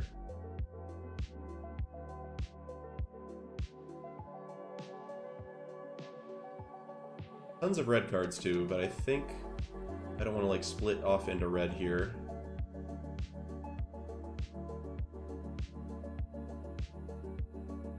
I don't think white control's that good either. Wandering Emperor's good in every white deck, but let's take Nissa. Okay, well, insta-punish here. There's a bunch of white cards. Loran, also burn down the house. So red is pretty open over there. We could take burn down the house. Green is not looking over this Metamorph. Metamorph's fine with, like, stuff. I mean, they can be good. Range Revios is good in the mono white deck. It's not good for us here. Iteration, Magda, It's burn or Metamorph, and Metamorph's weird. Like, you saw it didn't make our deck in the first draft. It is a tricky seat. It is definitely a tricky seat. Burn down the house is really solid. We already have the Realm Cloak Giant, but, like, love the flexibility of this card. If we could still be red-green monsters, red seems very open over here. Not that I love burn and red-green monsters, I'd rather play like a 5/5 of some kind. Go Metamorph. Staying open, staying open. Okay. Again, it's two white cards, but they're like on the opposite end of the white spectrum in a pretty awkward way. We could take Legion's Landing and go for some kind of white-green token thing. I don't like Thragtusk very much. I think you line up the shot is fine. We started with Lovestruck, pack one, pick one, and then my second pack was terrible and had no cards that we liked in it, which made things tough. Line up the shot seems pretty good. It rarely sees play. There's also Endotha Triome, just to keep us open. I definitely don't think we want to assume we're going to end up very rampy. There's also Scattered Grove. I'd rather have Triome than Scattered Groves in a vacuum. I don't love any of these green cards. Line up a shot. I don't love Thragtusk. I think Triome's fine. We could end up in black. We're still just trying to suss out what the open colors are. Someone's getting a good mono-white deck to our left. Okay. Huh. I like Nissa. I'm trying to think if Lurrus is at all interesting, but it's like early enough you can kind of... I mean, we're not going to play a Lurrus deck. Yeah, I kind of want to lock it in, but I am cognizant of the fact that I haven't been getting any ramp cards. Nissa does cut green very efficiently, and maybe I can get the ramp later. Yeah, there's just nothing here that like pulls me at all. Not Siege Rhino. We could have had a pretty good red-green thing going. No one survived Triome. Yeah, I'll just take... This card's good. Just take a good card, not overcomplicate things. Now we take Avacyn's Pilgrim. Y'all know I love Garruk Relentless. Meaglo's Maze Crusher being here definitely tells me red-green is open. There's a Volcanic Spite, but it's gotta be Pilgrim.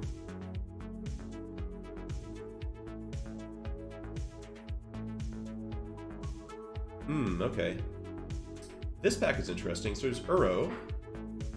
We don't have any blue-green lands left, but Uro is super strong and gives me a direction to go in. I don't like Primeval Titan very much. I think the body doesn't do quite enough. We need to become Titania's Command's a little better. Well, Titania's Command and Primeval Titan are similar. Titania's Command seems a little better. There's Catch Your Treasure. There's Sunni's Intervention, which is strong. I just don't think we want to be committed to white. The question is, do I take Triome or Uro?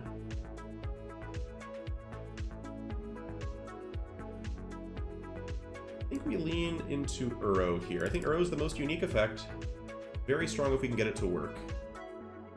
Alright, Mirari's Wake. We already have Nissa. I'm not that into Wake. I think this is just Courser. And we already have 2 5-drops. Courser's not incredible, but it does some work. And there's the question, am I ever the lands deck now that I have the Uro, or did I just take Frosty Tea? I don't love Frosty Tea. I should check the numbers on it just to see what it's like, but love it. Frosty Tea is adequate. That's actually pretty good. I should take Frosty Tea, I guess. People keep telling me it's good, and nothing else in this pack is compelling. Phoenix of Ash Wield. Holy cow. Well, that's fine. It's fine. I think this is Inscription over Coma. Coma's fun and all, but like a little fragile. It's very easy to pick up finishers. Inscription's just like great at what it does. It saves your butt against aggro. It's really good with Lovestruck Beast. It's really good with Uro. Okay, Bushwhack. Alright, you line up the shot over Scattered Groves. Is there ever a world where we're like white-green control with Realm Cloak Giant? It's possible. And the cycle lands are still kind of nice with Uro, but you like the shot is also nice with Uro. I want to try this card. It seems kind of neat. I think we're more likely to want Rootbound Crag than Siege Rhino. Once Upon a Time Wheel, okay. Okay, so green is very open. That part is successful. The question's kind of like, what do we pair it with?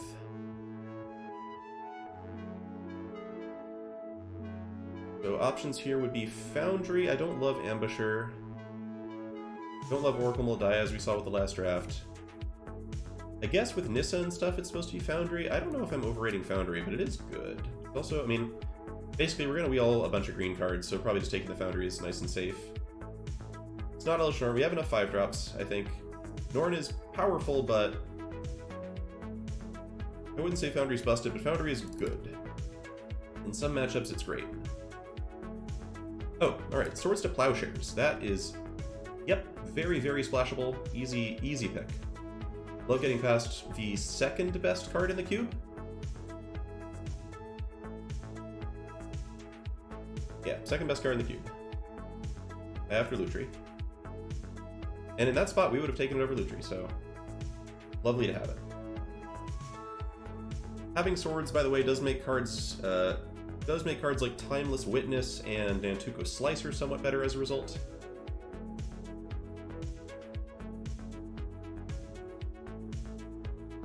Yeah, again, we're not even necessarily blue yet. Like, I don't want to be hard bant with the amount of fixing we've gotten. We can definitely ditch the blue.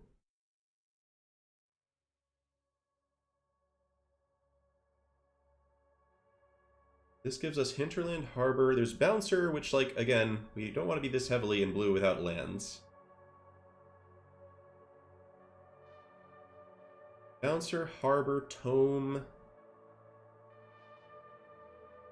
Pact is kind of an option. I think I just take the land. Man, I don't even know for blue, but if we're not blue, then the only thing here for us is like Tome or like Foundry Groundbreaker. Foundry Groundbreaker is not very good. I think land wheel something is the plan.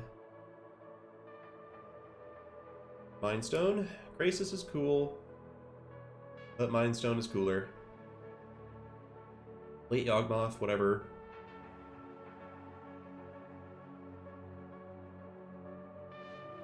Graces might even come back with how this has been going. Sublime Epiphany, Futurist Spell Thief. We are not a good Sublime Epiphany deck right now.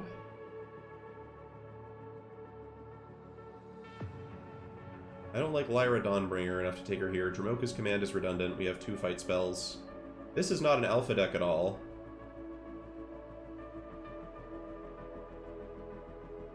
I think it's either Spell Thief or Epiphany. I don't know which of these I like more. We have the Nissa. That helps to cast stuff. Epiphany's double blue, which is just really tough. Man, I think Spell Thief is fantastic, but I'm not sure I would splash it if we end up not being in blue. Alright, this is Bankbuster. Gilded Goose is cool. We've got the Pilgrim, the Stone. I think I like the draw effect here over the semi-ramp, especially knowing that green is very open. I think Spell Thief's great mez, but whatever. Bankbuster. Alright, so we could use some more interaction once we decide what our colors are exactly. Okay, this is Ornithopter of Paradise, I guess? Vivian Reed is our 3rd Planeswalker. It would be the worst one we have. It's definitely not Craterhoof. Craterhoof is... I don't know. Green is wide open. I think it's Ornithopter here over Commit Portable Hole. I can't see an argument where it's ever Ugin. We only have 2 pieces of ramp. I would like 1 more piece of ramp, and I think it's Ornithopter. I think we'll get enough finishers. Okay, I was talking about Nantuko Slicer being interesting earlier. We do have Indatha Triome. And we're not going to be very good at doing Mythos of Illuna stuff. Pretty sure it's just Slicer. Yep, Slicer. And now Voracious Hydra. Yeah, Ozolith's not a card. Nightpack Ambusher isn't... Nightpack Ambusher is kind of a card. We have Bankbuster, Foundry, Sublime Epiphany. Yeah, I don't know about Ambusher versus Hydra, which of these I like more. Ambusher's harder in best of 3. I think it's Hydra? Hydra's fine. Ambusher's also fine.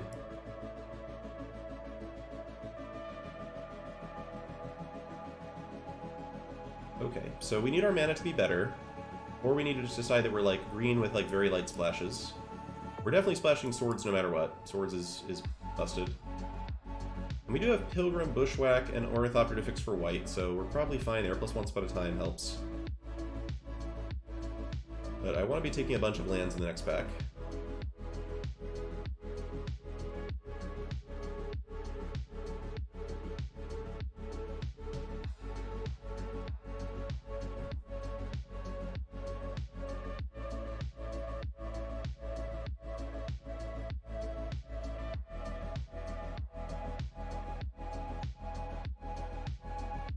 Blooming Marsh versus Hallowed Fountain. I guess we're more likely to be Hallowed Fountain over the Marsh for Slicer. I have no black cards. And now Jetmir's Garden over Muldrifter seems right as well. Yeah, maybe someday I'll play Magma Opus in a deck. It's not today. Muldrifter's almost a little tempting, but Scatterman, okay. Muldrifter no longer tempting. I'm gonna take Hydroid Krasis. Would love a little more interaction on top of the Swords to Plowshares. Wow, okay. Well, love me a Spell Thief, I guess. Over Primal Command? Primal Command does not fetch all that much stuff. I like Spell Thief a lot, yeah. Alright, so we're looking just to be green with some blue and a little bit of a... Alright, Vivian Reed, sideboard, sure. Alright, Titan of Industry looks like the choice here. Blade Splicer is pretty efficient in a way that I like, but I don't think we want to be splashing Blade Splicer. Repeal and Make Disappear are both interesting too. The question is just how blue can we afford to be? And are we going to Wheel Titan? We might Wheel Titan. Definitely not Grove here. I think Grove is going to wheel, and also the damage lands are pretty dangerous for decks like this. We do have the Uro to help with it a little bit. I think I lean toward just a cheap blue interactive card here, and I think Make Disappear is just the best one. I think Disappear and Repeal are close, I should say. And Krasis, I guess, yeah. But let's just take the 2-mana counters are just really good. Ephemerate. Alright, that one is fun with Nantuko Slicer. Doesn't do a lot else. I see a Briarbridge Tracker, which appeals to me very much. Augur Bottom excites me less when I already have Courser. Yeah, I just like Tracker.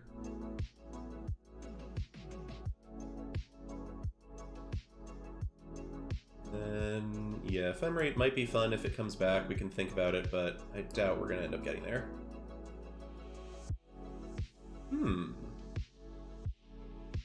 Well, we've been doing a good job of eating our vegetables, chat. We've been doing a good job of eating our vegetables and taking cheap, efficient cards. So of course, now we got to take Deep Root Wayfinder to make sure we don't get run over. I'm kidding. Yeah, I think Emrakul is good enough to be the thing I like here. We're not bad at putting stuff in the yard. We put a lot of instants in the yard, I guess. I guess we have Uro. Uro and Emrakul do not go well together. Is that ever a consideration? Uro and Emrakul suck together, and maybe I should just take Ether Channeler. Nah, Emrakul just gives me a nice angle. I'm not even sure I'm playing Uro at this point. Llanowar Visionary. Woo! Hello. Okay. Botanical Sanctum? God, I like Dismiss, but our mana is sketch as hell right now. I'm going to take Botanical Sanctum. Mez, there's a blue-green land in the pack. Yeah, Botanical Sanctum, sorry, Dismiss. Okay, there's another blue-green land in this pack. Which I think I like more than Frillback or Siphoner. Oh, this even helps splash the Slicer. Love it.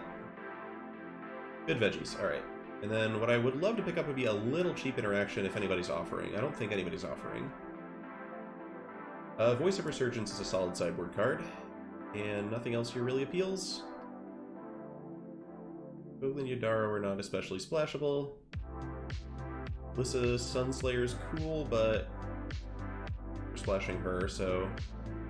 There's also Kiora. Is it ever Kiora?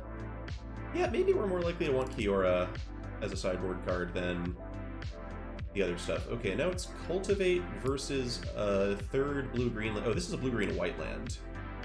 Okay. Cultivate is cool, but blue-green and white are just such good colors.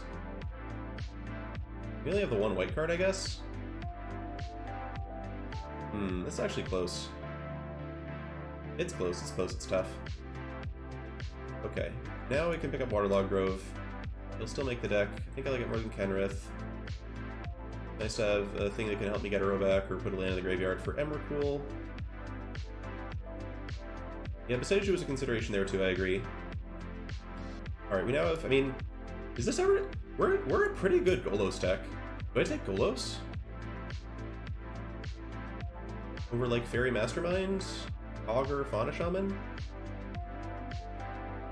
Yeah, I think we could be a Golos deck. We're definitely not a Mayor of Averbrook or Tatiova deck, those don't exist. Like, I don't hate Golos. Now Palladium Mirror might make the deck. I think I like it more than Allrund. And Workshop Warchief as our anti-aggro hedge. Don't mind that one. Wrinkle Frillback's a great sideboard card. Okay. Iramia Excavator. Alright, we got something going here. It's not the most consistent, you know, superb... I've seen Tatiova cast once, it was very bad. We're not the most consistent deck in the world, but I like that we have a Wrath in our sideboard. That feels good. And I'm happy enough with where we ended up. Slightly complicated to navigate that first pack, but I'm happy enough with where we ended up. Swords.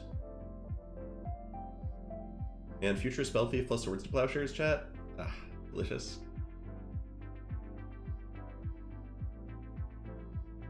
And we go to being a very good Uro deck, which I like.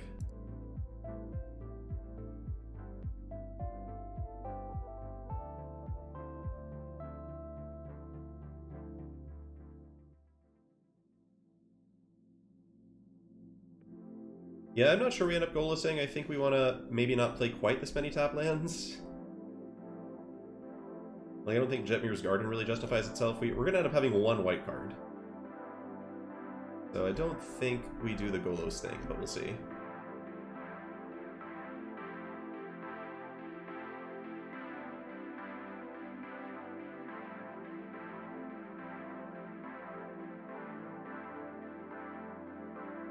I want to make sure we don't just randomly die to shit, but we have a good number of... Do we have enough creatures for Inscription? Not sure. I like Krasis, I agree. I think we should probably be playing Krasis. We need to become Aaron Gursa. That's the goal. I think both Nissas deserve a place.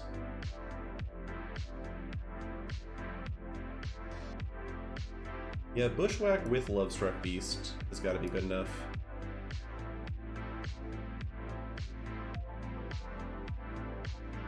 Ornithopter, yeah, 2-mana ramp comes in. Yeah, so there's some question about Emrakul. Is Emrakul more of a sideboard card for this deck against long, grindy matchups? Because I am worried about aggro right now. Aggro is the thing that scares me the most. I don't think our control matchup is inherently all that bad, at least game one. We've got Uro, we've got Slicer, we've got Krasis, we've got a couple Planeswalkers, we've got Foundry. Yeah, I think I like Inscription more, and ditto Crucifix. I don't think I quite want to have the Warchief be a main deck card. I think I'd rather have Hydra. Is Frillback a main deck? I don't think Frillback's quite good enough unless you know you have artifact enchantment targets. I like Delayfian Inscription, I agree. So what cards are we still considering? Epiphany. Metamorph. We're a decent Metamorph deck. We've got Tracker Visionary, Slicer. Actually, we're not a very good Metamorph deck.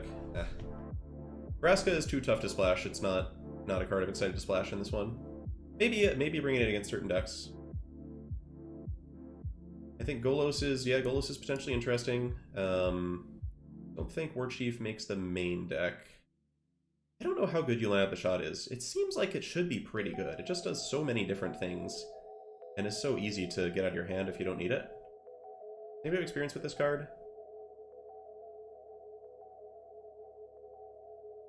There's also Spell Thief. I like Spell Thief a lot.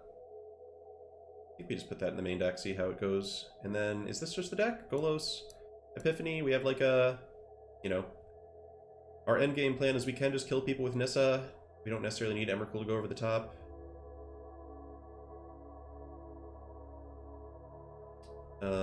We have the Golos endgame, which... I mean, the Golos endgame is less powerful without Emrakul, but it's still powerful. Line is bugged currently. Well, that's good to know. Okay, anybody know anything more about that bug? Picking Plummet gives you Naturalize. Oh god. So we don't need Crag for Golos because we have Jetmir's Garden. There is some argument that Crag might be better than Jetmir's Garden because we have a lot of white sources already.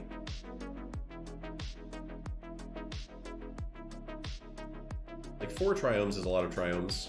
Probably want to cut either the Zagoth or the Jetmir's, and I think it's the Jetmir's because Zagoth... Or not the Zagoth, it's the Endatha or the Jetmir's. So the question is red for Golos versus having black for Slicer, and given that we only need red for Golos, I think this goes. That gives me no red sources for Golos, so I guess I do need it. The question is, do I play Crag instead, because Crag just comes to play untapped all the time?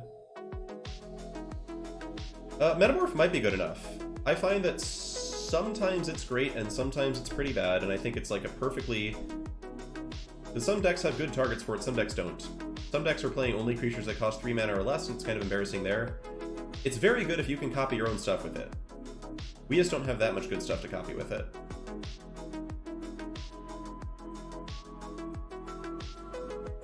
Yeah. I don't know that I feel like burning time to test against Sparky. There's a Palladium Mirror. In theory, I should be thinking about Palladium Mirror. I just like my other ramp stuff more. Uro, Cracker. I bring in Palladium Mirror against somebody who's like very, you know, a blue deck or something where they're not killing your stuff so easily. Mirror is very fragile, yes. No, Golos with Crag or not. The alternatives to Golos would be like Frost Titan, Emrakul. Emrakul is very good, I agree with this. There's some question of whether Uro and Emrakul kind of are at odds with each other. But I could see Emrakul. It did impress us a lot. We definitely don't need 2 Planes for Swords. We're not touching the mana until we have the spells ready. Don't mess with your mana until you know what spells you're playing. Yeah, I think Golos really is much better with Emrakul, and without it... This is best of 3, yeah. We have as our top end, this is our top end, it's 5 cards. The rest of the stuff kind of works more cheaply. I think, yeah, we dance with the girl that brought me, sure. Sure, I don't hate that. Okay, so definitely are not... The question is, do we need any planes? I think with Bushwhack we do want at least some.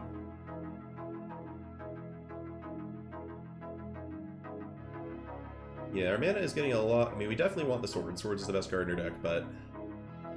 Do I even want the planes? We've got Pilgrim, Once Upon a Time, Ornithopter of Paradise, and then 3 different white dual lands.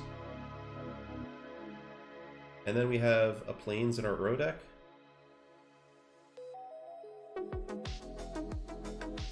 Yeah, the more I think about it, the more I kind of... Man, Frost... It has good numbers. I don't know why it has good numbers. It seems pretty easy to kill, but maybe it's not that easy to kill. A lot of removal spells deal damage. You can't even hit it with, like, 2 things. Maybe we just frost it. Frost it up. Yeah, I'm willing to try it. Okay, so definitely not this. And then... Currently we're on 1, 2, 3, 4, 5, 6, 11 green sources. Plus Once Upon a Time. And we have 1, 2, 3, 4, 5, 6, 7, 8, 9 blue sources. So I had 10th blue or 11th green. It seems like kind of fine not to have blue mana early a lot of the time. Just the 1 white card Guardians. I think the Plains is safe because our mana base is pretty good, but it could be that we'll end up cutting it.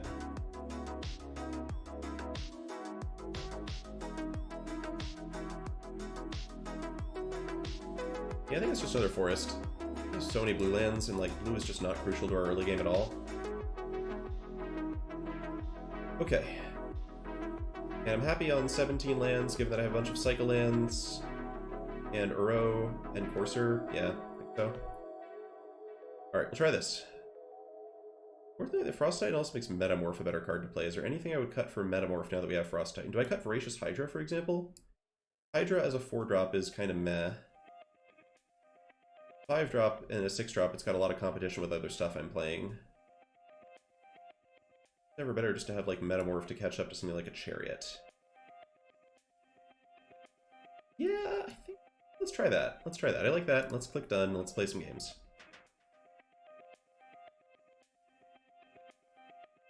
Yeah, I mean, locking down a land is a very real mode of Frost Titan. It's a thing to be excited about. I don't think these opponents are going to misplay so often, but... I forget if Frost Titan warns you. Frost Titan might not have the word warning. Also, Hotspot Lady, thanks for following during that deck building process. Okay, opponents on the play. We have Metamorph to catch up. We have Visionary into Nissa. A lot of cheap cards left in the deck. I think I keep this in a vacuum. Or opponent goes like Mountain, you know, Fanatical Firebrand, I'm going to be sad. Oh, never mind. Best card in the cube, chat. We drew the best card in the cube. Metamorph is not very good in this matchup, but we may find something to do with it. I'm gonna pause there like they've got a bolt or something. God, Swords to Plowshares is so good. Turn 2 Sunbaked Canyon into Spirited Companion. You're saying I don't have to Swords anything this turn? It's lit. It is lit. Alright, Waterlog Grove, which we don't have to play yet. This card is coming out, by the way. We board out this card against aggro. Can't afford to have this be like our second land drop. So we gotta remember to bring out... I'm gonna make a note, chat. Grove out. Okay.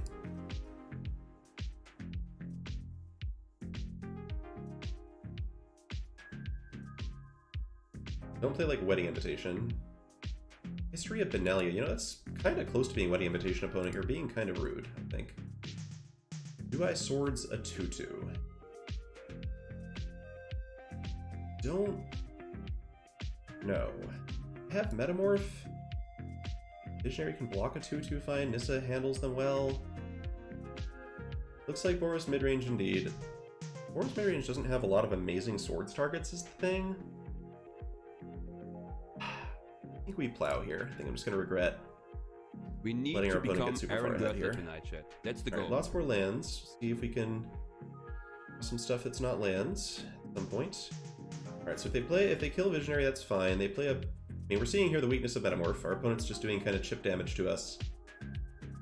And Metamorph is not going to do very much. Unless they play something, you know, they could play something powerful that we could copy, but we're relying on our opponent to do something powerful, and then we get to do something powerful second. If they don't kill Visionary, I'm happy enough just copying Visionary. That's fine, too. I'd be a little surprised if Visionary lives through the turn. Yeah. I can at least copy Bone Crusher. That's something. I mean, mostly we just got kind of flooded.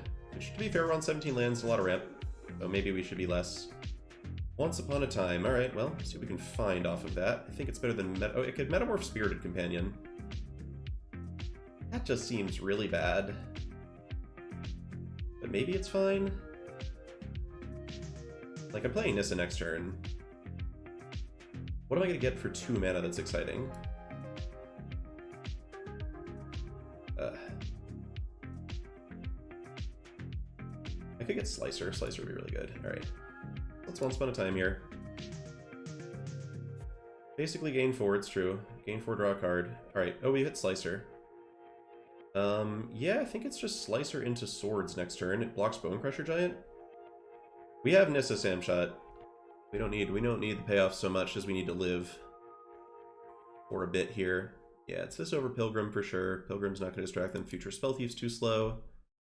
Pick up Slicer. Island Pass. Yeah, it's kind of an awkward hand to be on the... I mean, I kept it knowing that our opponent could be aggressive. So, a little bit of punish for me. It's lucky they played Spirited Companion. They could have come out much faster than they did.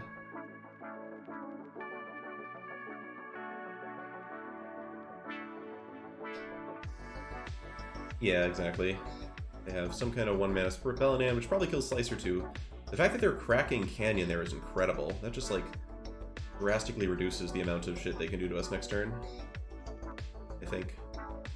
Famous last words. Okay, didn't get cleaved, Bog. Yeah, their start was slow. We have Nissa. You know, I'm hoping they play something big that I can copy. We can even copy Bone Crusher Giant. That was a pause. Do they have Mana Tithe? That smelled like a Mana Tithe to me almost, which makes me real nervous. But I mean, Uro here does not get us very far, I think. What else could be a 1-mana spell? They would, I mean, they could have their own Swords to Plowshares, I guess, which is fine. Okay, we're just gonna slice here. Next turn we can Nissa plus Uro. Tithe can counter, I mean, it can counter any spell, but yeah, anyway, I like Swords getting back. Forces them to tap mana on their turn at least. Can zap the Bone Crusher Giant, and then Nissa lands block their whole board, which is good. Ephemerate. I mean, yeah, it could be Ephemerate with Spirited Companion, I guess. It's weird that they wouldn't just jam it at some point, but sure. Slicer's Kicker is black, yeah. Quite a card. So they can't, like, Glorybringer me, at least. Worst case, they have, like, Shona the Scalds into a burn spell, but killing Bone Crusher is still just great tempo. Rip Apart, okay? Sure. So we do need to kill Bone Crusher before they attack, so they can't Ember Cleave me, so we're just going to do that. If they have Ephemerate... Nope, okay. Go to 8, we have Uro, we have Waterlogged Grove. Our graveyard's filling up. Blade Splicer, okay, that one's not too scary. If they have... Oh my god, Inscription of Abundance, chat. Inscription of Abundance is a spicy meatball, okay. What we've got to do here is play Waterlogged Grove. Let me just line this up. Play Waterlogged Grove, play Nissa, untap a land. We can't fully Inscription them, which is a little tough. What we could do is attack with the land if they block with a 3/3, just Inscription for counters, but I really want to play Uro here. Problem is, if we play Uro, we can't really keep a land untapped and Inscription, so I have to play Grove first, take a damage, play Nissa, untap a blue source, play Uro, and get Inscription up. And I still end up with a tapped land, which is really tough.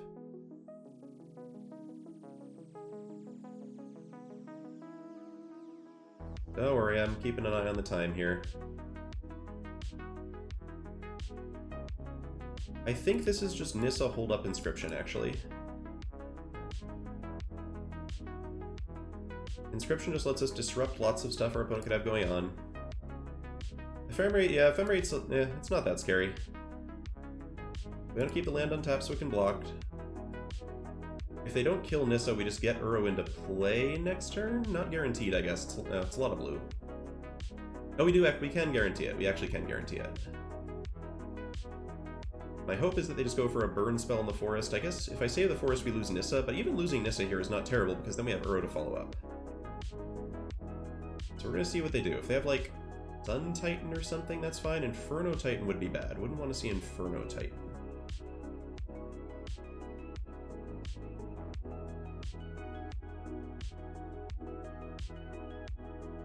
They go after Forest, we lose Nissa, but then we end up with a 5/5 land with Vigilance, which is pretty good. Flames of the Firebrand on this, yep.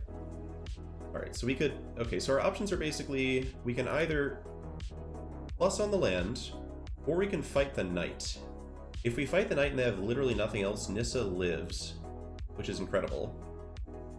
But if they have literally anything else, a burn spell, an anthem, anything, Nissa dies, and we are down a lot because we don't have the land to cast Uro.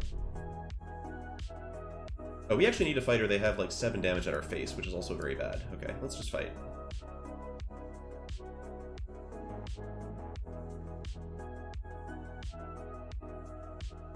Oh wait, we should have fought the fucking golem. I'm so stupid, because it's dying anyway. Alright, that's my bad. That's really bad. That's really bad. Golem's strong too. Alright, do they have 3 damage to my face? If they have 3 damage to my face, and they had Lightning Bolt, I really screwed up. They have Ember Cleave, I was dead no matter what. They paused like they maybe wanted to hit Nissa. Alright, what's it gonna be? Rod is Firebrand, okay. Alright, the game continues. We have Sublime Epiphany, which is pretty funny.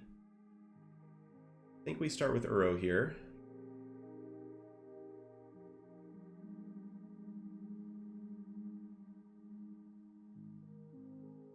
Love-struck Beast. That seems pretty good, too. Okay. Can I hold up Sublime Epiphany? Okay, so I can just untap the island, play Uro, and then do Love-struck Beast as well as a blocker? We're at 9 at that point. Could I have counted the Uro trigger? We only have 2 blue up. With Nissa, I guess we could have.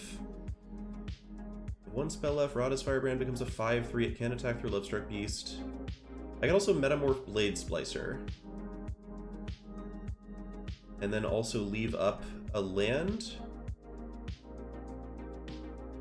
Rada doesn't become unblocked. Rada's not too unblockable if we have Uro and the Lovestruck. It's Uro plus Beast as blocker. Radha can attack through Lovestruck, but not Uro. We gain life. I think I just like the life gain here. And if we draw a land off of Uro, we also maybe just get to cast Lovestruck Beast, which is pretty cool. We do take a damage to do this.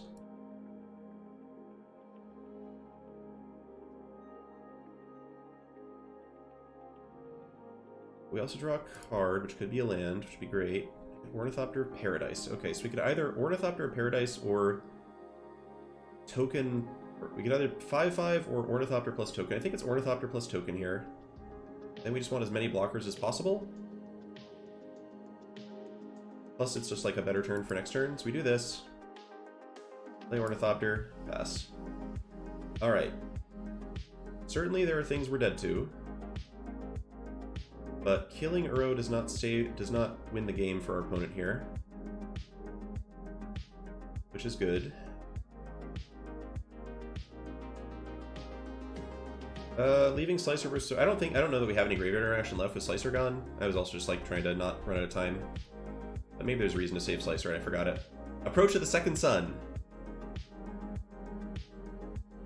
Approach of the Second Sun, not Devil's Play.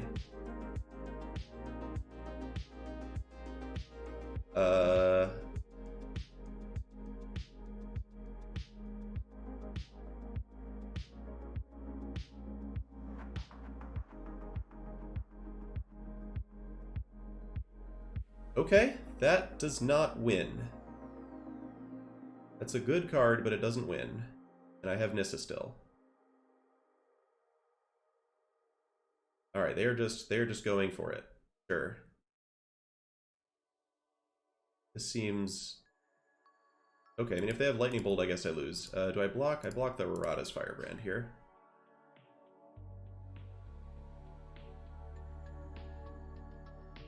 Okay, they seek a... Is this a permanent or a non-land? Non-land. Non-land permanent. Okay, can't be Bolt. Alright, so we want to attack with Uro here. We do want to gain the life very badly. We have Metamorph. We get to play Lovestruck Beast. I don't think we're attacking with lands here. I think we just start with the Uro attack and see what happens from there. Island's an awesome hit, I think. You can also copy Uro for extra life. I don't think that's the best use of a Metamorph. I think it should just be a Blade Splicer. The question is, can I be safe while holding up Sublime Epiphany? And I think the answer is yes. I think I just play Lovestruck Beast. We're not dead at that point, and then Sublime Epiphany is just devastating to them.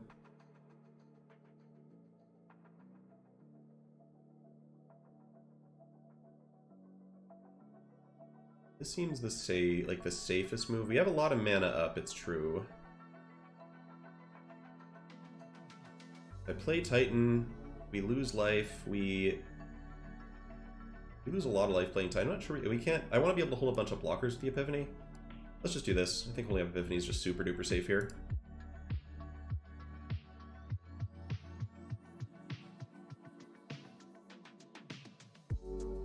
That said, Sublime Epiphany is coming out in the next game, that is for sure. Also, I guess I didn't have Ephemerate after all. What was that the whole time? Full controlling me?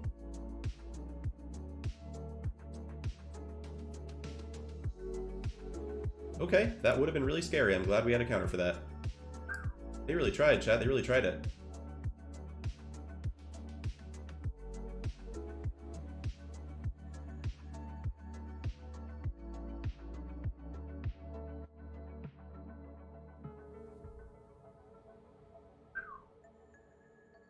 Eesh.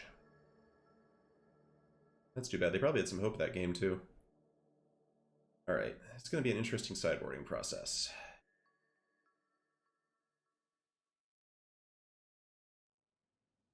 What a game indeed. Alright, have we officially sealed this with Titan into Metamorph on Titan? We are at 6. I mean, we should go to 9 here. We could also go to more life, I guess. Could ult Nissa. Could I just ult Nissa here? No, I want to keep her in play at least to cast spells with. Let's start with Frosty T, I guess. Start tapping down lands.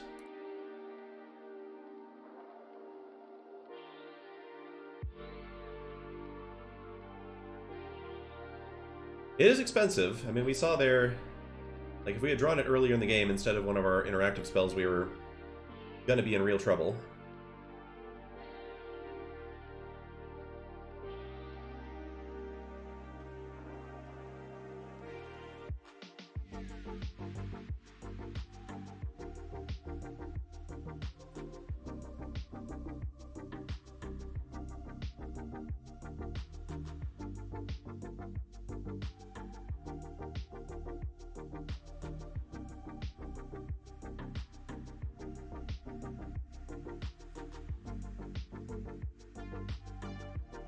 Alright, trying to think if there's any way to deal me 9 out of this kind of thing. They could Wrath, I guess?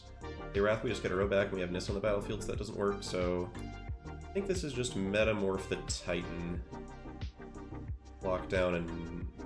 Another land? I think what cards even is... Elish Norn, Grand Cenobite? Alright, let's play around Elish Norn, Grand Cenobite, I think.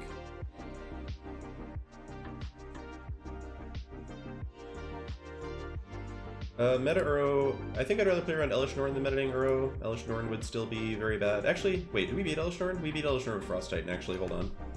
Alright, so we actually should just meta Uro.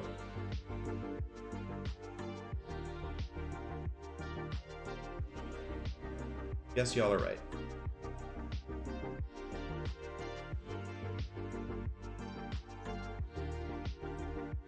Whatever, alright. Okay.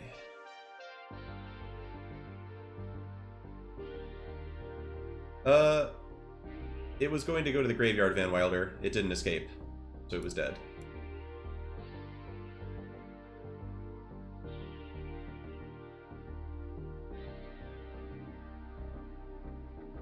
Alright, play around Settle the Wreckage.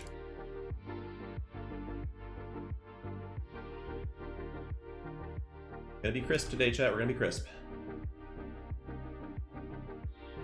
Alright, Nissa did the thing. Thank you, Nissa. Good card. Glad we picked you. Alright, what comes out in this matchup? Metamorph was unimpressive. Tranquil Frillbag seems pretty decent. Is this a Splash Realm Cloak Giant matchup? That's the question. Do we just throw in our Wrath? Waterlog Grove comes out. Thank you. That's a good reminder. Nightmare's Garden comes out, War Chief in, Hydra in, Epiphany out, Titan possibly out? Titan doesn't seem very good. I think Titan's out. And then Realm Cloaked could come in. Are we ever bringing you all by the show? I didn't see any flyers. I like the Wrath, I think. And then what do I cut for it? Make Disappear, Spell Thief are fine, Inscription's pretty good, it's more like a 5-drop. Possibly Bushwhack? Cheap fight spell, not the worst. Oh, Retrofitter Foundry on the draw seems too slow. Vraska is a black card. This card is not a card we can splash for free. I don't want to do it. Goldos is a little interesting just because it has like toughness and ramps and stuff. Huh. Yeah, we'll stick with this, I think. This seems pretty good. We can still have the Uro, still have the Nissa finish. Like, Vraska gains life and kills if you use her and then she survives, but on the draw, odds are my opponent can find a way to send 1 damage into Vraska, so it's a 4 mana Abrupt Decay, gain 1. Not that exciting. Thank you, by the way, for the follows, Balls in Ho and Smoke MTG. Sneep or keep this hand. Thank you, Lovestruck Beast. Thank you, Courser of Crewfix. You guys are great. We replaced the land. We put in a Jetmir's Garden instead of another Plains. So we're good on white sources. You can see the Jetmir's Garden in our hand right here.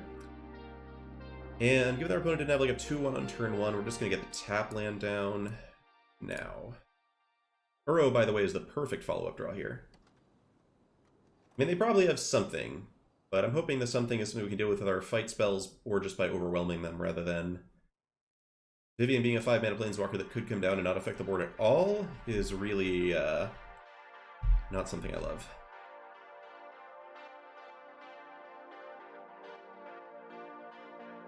Don't look at my land. Why are you looking at my land, opponent? Can't kill that one. Scrap Heap Scrounger. Deal. That one's fine. Paradise Ornithopter, followed by Lovestruck Beast, is going to be pretty nice. Opponent's deck seems like it's going to have a tough time dealing with Lovestruck Beast, although they might, you know, they could easily bring in white removal that can deal with bigger stuff. If they stomp Ornithopter, I am perfectly fine with that being their turn, also. I was also waiting for Cleansing Wildfire. Alright, History Benalia again. History Benalia on turn 3 is good. This is good. This matchup reminds me of playing like blue-green Mass Manipulation against white weenie a little bit. Just this Hydroid Crisis sitting in hand, waiting to do the thing. Ow, alright. Nice little Searing Blaze for the opponent there, but at least they're not throwing at Courser. Yeah, I think this is just Courser over Uro. It blocks Scrap Heap Scrounger, forces our opponent to do a thing. Slicer on top, not awful, not awful. Just have to see how fast they can stack damage. Worst case would be like Loran here. Loran would be bad. I think I like Courser. It just blocks. Like, our opponent may just not have another removal spell, or at least not a removal spell that deals 4 damage. And if they, like, throw away Scrounger to kill Courser, we haven't even seen a black source from them, so if this is just a 2-for-1, I'm extremely happy with that. Or if they have Wandering Emperor, that's bad news. Okay. Wandering Emperor is very bad news. Maybe you should play around Wandering Emperor there, I don't know. That's tough. I'm hoping that Courser stays in play and stops the Scrounger forever. It didn't work out that way though. Alright, Wandering Emperor is a good one to play around with. Can keep pumping Scrounger, which is pretty bad. I think we just have to Uro. But yeah, that's gonna be pain. That tempo is really painful. Okay, we get the Forest. That's actually great. Getting a blocker for this Scrounger this turn is awesome. Alright. Scrounger having first strike means that Lovestruck Beast is no longer like a safe bet, but maybe we just jam Hydroid Crisis for 4 next turn. Alright, do I block Scrounger now? I don't think I block Scrounger now. I think there's a good chance they attack with something bigger. They have like Rada's Firebrand, maybe that I wanted to block with this token while I could. Rada's Firebrand is pretty tricky anyhow.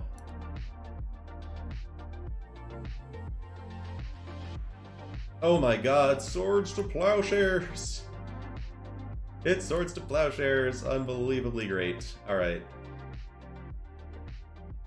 Alright, did I just jam Lovestruck here? Force them to invest some mana going through this and then Swords them later? The other option is, I think we Swords now. We Lovestruck now. Later on, I think we Swords. There's a chance that maybe they leave Wandering Emperor vulnerable to an attack here, which would be phenomenal. What if they just +1 on Scrap Heap here? So good. God, Swords to Plowshares. Even it lets Uro do things. At some point, if they play something huge pre-combat, we have Make Disappear. Then the Wandering Emperor isn't that scary.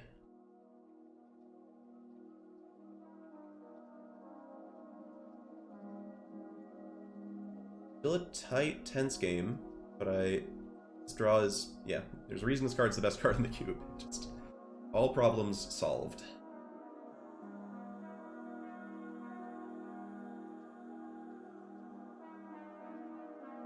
Like, I wouldn't be surprised if their play was like, pump Firebrand, get around Lovestruck this turn. And now, game over. Oh no, opponent. Yeah, I think I'm still in Lutri, but I would understand the argument for Swords, because gosh darn, it just feels so good. And I'm pretty sure we just Slicer to take out the Wandering Emperor. It's a little weird because I have Triome, and it would be pretty fun to Slicer, get something back, but I don't know what we're going to get back. We could attack Wandering Emperor with Lovestruck Beast. They chump with the token and exile it, though, so that doesn't seem very exciting.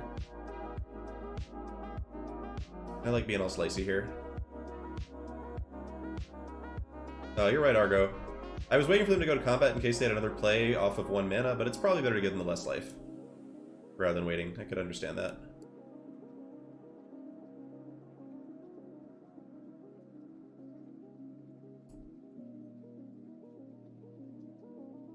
Two life versus some chance that they, like, I don't know, play a 1/1 with haste and attack with it.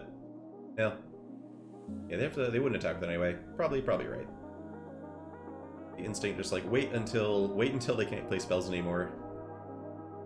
And it had some cost there. Alright, so if they play like Glorybringer, that could be interesting. Make Disappear not super useful in our hand right now. Attacking the token to it later could be great.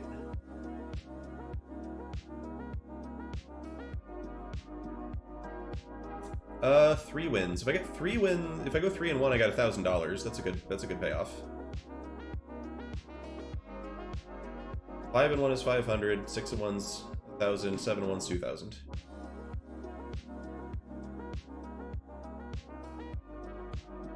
And we at least get a nice haul of gems if we win this one. Alright, I am super down to trade. I mean, worst case scenario, they have Embercleave, but nothing I have is really that exciting against Embercleave, so here goes. Avacyn. Alright, that one is not as bad as Embercleave. That one's fine. I have seen worse. Alright, now we just Krasis, I'm pretty sure. Can't row yet.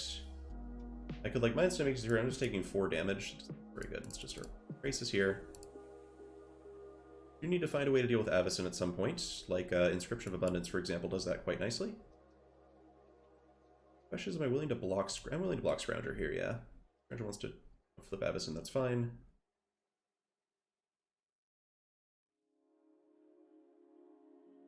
And we have Inscription plus Make Disappear. If we can keep the token alive, does make Disappear better. It's a consideration.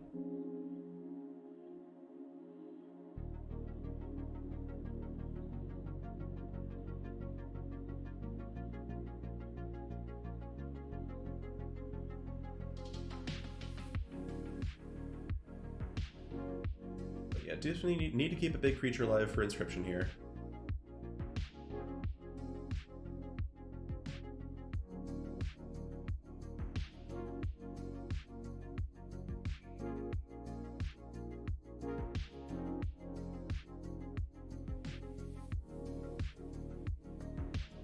Time check, we're both doing fine.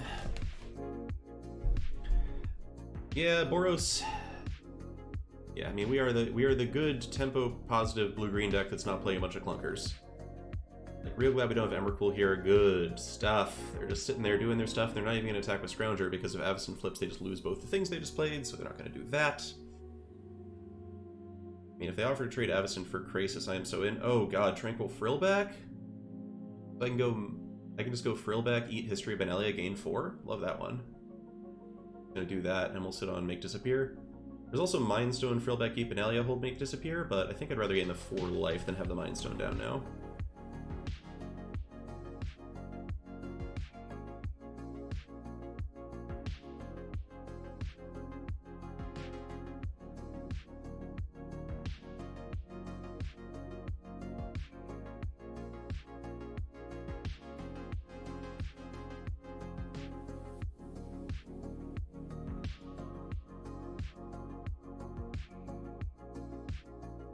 I'd rather kill the History than the Scrounger. Scrounger doesn't bother me right now. This keeps up Make Disappear, it keeps up Inscription.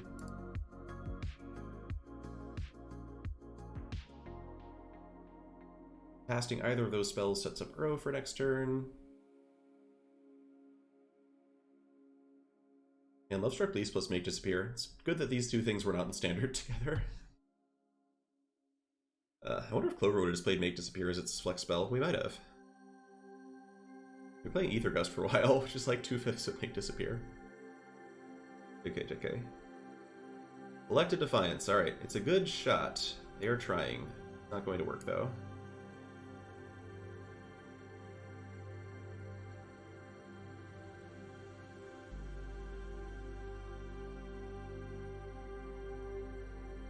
I didn't even see whether they wanted to discard their hand.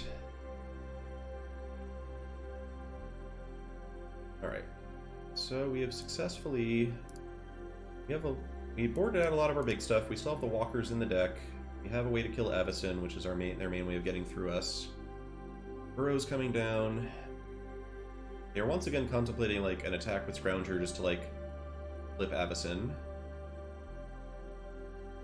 I guess Avacyn then at least blocks Uro.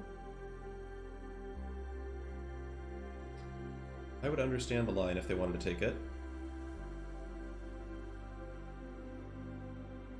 There was a time that Lovestruck Beast was pretty close to being the worst thing and the most annoying thing about Standard.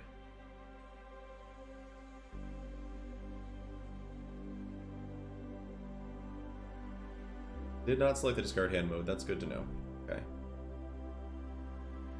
Like, why even bother with this attack? Block all of them. It's tough, like when do you do it? You pop it? Yeah, we gotta keep Evangel in mind. Evangel's is a powerful card. Yeah, we can kill Evis in response to trigger. Alright, so this is just Uro then. No real reason to Mind Stone first.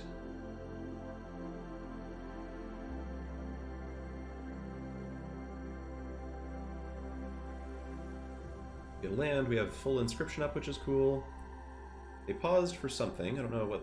I mean, we thought it was Mana Tithe last game. It wasn't Mana Tithe. Could just be full control. Alright, lands a fine hit. Fine hit. Mindstone cycles later, which is cool. Do I start attacking with Krasis? Yeah. Yeah, I think I will start attacking with Krasis.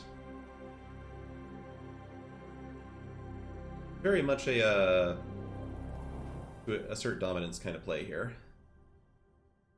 I'm really hoping that Perforos's intervention, they go after Uro with that. That would be very satisfying. No, I'm attacking with Uro. I'm down to trade 4 damage for 4 damage.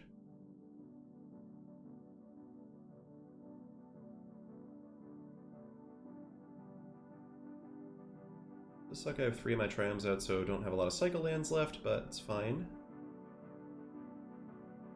I think we just keep Beast against Scrounger attacking. I don't really want to block with Uro if I can help it. Alright, so we're going to hold on to Inscription. We're winning right now on board. Our opponent goes for Sune's Intervention. It's whatever, it doesn't do very much. Sune's Intervention isn't instant. They could certainly go for it now. Ride or die, we'll see how good it is. I like that style of gameplay, but it's going to be a very different deck with no Lucky Clover and no Edge 1 Keeper, so I think, you know, there's a question of whether Adventures ends up being a build-around deck at all. Alright, they do go for Sune's, so I think that this is where I go ahead and fight Avacyn.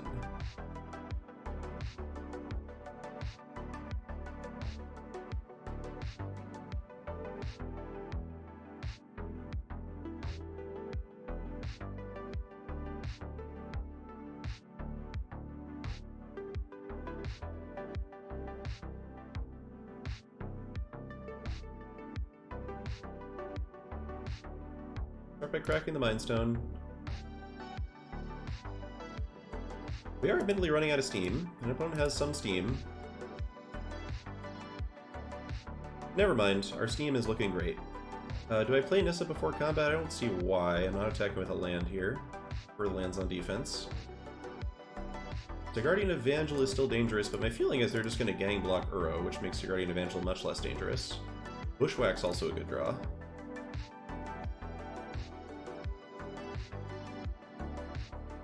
What are we doing here? Are we trading everything for this? They did play Evangel game 1, yes. We had a Sublime Epiphany yet. Okay, this is not the block of someone who has Evangel. Hog. It worked. Okay, so question is, do I Bushwhack the Pyromancer now? Stop him from getting more tokens, or... I mean, the only thing that really scares me here would be, like, actual Factual Wrath. Also Bushwhack the Scrounger to keep Nissa safer. If they have, like, Evangel X3, we still have 2 blockers. It just seems pretty hopeless for them. We save the Bushwhack just in case of some crazy thing. Like a Gold Span or something. Spirit Companion, not that one.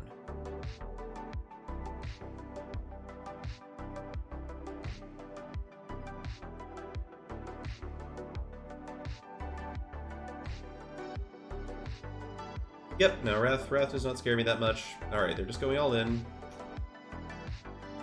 Indestructible Rampaging Raptor. Cool. Ooh, future spell thief with bushwhack? Double fight? Don't hate the double fight. But did I forget to attack with Crisis? I forgot to attack with Crisis. Oh, well, not so bad. Yeah, so liking... Bushwhack... The bodyguard, I guess? Gotta get through the raptor somehow. I mean, might as well just force them to attack the thing. It also saves Spell Thief, but I kind of just like getting Uro back faster with this.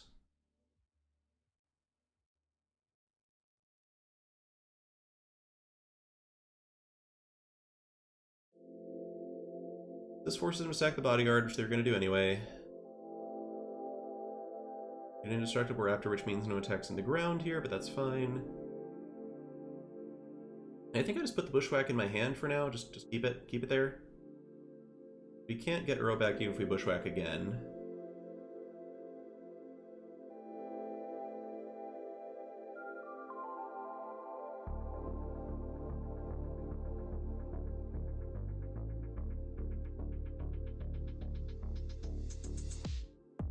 Evangel, still not very dangerous. And once they have it, you know, once they have it, and we know it's over.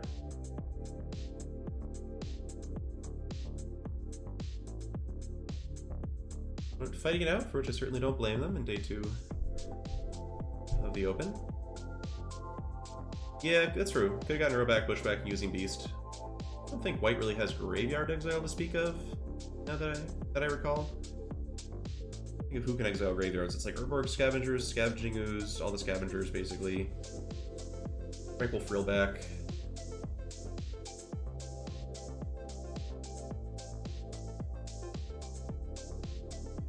Alright, this is not an Embercleave attack. Absorb you.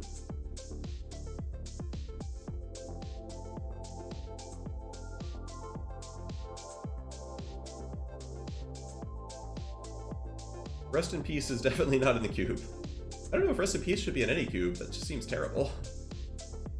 Like, if Rest in Peace is good, it just makes the person miserable who got to the graveyard deck without really doing anything else. Bowmat Courier, that makes sense. Okay. Guess who's back? Back again. Uro's back. Tell a friend. How are we doing as far as cards in library? 15, we're fine. At some point we'll just draw Nissa and kill them.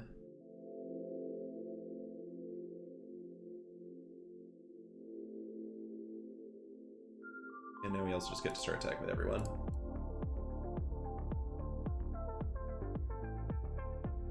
The token gets to attack, that's cool. Yeah, at this point I'm no longer afraid of Sigardian Evangel.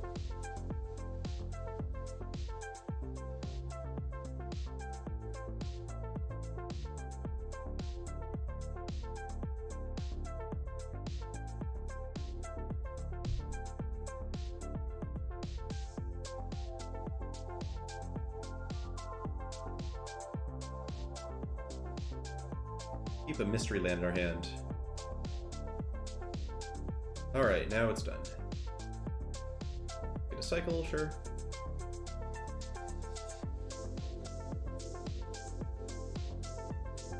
We're gonna make us go through every motion.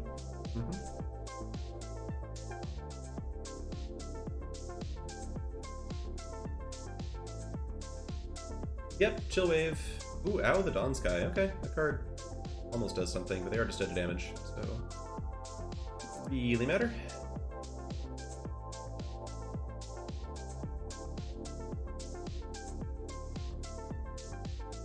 Sure.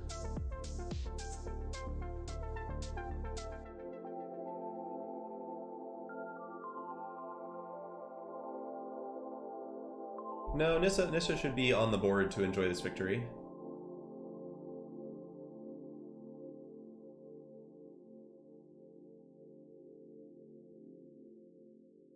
Okay. I forget if we can change the deck between rounds. I don't think I'd want to necessarily. That felt... I mean, I'm really glad we drew Swords to Plowshares twice.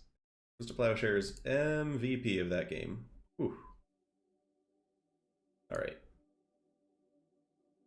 Just search for, like, Lo-Fi Chill Wave on YouTube, and it'll be the first thing that pops up. Pretty sure. Yeah, Metamorph, that was an example of a matchup where Metamorph was awkward. I don't think we want to assume we're up against Dagger every time. We need to become Aaron Gertler tonight, chat. That's the goal.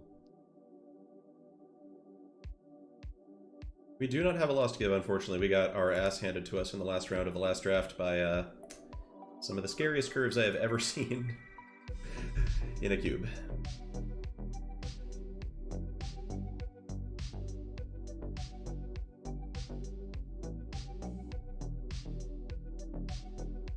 Hand looks awesome. Hand looks supremely awesome, assuming we get, like, cards that aren't lands. Future Spell Thief Pog. I think we still just Uro here. Want to be a little bit attentive to if we draw a land, maybe keeping Headquarters in hand. One has some kind of spell. What were they holding up there? Black Sun's Twilight is the thing? I think we put this in tap, though. Didn't draw another land. This feels like Black Sun... What 1 mana Black Spell is not a discard spell you'd cast on turn 1 or a kill spell you'd cast on turn 1. It's gotta be Black Sun's Twilight, right?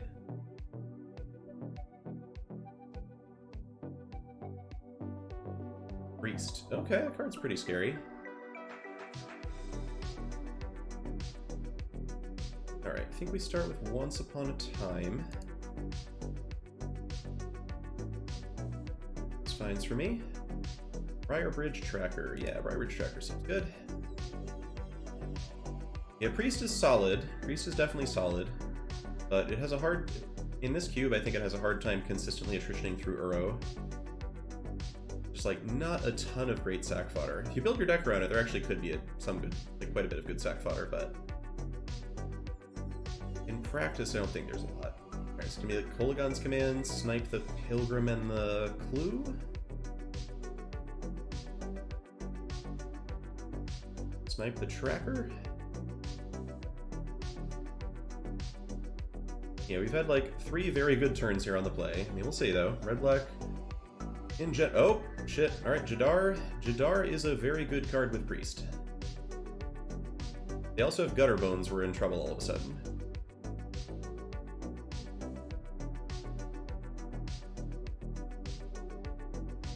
That was a pause, but they didn't play anything on turn 1, so I don't know what's going on. Are they just going to use Priest at end step? Alright, looks like they're... If they use Priest at end step and sack Jadar, I'm pretty okay with that.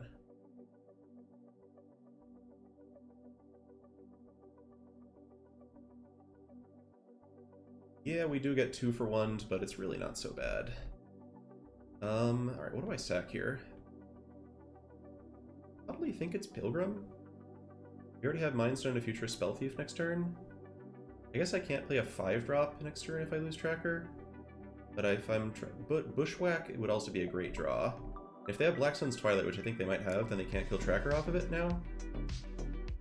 Which is very cool. Excellent. Oh, Inscription's so good. Okay. Alright, and there's no 1-mana spell that kills Tracker here at instant speed from black, so we can pretty safely just go... We crack the Clue first, that way if I draw land I can go Mindstone Inscription. Well, we attack first, actually, hold on.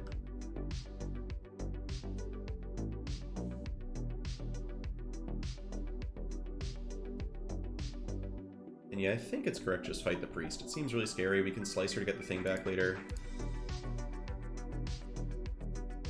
Oh, is Cut Down in the cube, that's a good... Yeah, Cut Down would do it, shoot. Okay, we got Inscription first, I guess. Or we could Mindstone and wait and see if they play anything that makes me want to Inscription, but then they just have removal for the Tracker. If they have removal for the Tracker, they get to Spell Thief it. I think we get greedy on them here. There's just so little that makes 2 creatures in the cube. I think we can afford to get greedy on them. They would have cut it off turn 1, but they could have drawn it. Or they could have drawn it, but I like this. Sets up Spell Thief. If they just go like Shieldred or something, I'd be really glad to have Spell Thief up. They already Jadar'd, which is one of the best Priest cards in the whole cube. Now they're just going to Gix, which doesn't do that much. I'm going to Future Spell Thief the Gix, actually. Because I would like a Gix in my hand, please. Thank you. Because now I have this bomb attack next turn by just casting Gix and attacking with both creatures. Okay, Cold Conscript. Are they going to use Priest? Doesn't seem like they really can use Priest here. No, they can, actually. They probably should. They didn't. Alright, so now we get to go... My options are, like, full-on Inscription the Priest, or... I think we just... Small Inscription on the Priest. Probably shouldn't have played that land without thinking about it first. Yeah, fight the Priest with Briarbridge Tracker.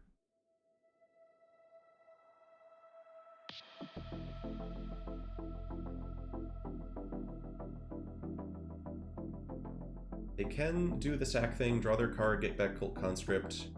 We just sack Spell Thief then. And then we play Gix, draw a card off of the hit. Real good. And we still have Slicer into Inscription as another like removal option. We're getting closer to Uro. Many good things are happening. Well, I guess the worst case scenario is they like use Priest and then they have removal for... Nope. Okay.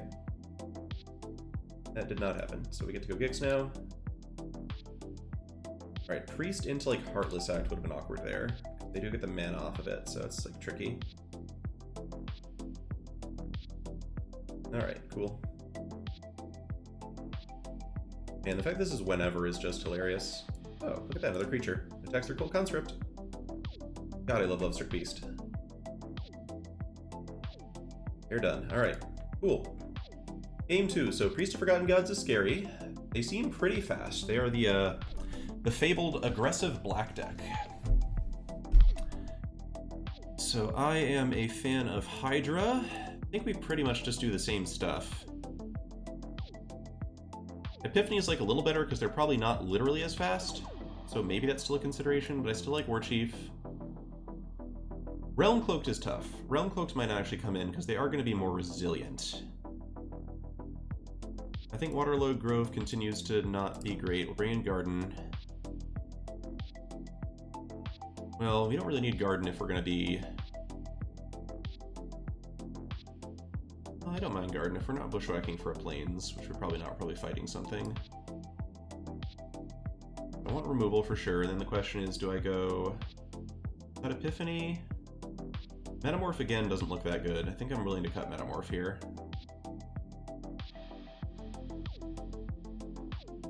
Titan is not very good. Titan is very expensive, which if our opponent's killing our mana dorks makes it hard to cast. It dies to sacrifice effects pretty easily. Our opponent's deck's probably full of removal. Titan does not inherently get card advantage when it comes down. There's like a lot of problems with Titan. We boarded out Foundry before. I like Foundry now. Against Priest of Forgotten Gods, Foundry's pretty good. And in general, this is going to be a somewhat grindier game than we had before. I don't think it's Frillback. We didn't see any targets yet. Line Up the Shot also just feels like didn't see any targets yet. Vivian, we didn't see any targets yet. We only saw ground creatures. I don't know. Vivian does grind pretty well by just drawing a bunch of cards, but I feel like I would rather just go to the board faster. Sublime versus Vivian's an interesting question. Vraska is too hard to cast. We are not really a black deck. We have 2 black sources. 3 with Ornithopter. Epiphany versus Vivian. I think I'm still in Epiphany here, but it is close. And I'm very willing to bring in like Frillback or Realm Cloak Giant as we learn more about our opponent's deck.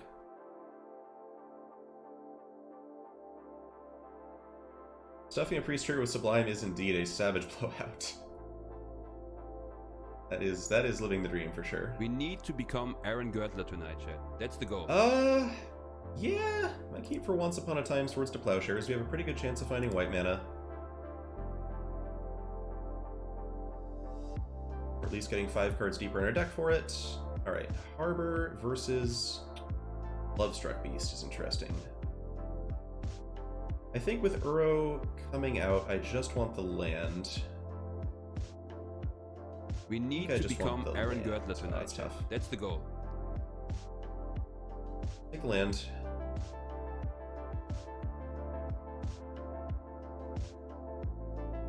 Uro, War Chief, Nissa Hydra. Alright, how fast are they going to come out? Priest of Forgotten Gods again, okay. Joke's on you, opponent. I'm not casting any creatures. Oh, it feels so good, Chad. It feels so good to have the Hallowed Fountain right now. Oh my god. Alright. I actually think I'm supposed to ping off of this in case they cast Gix. Because if they just cast Gix this turn, I want to kill Gix, not Priest. Gix is just guaranteed card advantage every turn. Judith the Scourge Diva, on the other hand, I will go after Priest. Judith doesn't scare me so much. Okay.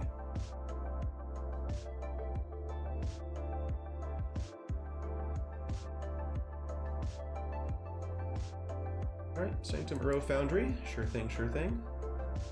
One land, please. Sublime Epiphany, alright. I mean, expensive cards are expensive. We'll see, we'll see. Chat, you can see why Sublime Epiphany is, yeah, not an auto-include, right? We have a lot of expensive cards. Epiphany is one more of those. If they play Gix, it's awkward. If I draw a 5th land and they play Gix, it's fine. If they let Kolagons command me, that's also fine. I'm actively kind of happy to put this Foundry in the graveyard for a row. The way things are looking right now. Liliana the Last Hope is fine. That does not go very well up against Nissa. We need to become. It is pretty good against Retrofitter, but that's the goal. Not Nissa. We can bounce it with Sublime Epiphany if it's getting too dangerous. All we really need is the land. Perfect. Okay. Nissa creatures are pretty hard to kill. And we'll do a forest here. That way we can use the Foundry. Smash Liliana. Gosh, ramp is really good.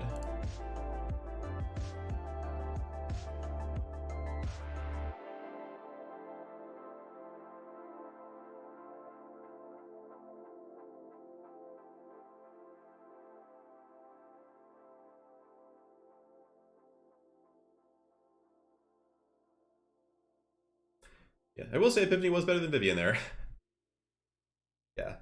But, I mean, it'll be very good next turn, too. I mean, we're probably... Epiphany's a good card. It's definitely better than Vivian. We didn't see any Vivian targets, as I said. Pre-release foil Uro. I hope you sold that for a good amount of money before he left all the formats. Or that, you know, you keep it as like a personal treasure. One or the other. Invasion of Innistrad. Sure, whatever.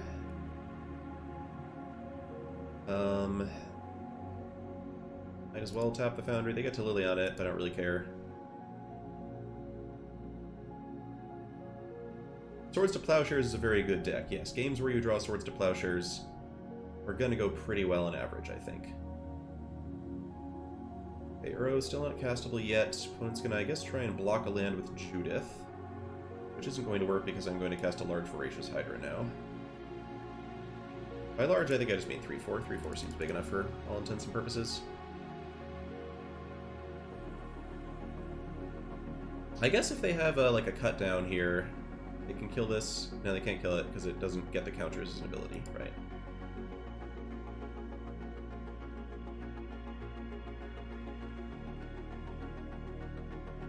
Alright. Immediately, if they can kill all my forests, that's like a little awkward for me. The Mind Stone helps.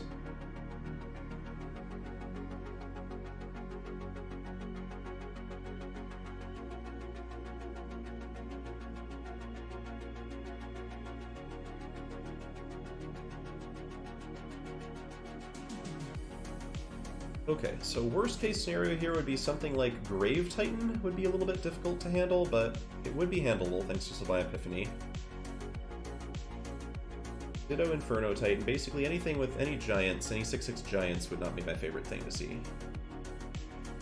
Drown in Ichor. It's a good combo with Liliana, it's not very good here. Oh, everything is dead. Alright, opponent definitely putting up a fierce fight. I think I just cast another Planeswalker now, though. That seems like the move.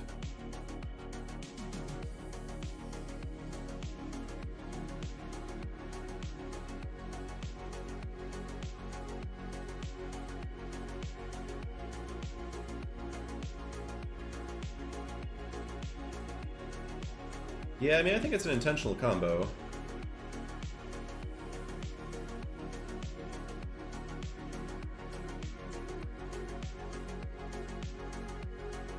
Alright, we would still struggle with an Inferno Titan here. We are running out of lands.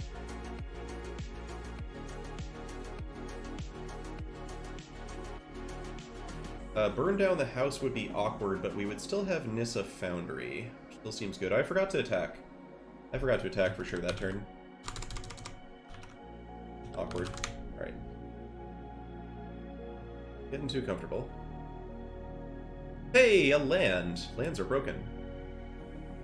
In fact, this land lets me cast Sublime Epiphany, which makes it super broken. Oh, I have mana in the pool? Oh, that's right, that's right. Okay. Never mind.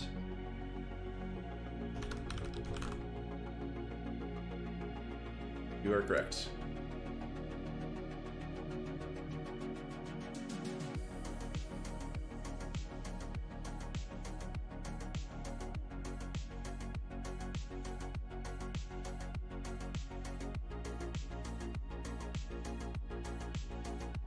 Alright, nope.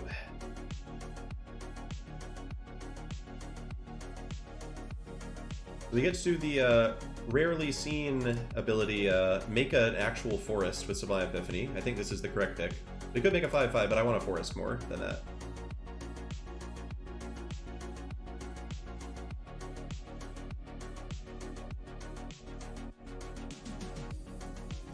Alright, with Krasis out, I feel better prepared to deal with an Inferno Titan. Okay, goodbye. $500. Thank you for the follows during that match. Slam Dunk, Mouse, Mouse, Mouse, Argo 80, and I Tisardin. Tisardin?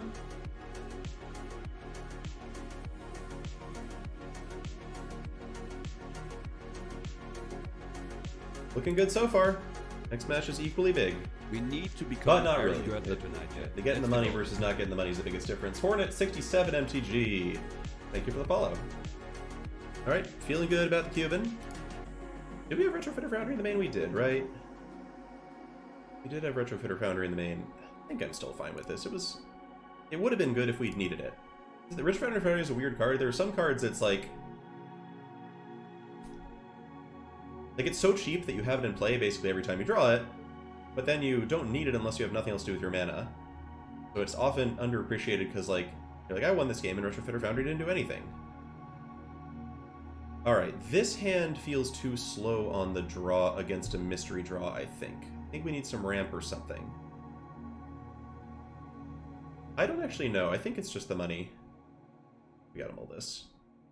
Okay, this is not great, but has some potential. Maybe we just go the turn 2 Uro route again or something. Aaron Gertler tonight, chat. That's the goal. Okay, opponent's on the red deck again.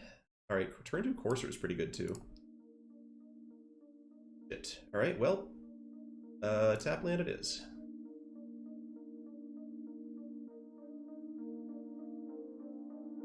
Okay, didn't get burned out turn 1, that's good. Courser's gonna come down, Courser's a little hard to kill. Opponent's doing, alright, ramp stuff, that's bad.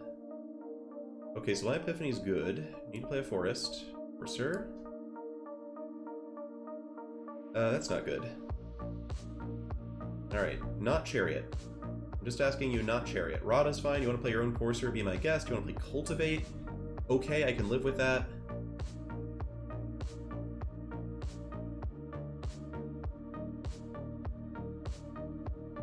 Bloodbraid Elf, alright, that one's fine, kind of. Yeah, that one's great. Alright, that was the least scary 4-drop I think they could literally have had that turn. That's the goal. Small blessing that. Make disappear on top, that is so awkward. Alright. Well, we cycle the Triumph in case there's a land on top. I guess we could, try to hold up some mana and pretend we have something. Is that better than cycling the Triumph? I don't think so. I think we just cycle the Triumph. And I guess we have plenty of blue, so we cycle the Headquarters in case we get slicing later. Make disappear just a little late here. Phyrexian Metamorph on top could actually be good, though. This is the kind of matchup where Phyrexian Metamorph... You know, if they go like Goldspan Dragon, I'm going to be real glad we have the Metamorph to follow up. Okay, tap land, sure. Are we just killing Courser this turn? Is that all we're doing? Whoops. Alright, I should update the record command. I know.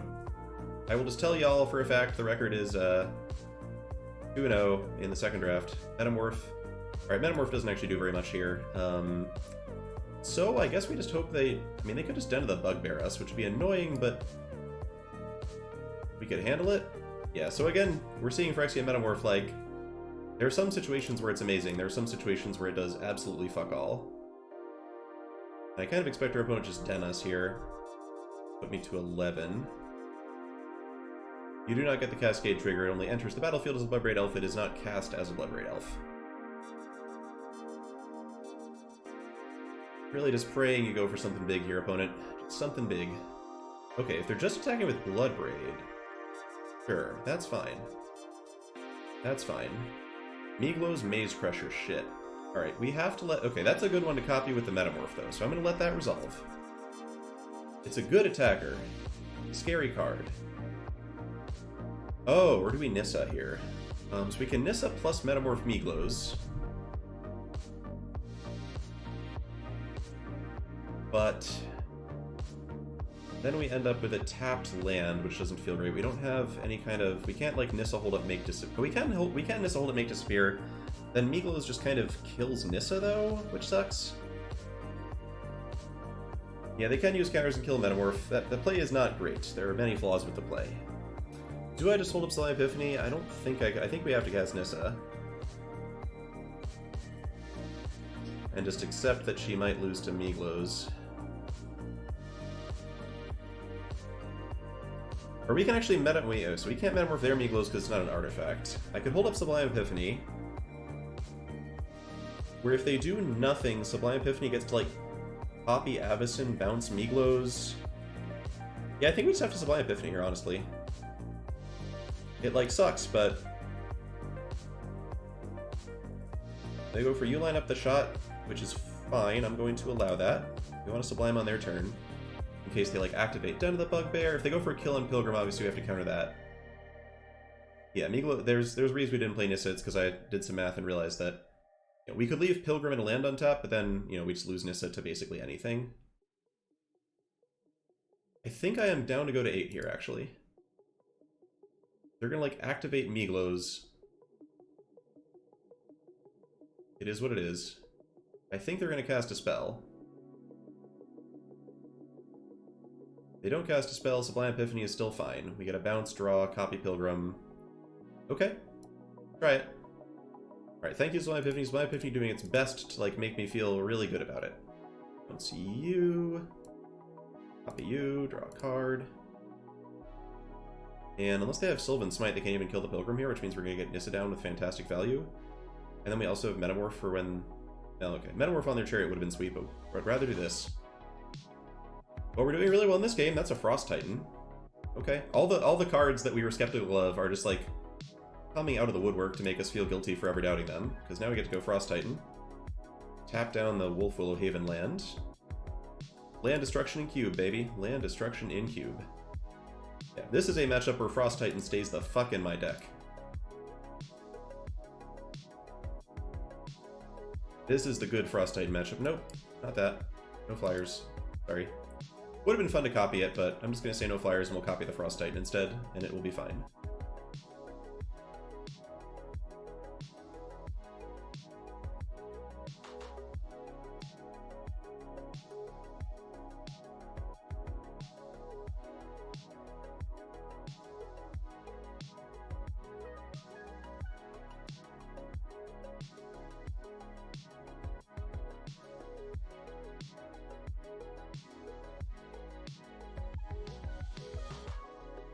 Could we have Nissa plus Titans? I think, would we have been able to hold it, make disappear with that? I have my doubts. Alright. Phyrexian Metamorph. Yep, Metamorph. Copy Frost Titan. Tap down this thing again. Plus Nissa. My tapping's probably a little bit funky here, but whatever.